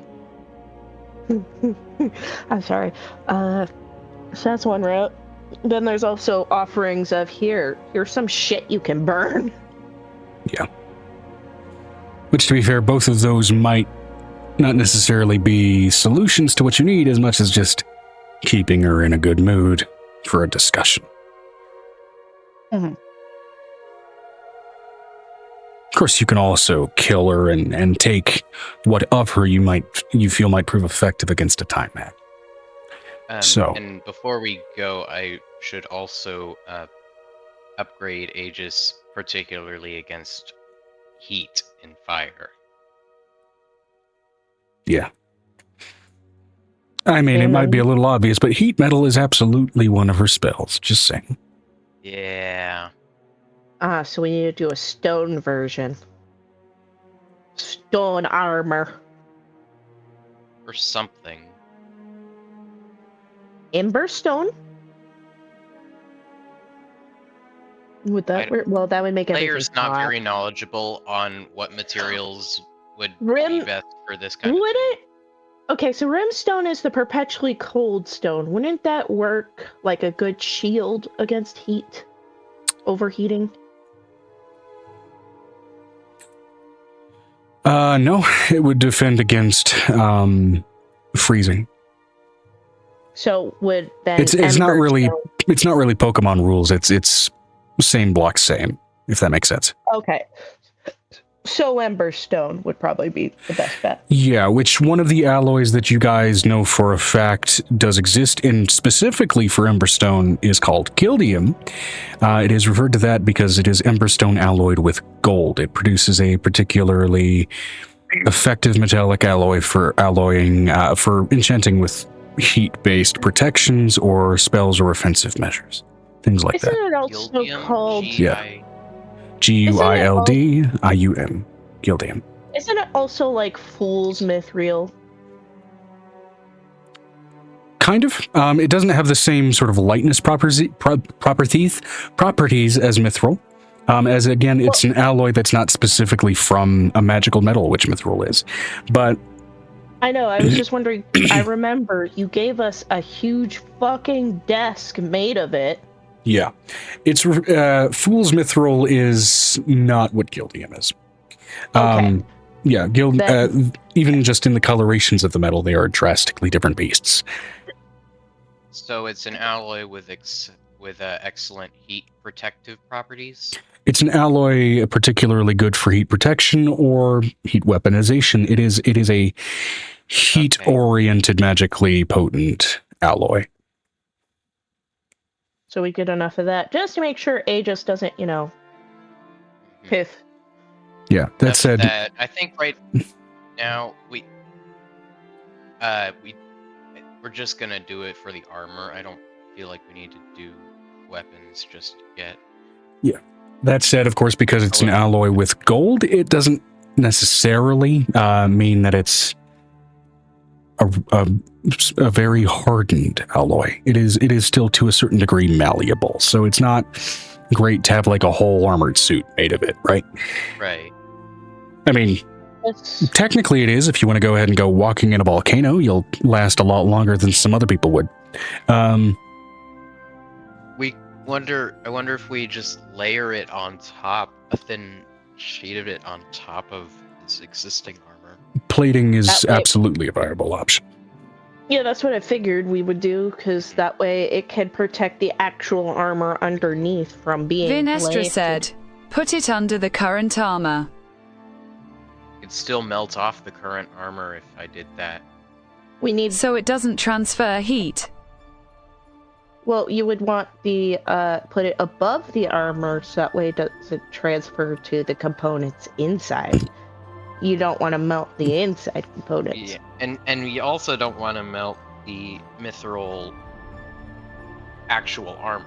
So that's why I'm saying put it on the outside of the mithril plating, so that not just the mithril plating is protected, but the mithril plating as well as everything inside of it. Yeah, the benefit of actually already having a disc full of Gildium is reworking it is a lot easier that way, rather than, trying to make the alloy yourself. No, you told us that the desk was made of Fool's Mithril. Oh, right. So I didn't know if that was Gildium, so... Yeah, no. Fool's Mithril is, it's a metal that looks a lot like Mithril, but it's not. It's not even magical. Yeah, Fool's Mithril, it's an aluminum desk.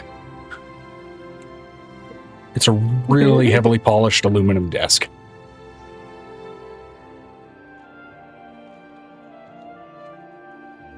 Okay, so we'll do the Gildium sheets over its existing.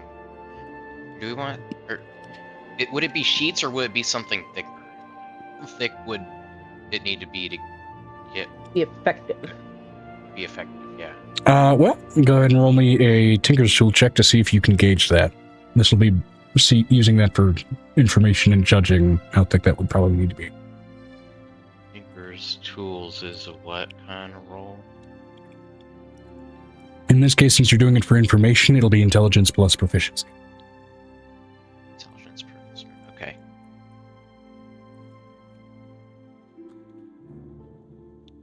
$14 plus 8 is 22. 22. Okay.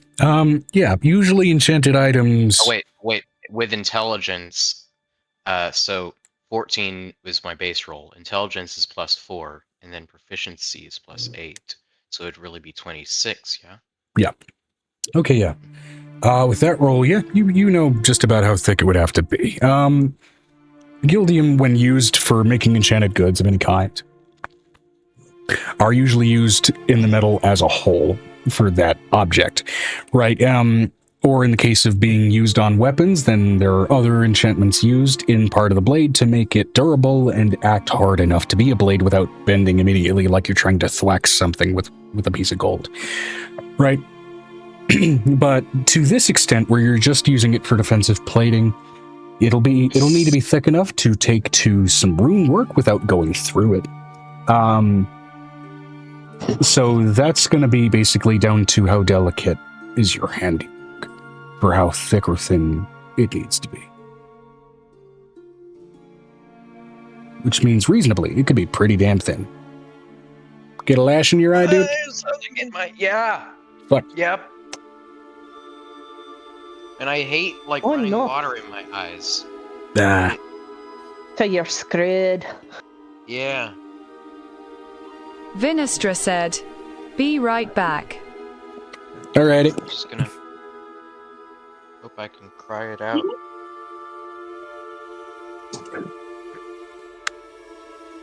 Only for looking at distances.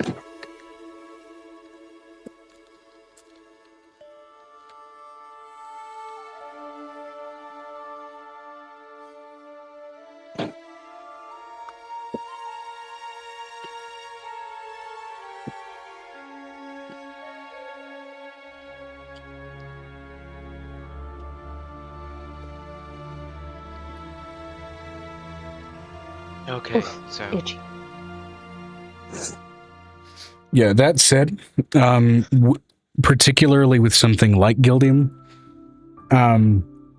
you would know based on the research that you've done trying to find something viable for, for an alloy for Rhymestone or even some psionically based things, you know that dragon gravestone based alloys don't really play nice with each other.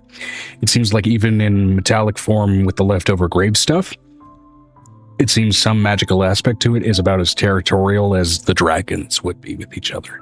So you can't do layered thing of rimstone underneath to make sure. Yeah, you wouldn't be able to do a Rhymestone alloy with Gildium with another type. They very much kind of fight each other.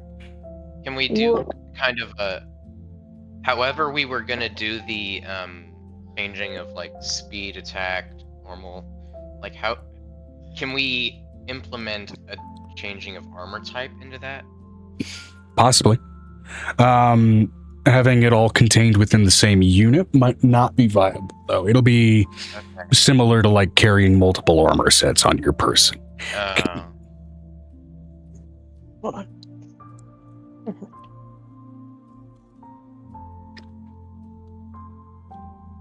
So as long as you had them in separated containers, it's feasible. But all piled together, it's a very strange thing to see metals fight each other. But that's not something that Avery necessarily needs to experience yet.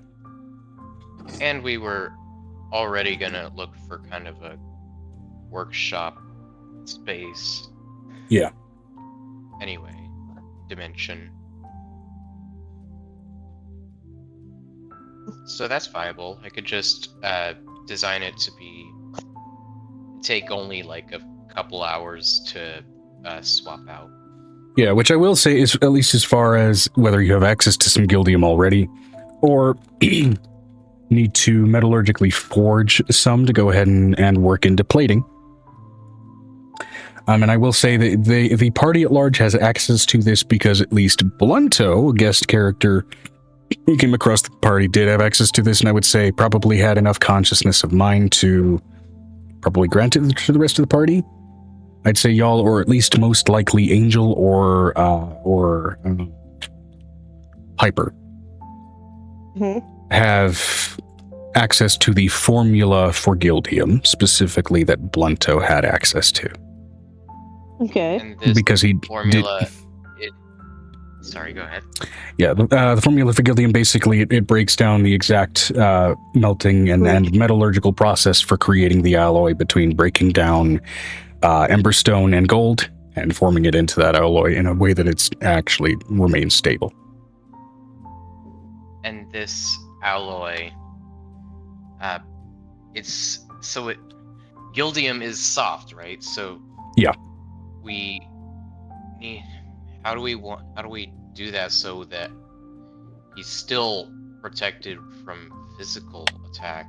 we put it over the armor, which underneath with so essentially the plating on top of the regular armor. So we can put it over mithril. We just can't use other magical. We can't just be like, okay, here's some gildium. Let me put the rhymestone version of that underneath. Gildium as a dragon gravestone alloy won't play nice with other dragon gravestone alloys. That said, baseline magical metals like mithril and adamantine, for example, those are magical metal islands unto themselves, and they are straight raw metals. They are not alloys, and they are not of latent leftover consciousnesses and intentions from dead things. Yeah. Okay, cool. That's all I was wondering. So yeah, I figured that's what we would do, because... Yeah.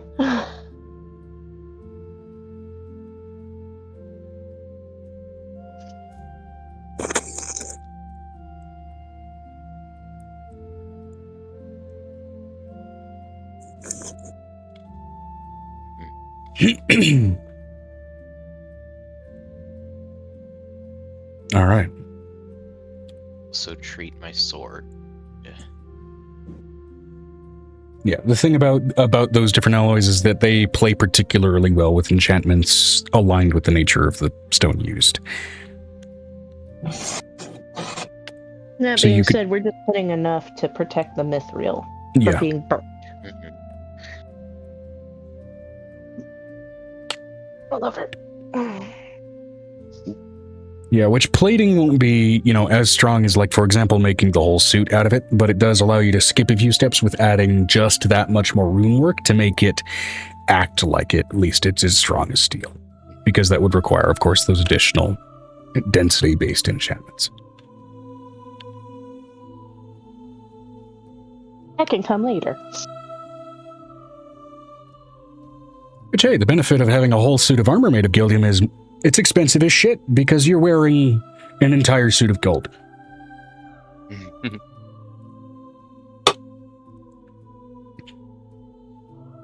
Everybody will want to rob you, but anybody who catches you actually wearing that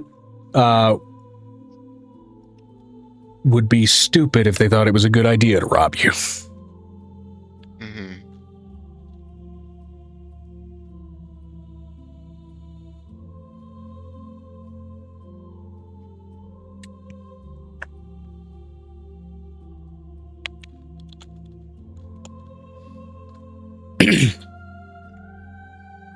Now that's ages covered. I am fireproof.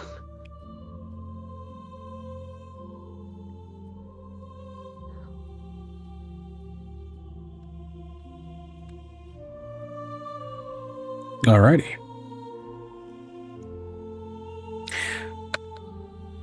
And so yeah, that was the Tinker's Tool check to kind of judge how much you would need, which again will be down to how skillful will your handiwork be in terms of laying runes into this material. So I'd say beyond that, I will need a Tinker's Tool check for actually doing the rune work, and then otherwise a Smith's Tool check for actually getting plating for it as well. Vinistra said, back. I'm gonna need Welcome someone back. else to do this smithing. I don't have proficiency with smithing tools. If you are not proficient with smithing tools, then I will say it is also just it would be considered a strength check, as usually smithing is based on strength. Hand it over to Vi. Yeah, that's what I was trying to get at. Yeah, Piper will give her the formula. The Krabby Patty. For making gildium, that'll be, if you have proficiency with Smith's tools, go ahead and roll that. Your DC is significantly lowered since you actually have the proper formula for making this alloy. I can roll whatever I need for tinkers. The thing is, I do kind of more the delicate engineering, but the smithing and forging, Plus what stats? So strength if you're just working the metal. If you are actually working with the formula for making more of this shit using some emberstone, then that will be done with intelligence, as this is being very particular with the ratio of each material used, as well as just how much heat precisely to go ahead and use to meld this together. Mhm. Mhm.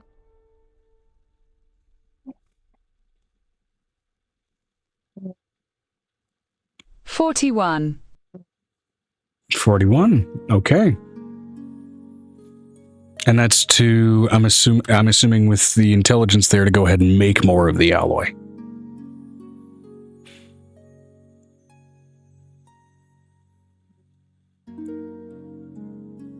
I. Yeah. Okay, cool. Which I will say, at least in terms of what the world building was for here, all of these grave rock materials are harvested from chromatic dragon graves, and then they can be used to create magical materials out of what is effectively still the metallic opposite to those dragons. In death, they are forced to be part of a material that is the opposite side of their same coin.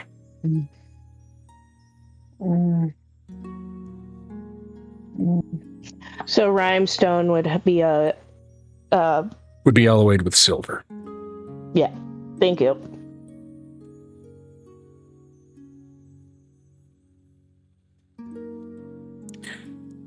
All right, with a 41, I'd say, well, how much rhymestone is being put to use here? Because that'll break down kind of how much gildium you're able to get out of this. And I'm assuming, of course, the ring dimension is being used to go ahead and expedite the amount of time invested. Yeah, Emberstone, excuse me. Vinestra said, "Yep, with the industrial foundries." Fantastic, that'll accelerate it a little bit. So I'd say how much rhymestone would be granted to this effort? Because plating won't need much, but hey. Rhymestone or Emberstone? Sorry, Emberstone. Rhymestone rolls off of the tongue easier, so my brain's defaulting to it.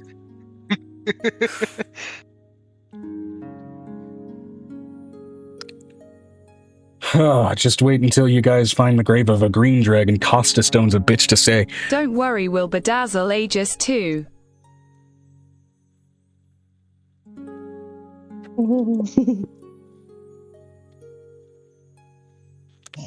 Wait, so does that mean when like prismatic dragons die, they leave a whole bunch of crystal gravestone?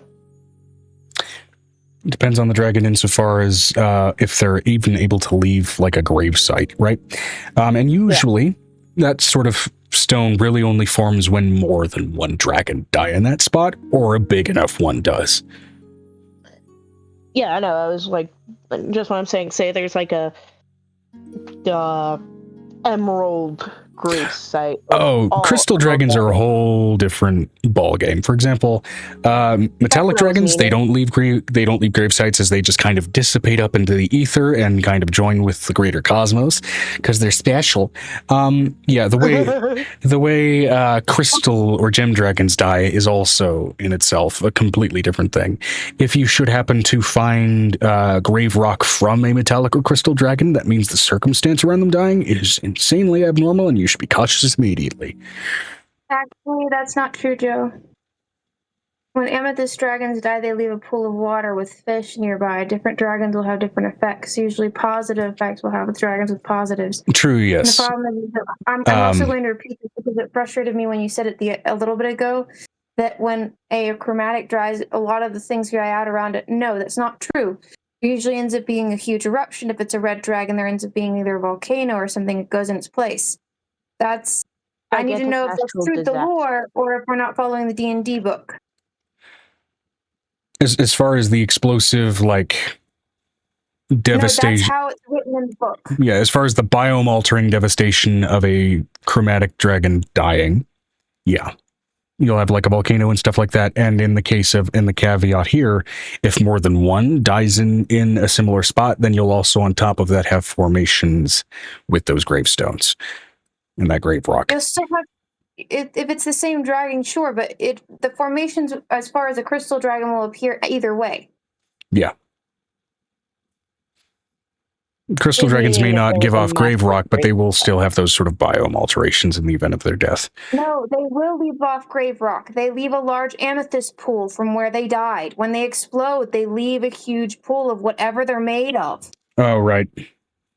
Oh, yeah. Okay. Well, that is still not Vinestra said, considered grave rock, as we that's did considered harvest a lot of MFC. gemstone. Yeah, my bad. The gemstone formations that come off of crystal dragons are not considered the same type of thing as like the grave rock from the chromatic dragons. They are still emotionally and magically charged from that dragon, so they can still be applied to things in that way, but they are not able to be like broken down and alloyed into metals like it would be for chromatics, if that makes sense. Metal dragons have a different lore. There's not even lore for the metal dragons inside of the books. It's the other problem about that.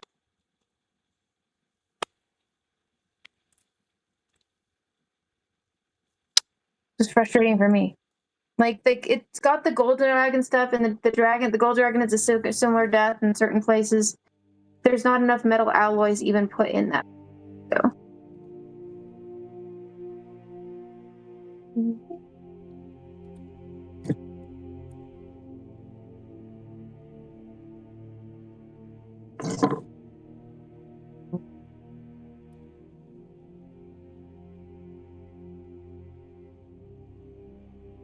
What would black dragon gravestone be? Black are acidic, which means you have a fucking shit. Hold on.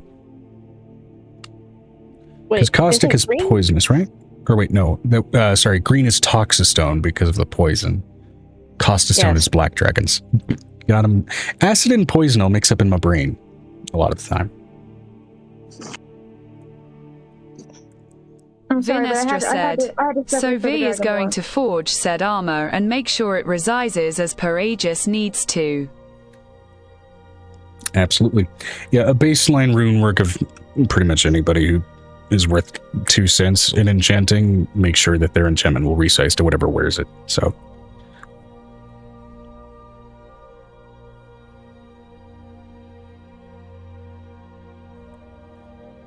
Okay.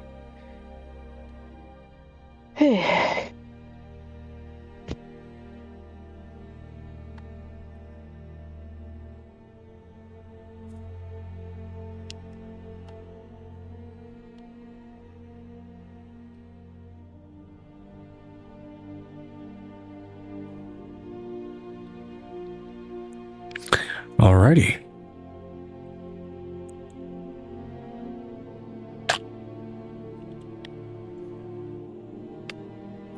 And I'd say that's like a basic inlaid trait for even something to be considered enchanted is, oh, look, this thing can now resize to you wearing it, even if it's still mostly a mundane thing.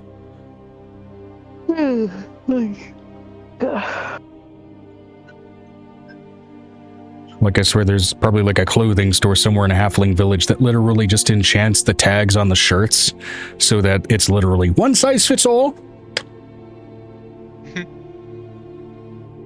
This looks size to a toddler. Looks size to a halfling, but why don't you try it on, friend?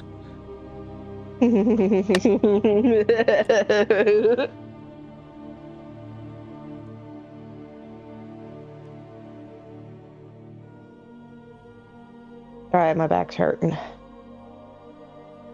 I want to look at stuff. I want to look at messages. I have to use my phone. Vinestra said, then someone goes around casting Dispel Magic or Anti-Magic Zone to fuck with them. Oh, yeah.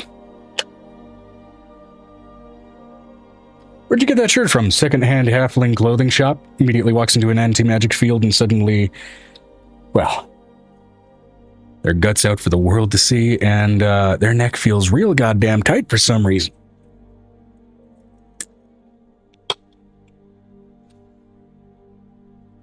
But I guess that's one way to go ahead and get your clothing to shrink without having to put it through the dryer.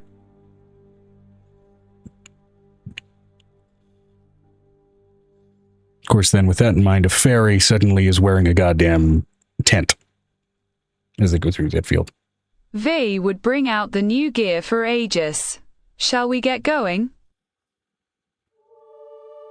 God damn, that was fast. Well, yeah, time dilation's a motherfucker. Yeah, I guess we'll go. Alrighty. I gotta hook it up, but yeah. And I'd say as you all and whomsoever chooses to join in this venture gather in front of the teleportation circle that leads to the observation stands inside of the big red ship on Lilu. That is where we are going to end things tonight.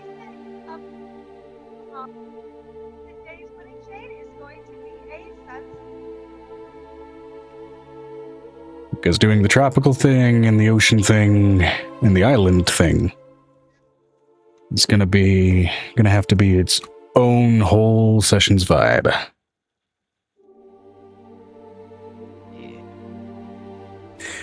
Now, I was gonna say who do we want to raid, but I know exactly who I want to raid. Raid 'em. My brain just went into a weird place. There's a reason why inside thoughts are inside thoughts. Oh, we're gonna raid Fusca again because they're alive right now and they're doing a one-shot, which is titled as "What the Fun Shot." And apparently it's Ocean's 5. So I guess it's a heist one-shot. I don't know. They're 3 hours into it. We're gonna say hi. It's gonna be fun. And also, what do we want to name the session?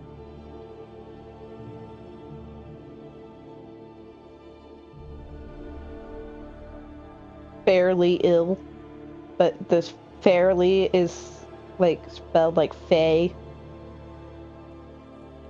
Because we dealt with a lot of Fae. And a boy was ill.